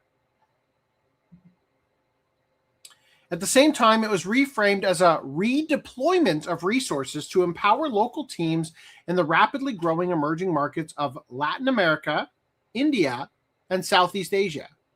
As of Sunday, the 15th of March, several individuals have now posted on LinkedIn that they are back on the job market. The bulk of the roles made redundant this time are in e-commerce, HR, and product management. I am also hearing from people I trust that several folks in European e-commerce roles have been laid off in the past week. It compounds what I have long suspected, that Sony's acquisition of RightStuff.com and its subsequent rebrand as Crunchyroll Store has not gone according to plan. Whatever the plan was, it never seemed particularly clear to me what the plan actually was. I wrote about Crunchyroll Store delisting some physical media stock keeping units earlier this year. I played down what it might mean for Crunchyroll's e-commerce experience at the time. Perhaps I was being too generous. To understand what is happening now, it is important to understand who Right Stuff were, what they sold, and how they started, as well as learning a little about Sony Pictures Home Entertainment. Why? Because the shifting tides of Crunchyroll's e-commerce experiment are tied directly to the changing fortunes of physical packaged media, its importance to anime fandom, and lack of importance to Sony. Right Stuff, also known as RightStuffAnime.com, was one of North America's oldest, largest, and most highly regarded online retailers specializing in anime and manga. Founded in 1987, it began as a mail-order catalog and was releasing its own licensed physical products, such as Astro Boy videocassettes, as early as 1989. Over the following 3 decades, it grew into a premier destination for collectors, maintaining a catalog of over 22,000 items, Blu-rays, DVDs, manga, figurines, and collectibles, including niche and adult-oriented titles that mainstream retailers routinely overlooked or refused to stock. Right Stuf also operated as a major distributor for anime publishers including Funimation, Sentai Filmworks, and its own Nozomi Entertainment label. It built its reputation on specialist knowledge, meticulous shipping practices designed specifically to protect delicate collector's editions, and a deep understanding of a fan base that wanted to own their anime, not rent access to it from a platform that could pull titles the moment a license expired. Physical media was integral to Right Stuf and their customers' identity. Sony Pictures Home Entertainment was built on an entirely different foundation, though in its early years it was equally committed to physical product. Preceded by Columbia Pictures Home Entertainment in 1978, Sony Pictures Home Entertainment was created to distribute Columbia's library directly on VHS and Betamax rather than licensing to third parties. In 1982, Columbia entered a joint venture with RCA, becoming RCA/Columbia Pictures Home Video, to supply titles for RCA's CED video disc format. In 1989, Sony acquired Columbia Pictures Entertainment for $3.4 billion, consolidating the business into Columbia TriStar Home Video in 1991 after buying out RCA's remaining shares from General Electric. The division rebranded as Sony Pictures Home Entertainment in 2004. Sony Pictures Home Entertainment hit its zenith in the mid-2000s, riding the software-first victory of the Blu-ray format it helped create, with physical media often doubling a film's theatrical earnings. Then came the pivot. The subsequent decade was defined by a relentless move towards digital distribution, de-siloing, and the systemic dismantling of physical retail infrastructure. It has been apparent to anyone working within or alongside Sony Pictures that the company has been consciously decoupling from physical media for more than 15 years. For a company that built a significant part of its fortune on DVD, the speed at which it divested from physical marketing and distribution was, frankly, staggering to watch from the inside. By the early 2020s, Sony Pictures Home Entertainment was no longer an independent titan, but a consolidated logistics hub, eventually absorbing the physical operations of former rivals while shedding its own. Two organizations, then, with opposite institutional DNA. One, built on the belief that fans want to hold their collections in their hands, the other in the business of methodically engineering physical product out of its operational model. And then there's Crunchyroll, which is a third thing entirely. Crunchyroll was never an anime distribution company in any traditional sense. It was, from its founding, a tech stack, an app. Its founders were not interested in physical media. They wanted fans to come to them online, to their platform, their shared space, and everything that could not be delivered through a browser or app was, at best, an afterthought. Streaming video on demand was the mission. Everything else, including home video, retail, e-commerce, etc., was bolted on when it served subscriber metrics, and has been quietly unbolted ever since. When Sony acquired Right Stuf and handed it to Crunchyroll, it placed one of the anime industry's most cherished physical retail institutions inside a company whose founders had no particular interest in physical retail, inside a parent corporation that had spent 15 years trying to get out of it. The outcome should not surprise anyone.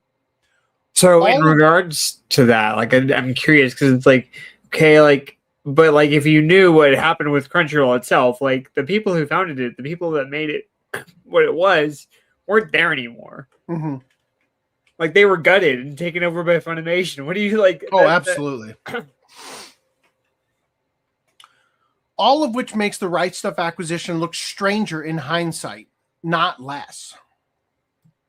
Sony's corporate DNA has shifted decisively toward high margin, low friction digital assets.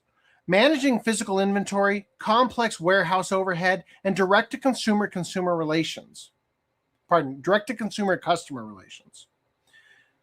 These are the very pillars of what Right Stuff was built upon, and they are precisely the operational headaches Sony has spent the better part of 2 decades engineering out of its core film division. The redundancies and restructuring now visible within Crunchyroll's e-commerce and home video wings tell me that Sony is primarily interested in Crunchyroll as a global streaming utility, not as a hands-on retailer of physical goods. If you need further evidence of the direction of travel, look no further than Grimes, Iowa. Commercial real estate marketplace LoopNet is currently listing for sale an office and warehouse that had Right Stuff as a tenant and now carries Crunchyroll LLC as its sitting tenant, on a lease running through 2030. It is curious to me that a company serious about its physical retail future has let its primary fulfillment infrastructure go on the market. Following its strategic expansion through 2024 and 2025, including its partnership with Kadokawa, Sony now dominates an estimated 25% of all annual TV anime production and distribution worldwide. That is an extraordinary consolidation of market power in anime content creation and distribution. But that power in streaming does not automatically translate into competence, or more importantly, an appetite for direct-to-consumer retail. The official position from Crunchyroll, as confirmed through a source speaking to media and consistent with an internal memo for Crunchyroll president Rahul Parini, dating to August 2025, is that, quote, these workforce changes are not cost-cutting measures driven by financial underperformance. Now, I've got this note here from Screen Rant that says, given its impressive user base and 17 million subscribers, Crunchyroll appears to be in a strong position despite loftier goals of 25 million subscribers by 2025, as insiders claim. You fucking missed that mark, didn't ya? Holy shit! What is 17 times 4? 40, 70, 28, what was that, 68? Does that sound right? Yep. So 68 out of 100. Pretty good for doing that in your head. 68% of where you wanted to be. Yeah? That's a fucking F, isn't it? That's a D at least. That's D minus. You fucking failed. Not in Canada. Give up, Crunchyroll. Just kill yourself, right? Yeah.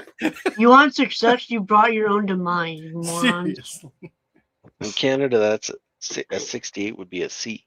Remember how we talked about, yeah. Oh, yeah, I guess, because 70 is C, right? So it'd be like a C minus? Right? For us, 70s are B, and the 60s are C.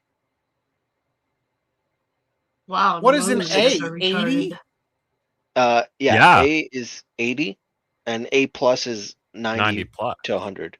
We don't have A plus. We have A minus and A. A plus is over. Where 100. did this concept of A plus come from?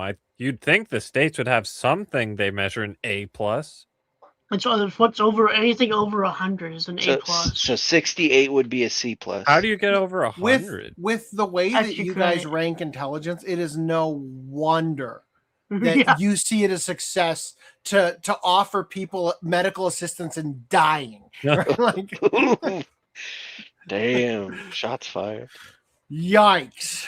Okay. I mean, if we have tougher tests, then the expectation would be, like, the average expectation would be lower, right? So you just have easy tests, so yeah, you're expected to get higher grades. Right? I think what you're saying is, in Canada, we have a B average. Well, our 80% is based We're off of smarter than harder you. We have a B questions. average. Who cares if we got most of it wrong? Right? Yeah, when I was growing up, F was 64%. Actually, we don't have wrong. Fs. We don't have Fs for failure because that's too toxic. We have Rs for redo. For retard, right? I don't think it's redo. It's like remedial. I mean, I think it was redo back in my day. Back in my day. Remedial? I'm pretty sure it stands for remedial. I wasn't even sure of that, so I'm surprised that, yes, Randy confirmed there are R's outside of my schooling. Rather, they represent a strategic shift toward regionally empowered teams in high-growth markets such as India, Brazil, and Southeast Asia, and away from a centralized U.S. structure.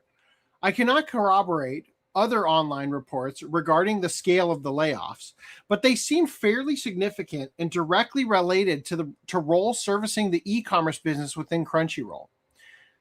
That framing is doing a lot of work. What it describes, in plain terms, is a company that is shedding the infrastructure of its established markets to chase growth elsewhere. In e-commerce, that means the people who actually understood how to run a specialist anime retail operation are being shown the door. After speaking with various industry sources over the weekend, a picture is starting to emerge. The new direction for Crunchyroll Store seems to involve a pivot toward subscriber-exclusive merchandise and a deliberate move away from the broad, deep catalog retail model that made Right Stuff what it was. To be fair to Sony, this was also part of the vision we had at Funimation Global Group back in 2019-2020, and during the first wave of consolidation of all of Sony's anime resources into a single vertical. Where's Blood Plus, Sony? Unfortunately, it seems that general merchandise is being dumped. Industry gossip suggests that Crunchyroll's e-commerce initiative is not being led by an experienced e-commerce executive currently. Instead, it sounds to me like somebody from within the organization's digital business team has been handed the reins. It's going to be so fucking hilarious when Gen Fukunaga just shows up and buys it back at pennies on the dollar and partners with Savakis, and they make anime great again, right? If the Crunchyroll store is pivoting towards becoming a destination for subscriber-driven merch exclusives and offers, then it makes sense to me to have an experienced partnerships and subscriber rewards person lead the initiatives. Nonetheless, I am not hearing any feedback from any people in the business or the fans around it that suggests that this is what anybody really wants. There is a general concern from industry professionals and ex-staffers who wish to remain anonymous that, quote, these folks do not understand their customer base. They have flushed away something that was highly profitable, Right Stuff, and are in danger of losing the brand's connection to the fans. These fucking idiots bought Funimation and Crunchyroll and absorbed Crunchyroll as the merchandise agent. They bought Right Stuff and absorbed Crunchyroll as the name of their e-commerce. They're fucking retarded. They're the remedials here, right? They couldn't even get 68%. Holy shit. I mean, to be fair though, like the Crunchyroll store offered everything. Would it have been harder to convert Right Stuff into a merchandise store?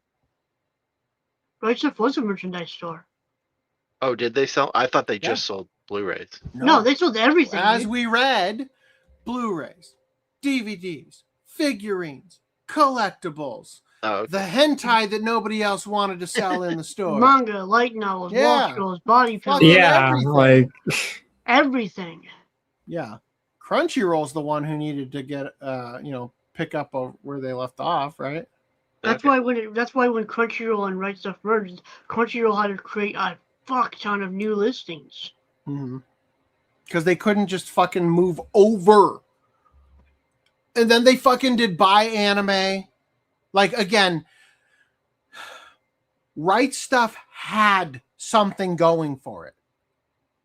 It had the secret sauce. It was the destination for the collector. Again, the fans who like the fan service are the ones who spend the money. And where did we spend it? At Right Stuff. Now, we don't have shit. We have a website that hasn't even been running for months now with Buy Anime, right? You don't really have anywhere to speak on that, though. We covered that because it was moved over to not Media Blasters, the other one, ASM or something. Oh yeah. But still, I'm just saying, like, the thing that Right Stuff had going for it, as we established, is that they had everything, and they even carried the things that other retailers were skittish on. Right? Mm-hmm. I could go to Walmart. I might not be able to buy Stepmother's Sin, but I could buy it at Right Stuff. You know what I mean? But also, you could go to you could grab her by the pussy again from Right Stuff. Come on. You could also look at it though as like there was a reason he sold. Right? Who? Sean Kleckner? They sold. Yeah, because he's fucking old. He didn't have anybody. He started to sell Right to. Stuff in 1989, bro. Yeah. Like should have that was the first. That was when he first released. I think he started even earlier than 89. Actually, I think that was when he first sold Astro Boy. Astro Boy, when he got into the game. They said he started in 1987. 87. Well, it's not like Walmart sold off their business right before the head died. What? So, are you saying that? Yes, because Walmart was inherited by people who saw the value in Walmart and didn't say, "Nah, I could do better." Name it Crunchyroll. The problem is that they bought something profitable and decided to change the business model. And now it's tanking. If you know so well, why weren't you getting the sales that Right Stuff was getting? If you know so well what Right Stuff needed to change to be profitable, even more profitable, why didn't you do that? It's fucking bullshit, man. It's like, I mean, just on name brand alone is exactly kind of like the whole reason you spend billions of dollars, 150 million for Funimation, is for the fucking name. And the only reason that the name got sullied was because of how their internal people handled the VIX situation. You buy Right Stuff because it's a place people trust. You buy Right Stuff because I shop there when I can get it cheaper elsewhere, because they package it in a way that is going to ensure that it is not damaged. It's perfect the first time around. Every time. 99% of the time. Sometimes Except for the Neo-Ranga box set I bought once. What makes this worse is the IP rights situation. Some titles and products that are rights cleared and were operationally ready to go to manufacture when Right Stuff was acquired are simply sitting there, unreleased, because the revenue threshold has been deemed insufficient. There is no use it or lose it clause compelling Sony to exercise the rights they inherit, either through acquisition and I think you mean consolidation? Collidation? I don't know what that word is, if that's even a real word. Or by executing an all rights license and distribution deal on a new anime pickup. Some of the suits within Sony might argue that there is not enough demand for some of the products that some fans would like to see released into the physical market. But you can equally argue that there is negative demand when there is simply no supply. And it is the part it is the part of this story that should make any serious anime fan genuinely angry. I'm fuming already. What are you gonna do to me next? Turn the acquisition the acquisition of Right Stuff followed by this rapid retreat from physical e-commerce, looks increasingly like a significant strategic misstep. One that risks eroding the brand equity Crunchyroll spent years building with the collector and enthusiast community. The consequences are already visible. Crunchyroll has been systematically delisting stock-keeping units from independent publishers, including titles that are not out of print, as the company looks to limit its product count to items with high inventory turns. The casualties include a significant portion of Discotek Media's back catalog. The gap has not gone unfilled. Video post-production company Media OCD has stepped in, launching its Discotek Deep Dives project to carry Discotek's entire available catalog. This is not a hypothetical vacuum waiting to be filled. It is a vacuum that has already formed, and someone else is already moving into it. Go Media OCD. Like, fuck yes. Animego is going to they're going to take over the whole market, and we're all going to be happy for it. In a perfect world, Mr. Discotek wins the lottery and is able to buy all of Right Stuff and Crunchyroll and shit off from Sony. Shit, man. Because you know damn well they would do in a perfect world, we already have like 10 million subs, and they donate $1, and we fucking buy the warehouse. No. And we fucking do that shit. We bring it back. Get back to Right Stuff. Get back to releasing everything that has a dub and thinking about stuff that hasn't been dubbed yet. You know, everything that's been dubbed that has not been put on disc should be prioritized to get put on disc.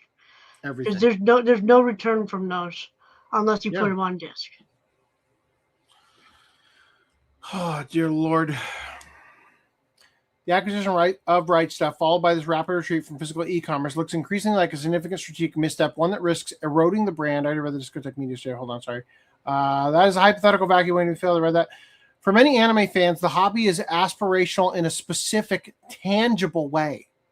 It is about the physical shelf, the limited edition figure, the meticulously packaged manga volume, less a niche eccentricity, more a cultural behavior that turned anime into a global commercial phenomenon in the first place.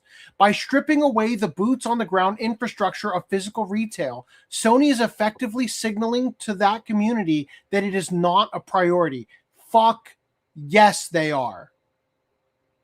When is the last time they released something and you genuinely thought they made this for me? The last time I legitimately felt like a release from any company had me in mind was the Lupin the Third, the First Steelbook that we asked for. And they gave us. Thanks, G-Kids. Before that, and this is going back before the podcast started, the last time I legitimately felt like a company catered to me was when Sentai Filmworks started producing their box sets that had like the extra like bullshit in it I didn't really want, but it was a return to form of the art boxes I used to collect the individual DVDs for things such as Love Chunibyo and Other Delusions and those kinds of things. That's the last time I legitimately felt seen as a collector. I don't need this fucking bullshit they're putting out. You don't like the stickers? Fuck no.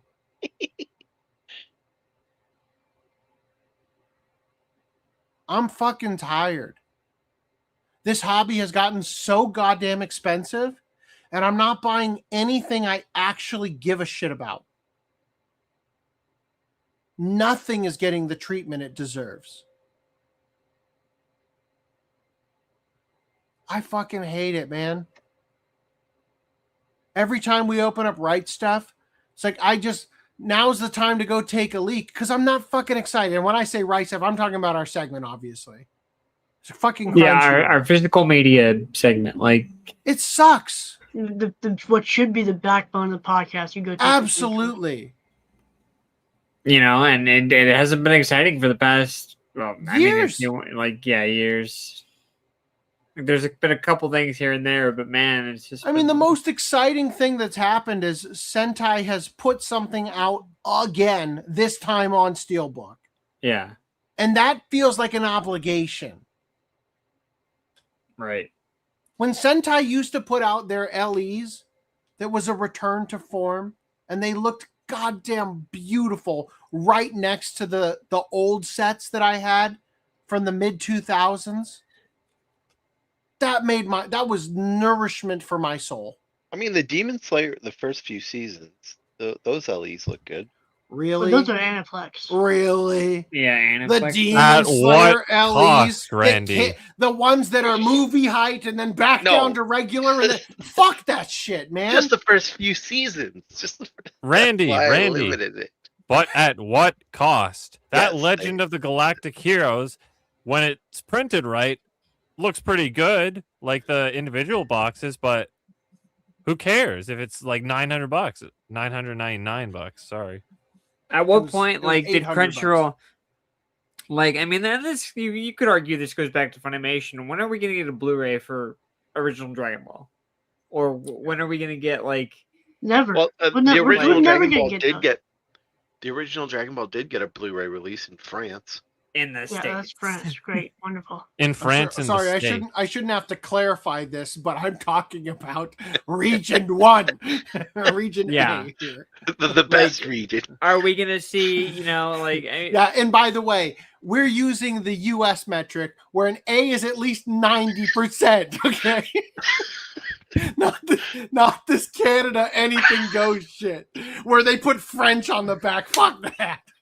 So, where's our like Bochi the Rock dub with English music? Where's our Don't Toy with Me Miss Nagatoro Blu-ray? Like these have been sitting on the like where was the initial limited edition release of Apothecary Diaries, a show that nobody would stop There is talking one. about? Well, Steelbook. regardless of the He's talking about ignoring this- initially. yeah, Yeah. initially it needed a limited edition, an actual like box limited edition. Why the fuck do I have to have a LE for only one season of Golden Kamui? Yeah. And we What still is don't have wrong season with 4 you? out. Why? You guys didn't like the book limited editions of the Princess Mononoke and like My Neighbor No, Totoro? those were AIDS. That was G Fuck those. G kids. AIDS. But it comes with a book. Fuck those. They are AIDS. They're not uniform with a regular Blu-ray case. They stick out. They're short. One of the it's reasons that I've grown to like steelbooks is that it is so low effort for a company to make them. I am asking so goddamn little of you. You're not going to make them a weird fucking size. Yeah. But they You're have to not pay gonna- licensing for it. The problem with it, though, is that I'm looking at you, Sentai. $100, really? For a And then they steel come case? damaged. I still have my Yeah. Summer Wars damaged one. Seriously, man. The good But old my days of Akira one collecting. got dented. The good old days of collecting. You're buying the fucking Paul Champagne steel cases to throw the DVDs you collected over years, looking for them at Suncoast and FYE and Tower Records and Best Buy and going to GameStop's used DVD section. The glory days of this hobby. Now I'm fucking lucky if the show that I like gets an LE that isn't fucking AIDS. Or gets a release at all. Kengan Ashura, come on. It's like, or get the consistent release. Like, where's our limited editions of Dr. Stone? We don't have, like, after season 2, they just were like, nah. Just kidding. Never mind. man, it's just disgusting. We're literally what built this hobby. We're literally the thing that made these companies profitable. And they turn their back on us and give us the finger. Yeah, But they're giving us have the you finger. created- They're turning around and they're getting their localizers to fuck up all of the shows on the digital platform. Making that the only way to watch these shows anyway. Exactly. But have you created a ship between the Crunchyroll girl mascot Crunchyroll Hime? and, yeah, and I don't know, Amazon smile face? Like The Amazon golden phallus, you mean? that's when you truly know you'll be the one responsible for their downfall.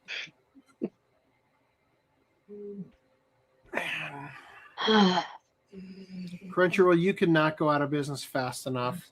And that's the thing that I worry about. Like, it's like, yay, we're cheering. Like, let's go for, Discotek Media, and like, hopefully they'll take it over. And it's like, that's the bright side. This is the hard part right here. This is going to be hard to swallow. I think it's time that we, even if you never are going to watch it, buy everything that Discotek puts out. Buy everything that G Kids releases. Buy just like the bare minimum from Crunchyroll, and buy it used if you can. Like, fuck this. I'm so done with it. Yeah. Even Sentai, for the most part, it's like the prices are just outrageous. And for what? The 15th re-release? Some of the re-releases like don't even. It's like you could have given it a dub at least. That would have been Exactly. like new. But like, no, you're not gonna.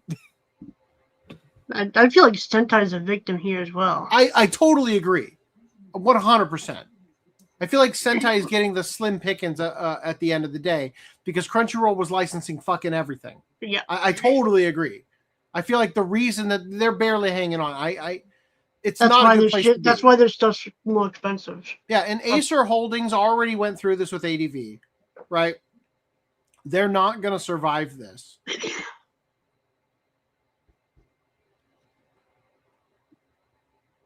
I just hope that Savakis could actually expand media OCD at the rate he would need to in order to do what Funimation did during the 2008 financial collapse when they absorbed basically all of the competitors.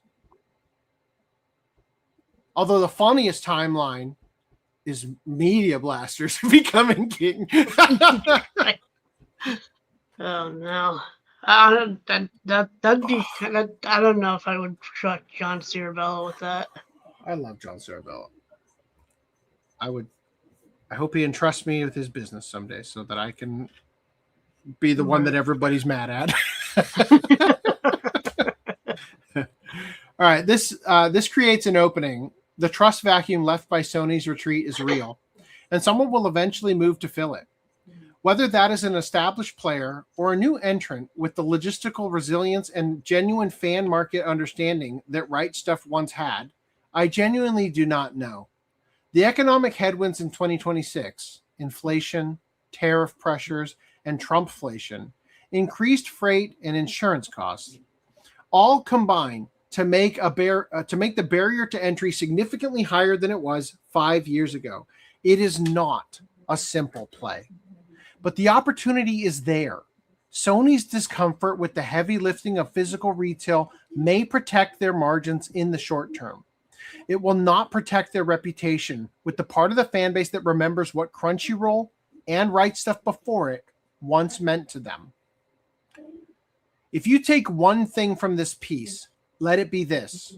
The situation at Crunchyroll Store is not simply a business restructuring story. It is a warning about what happens when rights are bundled carelessly and handed to a platform that does not value every segment of what it has acquired. Titles that are rights cleared, products that were operationally ready to go to manufacture are sitting unreleased because the revenue threshold has been deemed insufficient. Sony holds the rights. Sony is not exploiting them.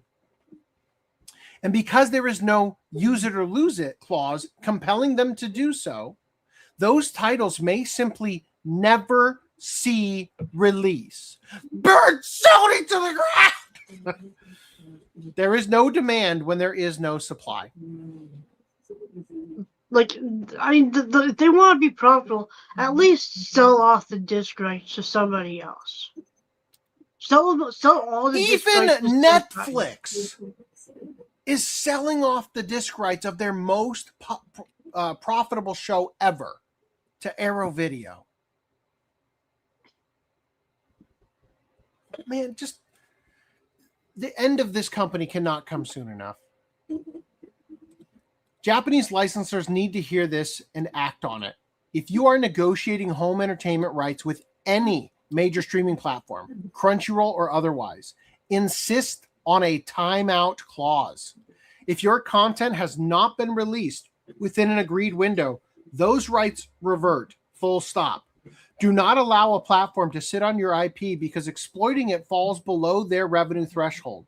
That is not a partnership. That is a right landfill. More broadly, stop allowing platforms to bully you into all rights or nothing deals under threat of losing a meaningful minimum guarantee. The streaming rights are clearly the most valuable segment in the current market. They know it. You know it. Play them at their own game. License streaming. Retain home video entertainment.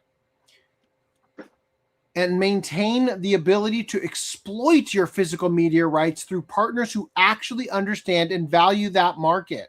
Or if a platform will not negotiate in good faith, walk away. The same applies to any platform that strong-arms you into IP redundancy. The anime industry's catalog is its greatest long-term asset. Do not let it be buried in someone else's rights drawer because it is not enough revenue for a tech company that was never really an anime distribution business to begin with. Shit, son.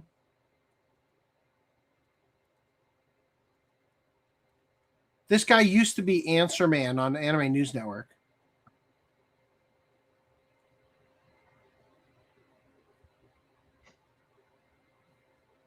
Like after Savakis, obviously. Shit. I might have to put this into our repertoire of articles in the future. Man, I feel like shit. This is just an awful situation to be in. What a great time to ask for money. If you guys want to support the OCA Podcast, you can help me by shopping at southweave.com, a website that works and always will forever. Also, you can shop at ocapodcast.com/store. I invite you to pick up the Mad Scientist, Sad Scientist shirt. It looks great. Your girlfriend will love how your muscles look in it. You'll be like Leon over here, right? I love how your nipples look in it. Your DLSS 5 nipples are going to just be loving you for it. And it's pretty cheap considering the Trumpflation, the tariffs, right? Anyway, all right. Moving on. I'm going to skip this. We're going to skip straight to that one.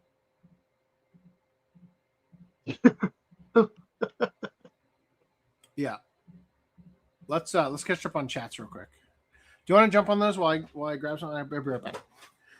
When I went to get the pizza from the fridge, I grabbed the box. There was only one slice in it, and I'm mad about it, and I need to eat my feelings. So please, I'll be right back.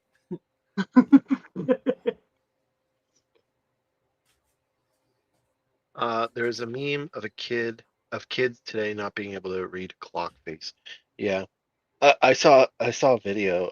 It must have been a joke of this kid holding up his phone to the clock, and it was like, "Oh, I can't read clocks with numbers on it, or without numbers on it," and it's like it still has numbers on it. But anyway, he meant digital. And so he uses AI to read it, and the AI is like, "Oh, it's 8:30," and it's like, you look at the clock, and it's like, no, the hands actually say it's 6:40, like completely wrong. people are doomed.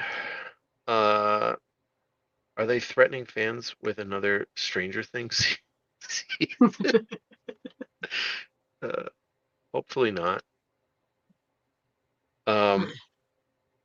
They did this with Castlevania, releasing it on DVD and Blu-ray, but mostly DVD.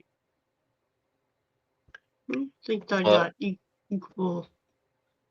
So far, no DVD. If you were collecting it on DVD, you were fucked. Yeah.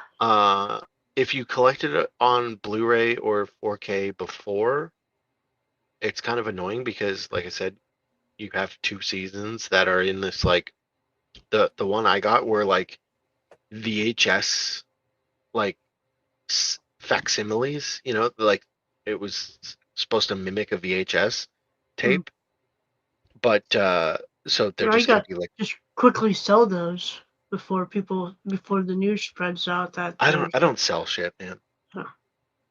Castlevania on mostly DVD. Didn't Viz put that out? Yeah, and it was I'm like pretty sure. Blu-ray? Yeah, Viz has Castlevania. They put that on Blu-ray only. I thought. I don't even know what you mean by mostly DVD. How do you put like more? I never followed it. I recall Cobra Kai was released on DVD. They just put out a Blu-ray. They just put out a complete Blu-ray set. There you go. Next seasons will be in 10 to 20 years, and everyone will look 50 to 60 years old. Actually, it'll be complete remake, and half the cast is gay.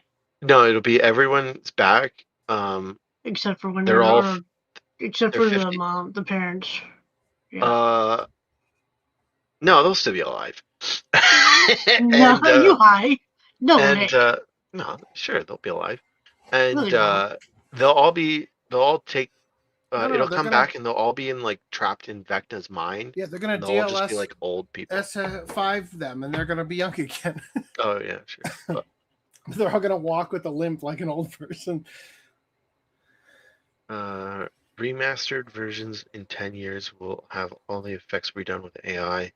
Bonus features: Instagram beauty filters for everyone. Woohoo! You get Instagram filter. You get Instagram filter. Honestly, like they could go back and remaster some of the like scenes where they were doing 11 like de-aged that don't look the greatest. I mean, AI could maybe save them on that. I'd love Scott it if they Pilgrim- fixed her handsome Squidward face in season 5. Scott Pilgrim Takes Off, the complete limited series on Blu-rays on sale. I believe we covered that. Did anybody I actually misread- pick that up? No. Oh, Did it come out? I thought it did. I miswrite stuff. I used to order 2 huge boxes of anime every Christmas. They had awesome deals every year before the holidays with free shipping. They also charged tax, which was great because you didn't get the import fee. Oh, They it comes out didn't next week. charge tax for me. Well, actually, correction. They didn't initially charge tax, and it was really annoying. But then right at the end, right before they sold, they started charging tax, and I was like, yay! And then they sold. And then when they switched to Crunchyroll, it was like, no, they're not charging tax anymore. Fuck. Yeah, Scott Pilgrim Takes Off literally comes out on the 24th. Cool. There you go. Robert's Anime Corner is still around. Canada has A+. There you go. Sony's losing money from trying to corner the market with anime. They really want to kill physical market to focus on streaming. Probably. It feels like they just bought it just to kill it at this point. I used to order from Robert's Anime Corner also, but it was mostly anime figures. Also, I bought figures from the Big Bad Toy Store. The Big Bad Toy Store is another fucking thing that is like great for Americans, but they don't pre-charge tax. So you get anal raped when it gets shipped to Canada. I hate it. You're That not sounds a fan like of a anal rape? Canada issue, not an America issue. What'd you say, Footnote? I said you're not a fan of anal rape? No. Wow, you No learn way. something new every day. I could have sworn you were all into that. Guys, the way that this image currently looks, where you can't see all of it and stuff, does it not look like Luffy's got a boner peeking up in his pants right underneath? I can see it. Or at least he's trying to hide it in a tent, a pie tent, like American Pie, literally the American Pie scene. Just the pie's upside down, or like the other way around. Crackle streaming service sold to Chicken Soup for the Soul Entertainment in 2020 and bought Crunchyroll. Mm-hmm. Oh, I see. Yeah. Sony had them, but then Sony owned Crackle. Mm-hmm. And now Crackle's dead. They sold hentai, Right Stuff also licensed anime. With They news bought only Right Stuff to entertainment. kill it. The same way Microsoft and EA buys game studios and then shuts them down. Mm-hmm. Rip Rare, showing expensive collector's editions. They won't sell normal editions of anime. My only real interaction with Crunchyroll was on their YouTube streaming channel. The hosts were trying to push Western-made anime.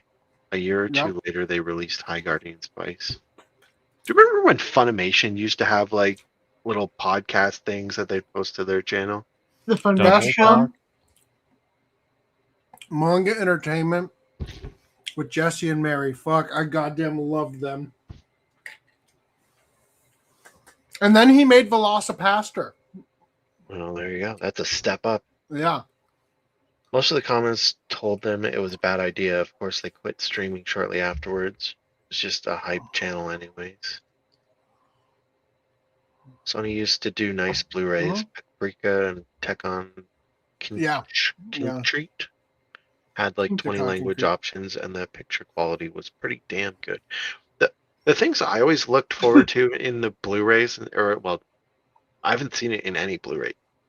The DVDs were like, the DVD menus were like marathon modes, where it would like skip the opening and ending, and you would just get the content. And you could just that watch is it straight so through. fucking easy to do as well. Yeah, it's just a playlist, right? You know, especially if it's always the same intro and outro. You know, because then you're sourcing that same one each time. Right? To save room on the disc, to higher bit rate and everything. Oh. So then you can just skip it. And then yeah, I guess so. I think there's a strategic way to do it where you also get rid of the next time on Dragon Ball Z, you know, and all that shit too, but they never got that far. They didn't try that hard. Well, DVD, the DVD standard, I don't know if Blu-ray has it, but the DVD standard had a way that you could do like auto play and chain together like a playlist. So you could, because I remember authoring like a bootleg version of X-Men, the animated series, and I made my own like marathon mode by like creating a playlist that would start at after the opening, and like it depended on the chapter markers. So as long as you had the chapter markers, it was fine. Like you didn't have to do anything. I just remember buying Aqua Teen Hunger Force. I think it was season 3 or 4, and the play all button made like 9 individual videos come up like this, and all the episodes would play at once as a fucking joke, which was funny, except that there was no actual play all button. So you literally would watch one episode at a time and then have to go to the next one. Menu and Horrible. That joke was not funny enough for that quality of life degradement. Like seriously. That's like they used to also have Easter eggs in the menus where like you would have your cursor selected on something, and then you would press a button and the cursor would disappear. And then you'd follow this like in the Matrix when you'd follow you'd find the white rabbit and different things. Yeah. And Like, so the last one I know that did that was Sentai's released for Princess Tutu on Blu-ray. true. You click on I don't know Tutu, any of it. I don't know any clothes anime come that off. did it. What? That's a great feature. Media blasters, get back in the game. Enter the You cheat navigate code, over to the nude. different clothes and you click on them and they disappear. Well, the problem is I don't think Blu-ray supports that anymore. So, kind of sucks. What do you mean? We need to go back. I don't think love that all Blu-ray these new supports the whole, codecs like, have less features because they still don't support things like FLAC and formats. They're like open source. MKV. the Blu-ray standard. I don't think supports having the like secret menu shit. They standardized how menus work in Blu-rays. So I don't think you can do that. That's some bullshit. Yeah, get rid of that.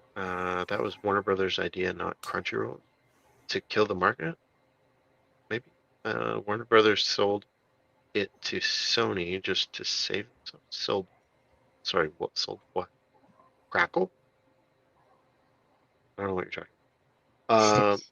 They were hinting at making Western anime on their channel, though. It's only the reason I remember it. If they had succeeded, I guarantee you, they would have spent more money on producing Western anime for sure. LaShawn Thomas, bro. And they also took money away from Japanese publishers to make that garbage so too. Goddamn much. Sentai problem, they can't preserve some of those animes. Kitty is gone from Media Blasters. No, it's not. They still sell hentai on Media Blasters, like new Blu-rays coming out and shit. Is Kitty not a person, maybe? Kitty Media. So Media Blasters is 3 companies. It's Anime Works, Kitty Media, and Tokyo Shock. I think so. Yeah. No, they still have Kitty. Yeah, they still have Kitty Media because I bought Blu-rays. Dude, I fucking loved Manga Entertainment. No, I think I was hardest hit. I was hardest hit by Bandai though. Oh, Seb gifted another. That's 3. We need to have like a members only stream come up for just our favorite members who never have watched the show but got gifted it because nobody took it. It'd be just. Are you suggesting we could give them member exclusive tip number 1? Yeah. I have to come up with what that is, or would I just use the Patreon exclusive? Yeah, use the Patreon exclusive. It's just like I'm major members. sad face about the fact that like I have to like do a tip video without my jacket and without my collection behind me. And like, listen. Do I just do it in the We're gonna storage have unit?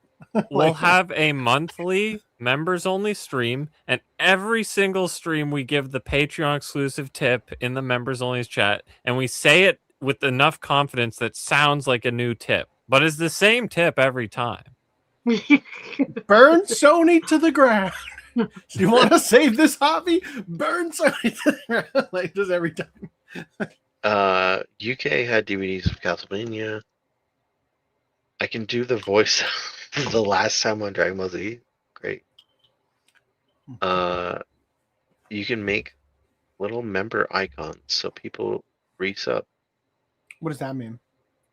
It has an icon next to your name in chat, so people can see, oh, I'm Giga Simp number 3rd tier and stuff like that. Give every member a crown and call it a day. No, we gotta come up with something good, like boners. just use the eggplant emoji. Eggplant and sweat. That's it. If they're a member, they're considered hard. They got hard. All right, you guys ready? ready? Good members, they're hard and they get the sweat ones for the. Randy, I'm skipping a couple articles here just to. Sure. We're gonna save some for later. It's 8 hours already. Heinz Japan finds its perfect pitchman. Pokemon's Pikachu. I like this one. That's like, what? You're squirting it out of my ass? My anus is bleeding. They missed the perfect. Go the one on the left. Look at that one. Coming on my dick. Like, I get why they if wouldn't only have it was done mayonnaise. Mayonnaise, mustard, and ketchup. So, I don't know if did you watch the show when you were younger? Pikachu? Pokemon? I mean, Pokemon? yes. Yeah. Did you see the episode where Pikachu like cradles a bottle of ketchup the whole episode? Oh. I know the meme. Yeah.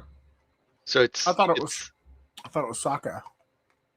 So he has the ketchup, and he has, well, in the English dub, it's ketchup. I don't know if it was like a soy sauce, powdered donuts type situation, where in the Japanese it was something else. But I think so. I'm just saying, it's been so many years, but I think the meme of him like with the bottle is that it's sake and he's drunk.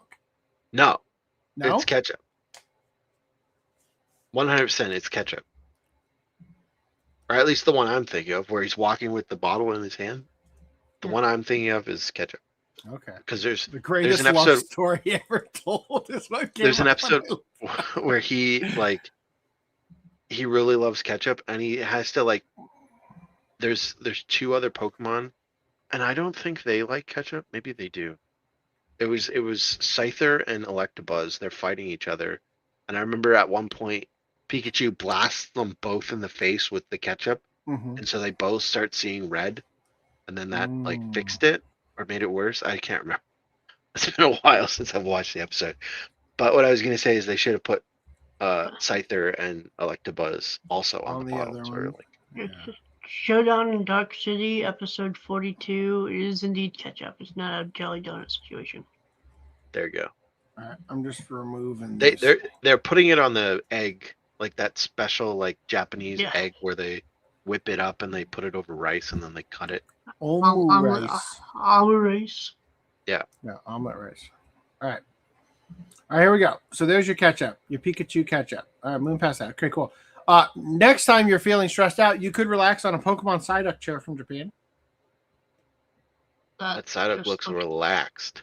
That looks like really weird. It's like, hey kid, come over here and sit on my lap. Don't stick a easy squeeze mayonnaise bottle on that couch. Is this a Ditto? What the fuck? That's a weird way to do a beak. Okay. Oh, Oh. geez, it's tiny. That's a chair for me. There's no back support. Like you're just I was flopping like, on that. I hate those. I'm terrible. Oh. To They wash can it? You get to can go get in the inside back the door duck. there. You can get inside your duck. Oh, side. JD Vance. I didn't know your game. You know. All right. Let's get out of here. All right. Pikachu and Eevee become handmade Ladro porcelain sculptures to celebrate Pokemon's 30th birthday.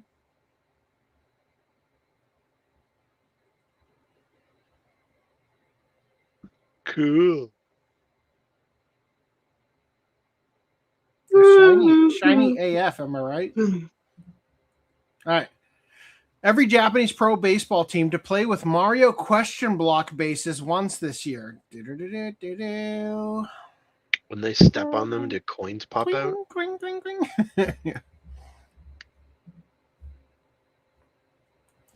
Also, exclusive Super Mario Yoshi figure to be given away at Dodger Stadium. Oh, man. I mean, does it? What's up?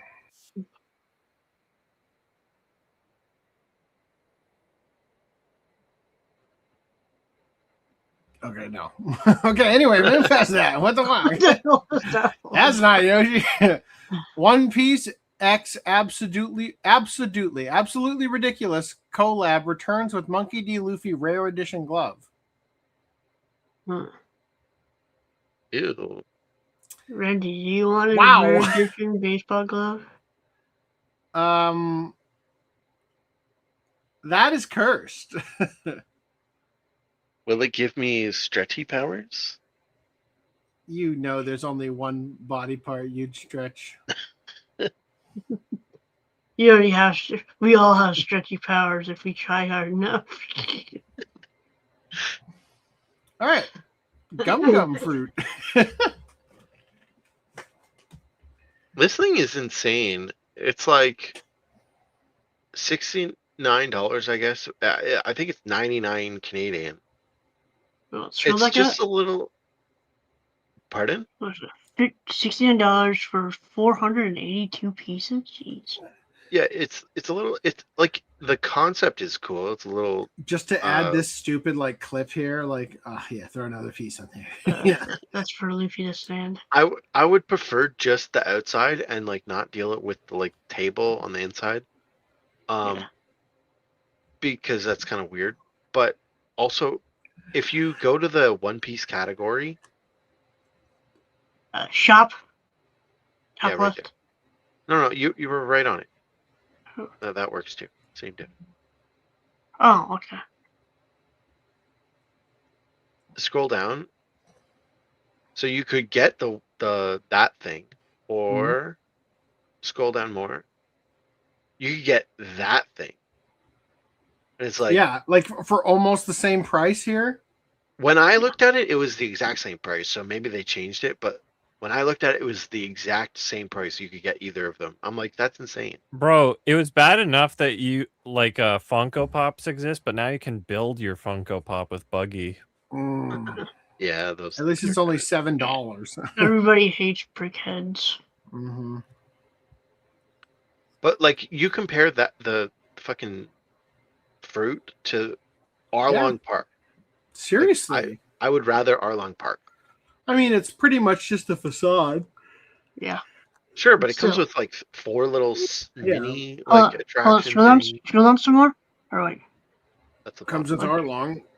Look how many pieces are on it. 926 pieces. Also, the like building explodes. Like it Mhm. has a little gimmick where it explodes. How the fuck is this so expensive? That's 3,600, 3,402 pieces. Yeah. I don't know, man. I think they're really overdoing it here. So I just maybe because the like circle pieces. It's because it comes with the Helmeppo minifig. Oh yeah, for sure. That's why. My only guess is those circle pieces are like a custom piece, so they cost more. I don't know talking why about it these costs. pieces? No, in the fruit. The swirly pieces for the fruit. Yeah, for sure. That's the only thing I can think of. A lot of people are also saying that it, Luffy's arm would cost like. Oh, it's so high expensive cost to make a little noodle. I don't know. Well, it's just because it's in so few sets, right? So it's a rare piece. Yeah. That's how they get you. When are they gonna make the Lego like crotch hole that you can shove that in so it looks like Luffy's penis? You try to get around the Suno restrictions. The what? Penis? His penis? Okay. His real Turkish organ. 7-Eleven Japan's giant fried chicken skewer would be too big to eat, so it's really for cuddling. Jesus. Is it edible though? That one probably is. Whoa! Pizza blanket. Well, I mean, the way you said it, it's like, oh well, it's I too want big. the pizza blanket. That pizza blanket is awesome. They're saying it's too big to eat, so it's clearly for cuddling. Like, I don't know. Being too big to eat doesn't necessarily stop everyone. What are you trying to say? You can't make me stop from trying. How many are there? Holy hell! Wow, they really buried the lead in there, huh? All right, so a couple podcasts ago, we covered the Uzaki-chan mom figure. Yuki. Yeah. So series. Uzaki-chan's sister. Yeah, the little sister with the hentai protagonist haircut. Yep. Can I get my DLSS 5 on, please? Turns her into a man. Uh-oh. She's in like 6th grade. I think I gave a speech earlier today. All right. Wow, there's an Uzaki-chan one too. Where was that? Not out for pre-order, I assume. Sometimes they'll do that. They'll be like, "Hey, She's a here's the set." scary with that face. I think I like the other two more. All right. Yeah. Meanwhile, Goddess of Victory Nikkei's D killer wife wears extravagant dress for figurine. Low back. Damn. Does like- nothing for me. Unfortunately, even though her like, I don't know why they named her D when she I like doesn't the have a tattoo. D, right? Right. She's got double D's. Also, as Is, far as I can tell, she a they- secret One Piece character? No, you got it all wrong. This character is Yor from Spy Family, if I had to make an educated guess, because her first costume sucked. No one cared about her second one. Looks like a Spy Family like bootleg, just straight up. She also has tattoos. All right, move on.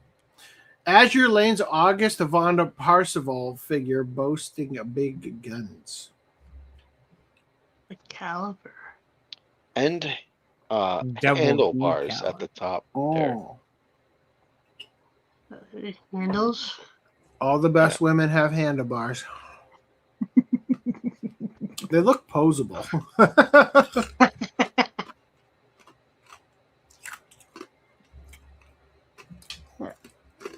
Gotta have the blowjob handles. Azure Lane Sweet Musashi looking beautiful as ever.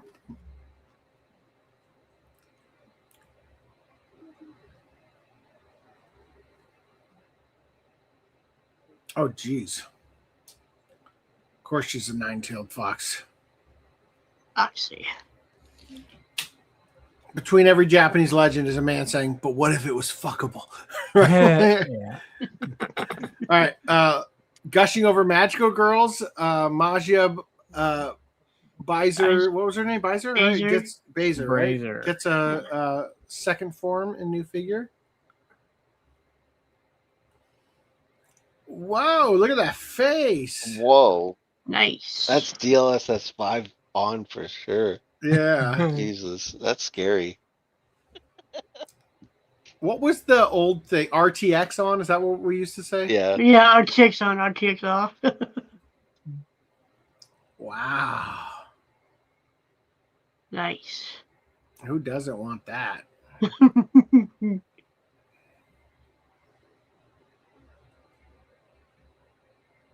That was great. All right, moving on. Expo 2025 mascot, Myaku Myaku, to release a tastefully erotic photo book. That's fucking funny. Myaku Myaku, you're such a tease. In the Japanese entertainment business, some idols are also involved in gravure modeling. This is the style of modeling that technically isn't adult content, but treads rather close to the line, with revealing clothing and provocative poses. Some idol singers start out as gravure models. Some do both modeling and singing at the same time, and some use it as a stepping stone to transition from singing and dancing to other corners of showbiz. Speaking of which, Myaku Myaku, the cellular stew of a mascot representing the 2025 Expo in Osaka, enjoyed a great deal of fame while the event was on and is still riding a considerable wave of popularity. But the mascot game is a harsh one, and today's Myaku Myaku can easily become tomorrow's Mirai Toa. If you're thinking, Mirai who now? You'd be forgiven because the Tokyo Olympics mascot hasn't been on social media in about 4 years. So, in order to keep all eyes on Myaku Myaku's many eyes, it gravure its own gravure book entitled I Myaku You. Oh, God. This book was created when Myaku Myaku took a 2-night trip to Okinawa to frolic on the island's abundant beaches in soft focus. The gooey mascot worked very hard during the expo. So this book represents a rare glimpse of it really letting its plasma down and relaxing. Myaku described making the book as a lot of fun and said it would like to try as many different things as possible. It wasn't without its challenges too, however. The mascot said it had to practice to make sure all of its eyes were open in the pictures, which makes sense. Think about how hard it is to make sure you don't blink during photos and multiply that by about 3. Also, when asked what the title of the book meant, Myaku said it didn't remember, but that the gist was to get everyone excited and think it was cute. And when asked what its favorite part of the book was, Big Myaku said all of it. I, Myaku You is set to be released on the 13th of April by Felissimo Publishing. It will sell for $25 from the Felissimo online shop, official Expo 2025 online shop, and the Expo sections of Maruzen and Junkudo bookstores. And each book comes with one of 5 special photo cards of Myaku in a sensual yet playful pose. It will probably make a great collector's item as well. Once Myaku finally gets its Academy Award for Best Supporting Amorphic Organism, your book of sexy photo spreads will surely triple in value. Wow. All right. You ready for this? A man was sentenced to 8 months in prison after killing a seagull that stole his daughter's fries.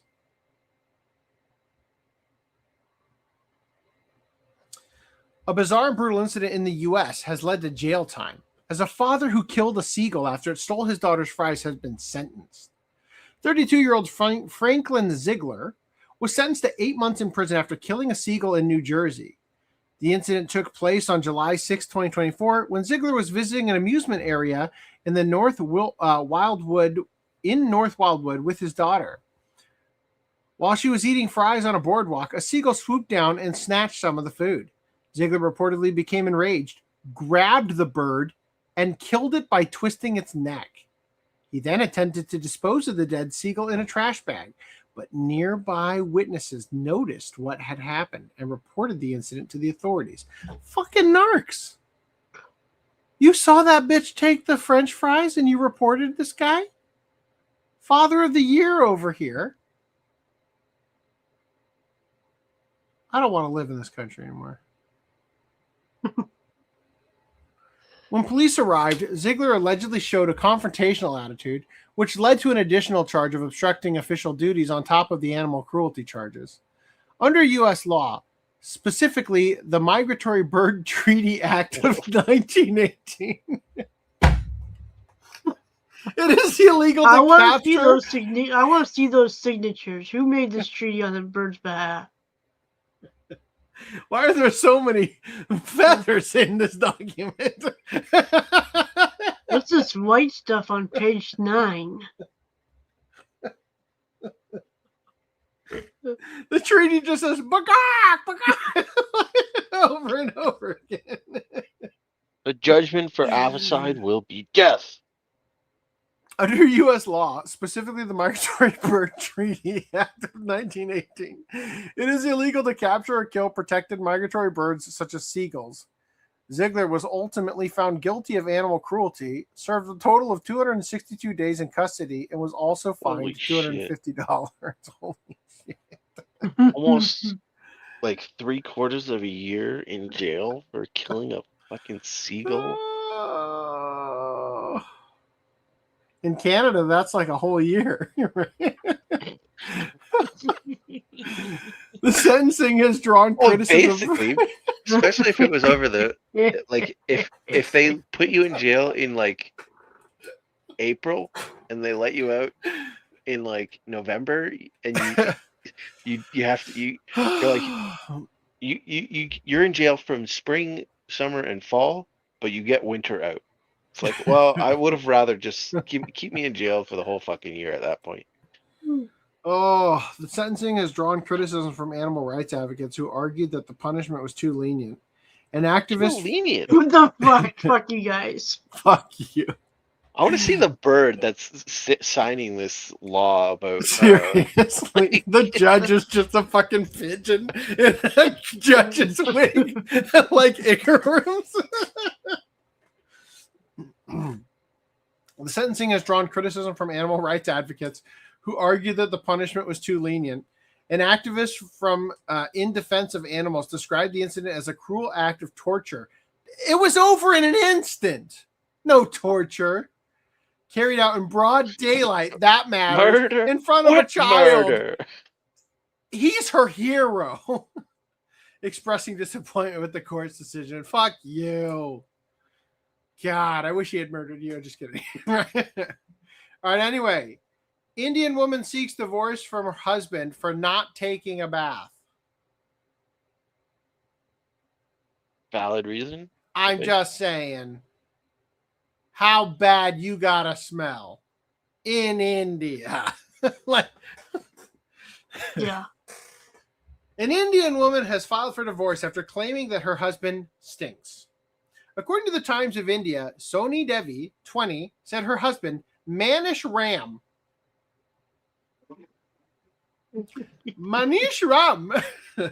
does not shave, take a bath, or brush his teeth regularly. She added, quote, my husband stinks as he does not shave and bathe for nearly 10 days on a stretch. You have a really good Canadian accent I'm there. great at it, right? Moreover, he doesn't brush his teeth, eh? Right. He also doesn't have manners and follow etiquette. Taking action on the complaint, the State Women's Commission gave a 2-month ultimatum to Manish to amend his ways of facing action. Now listen here, Manish. You got 2 months to take a bath or you're done. Right? Brush your goddamn teeth. Oh, Manish 23 said he did not want a divorce and that he would aim to improve his lifestyle to win his wife back. Wow. That was a short-ass I will SpongeBob. sacrifice so much for my wife. I shall bathe once a month. Wow. He gets an R on his report card for bathing. I'm telling you, when I was young, I was so disappointed that we didn't have an F in our system. I was like, oh, but I've seen Fs in all these cartoons. Why don't we have Fs? F in the chat for... We had Fs in That's in the chat high for school. Canadian educational system. Oh my god. Hardcore member? AC moving to Canada because of the seagulls. Wait till he finds out about Canadian geese. You mean the Canadian Air Force? They fly over my fucking house all the time with their squawking. All right. Guys, we did it. Only 8.5 hours. I'm gonna save the rest of the articles. Yeah, it only took 1 billion years. Oh fuck. Oh. All right, good night, guys. I don't like doing these 2-weekers. I'm sorry. They suck. I don't know what to do. I'm gonna end it. I'm gonna go to bed. I still gotta fucking walk the dog. God damn it. All right, good night. Take care, everyone. Bye. That was the plan, to give you a boner. And you got one.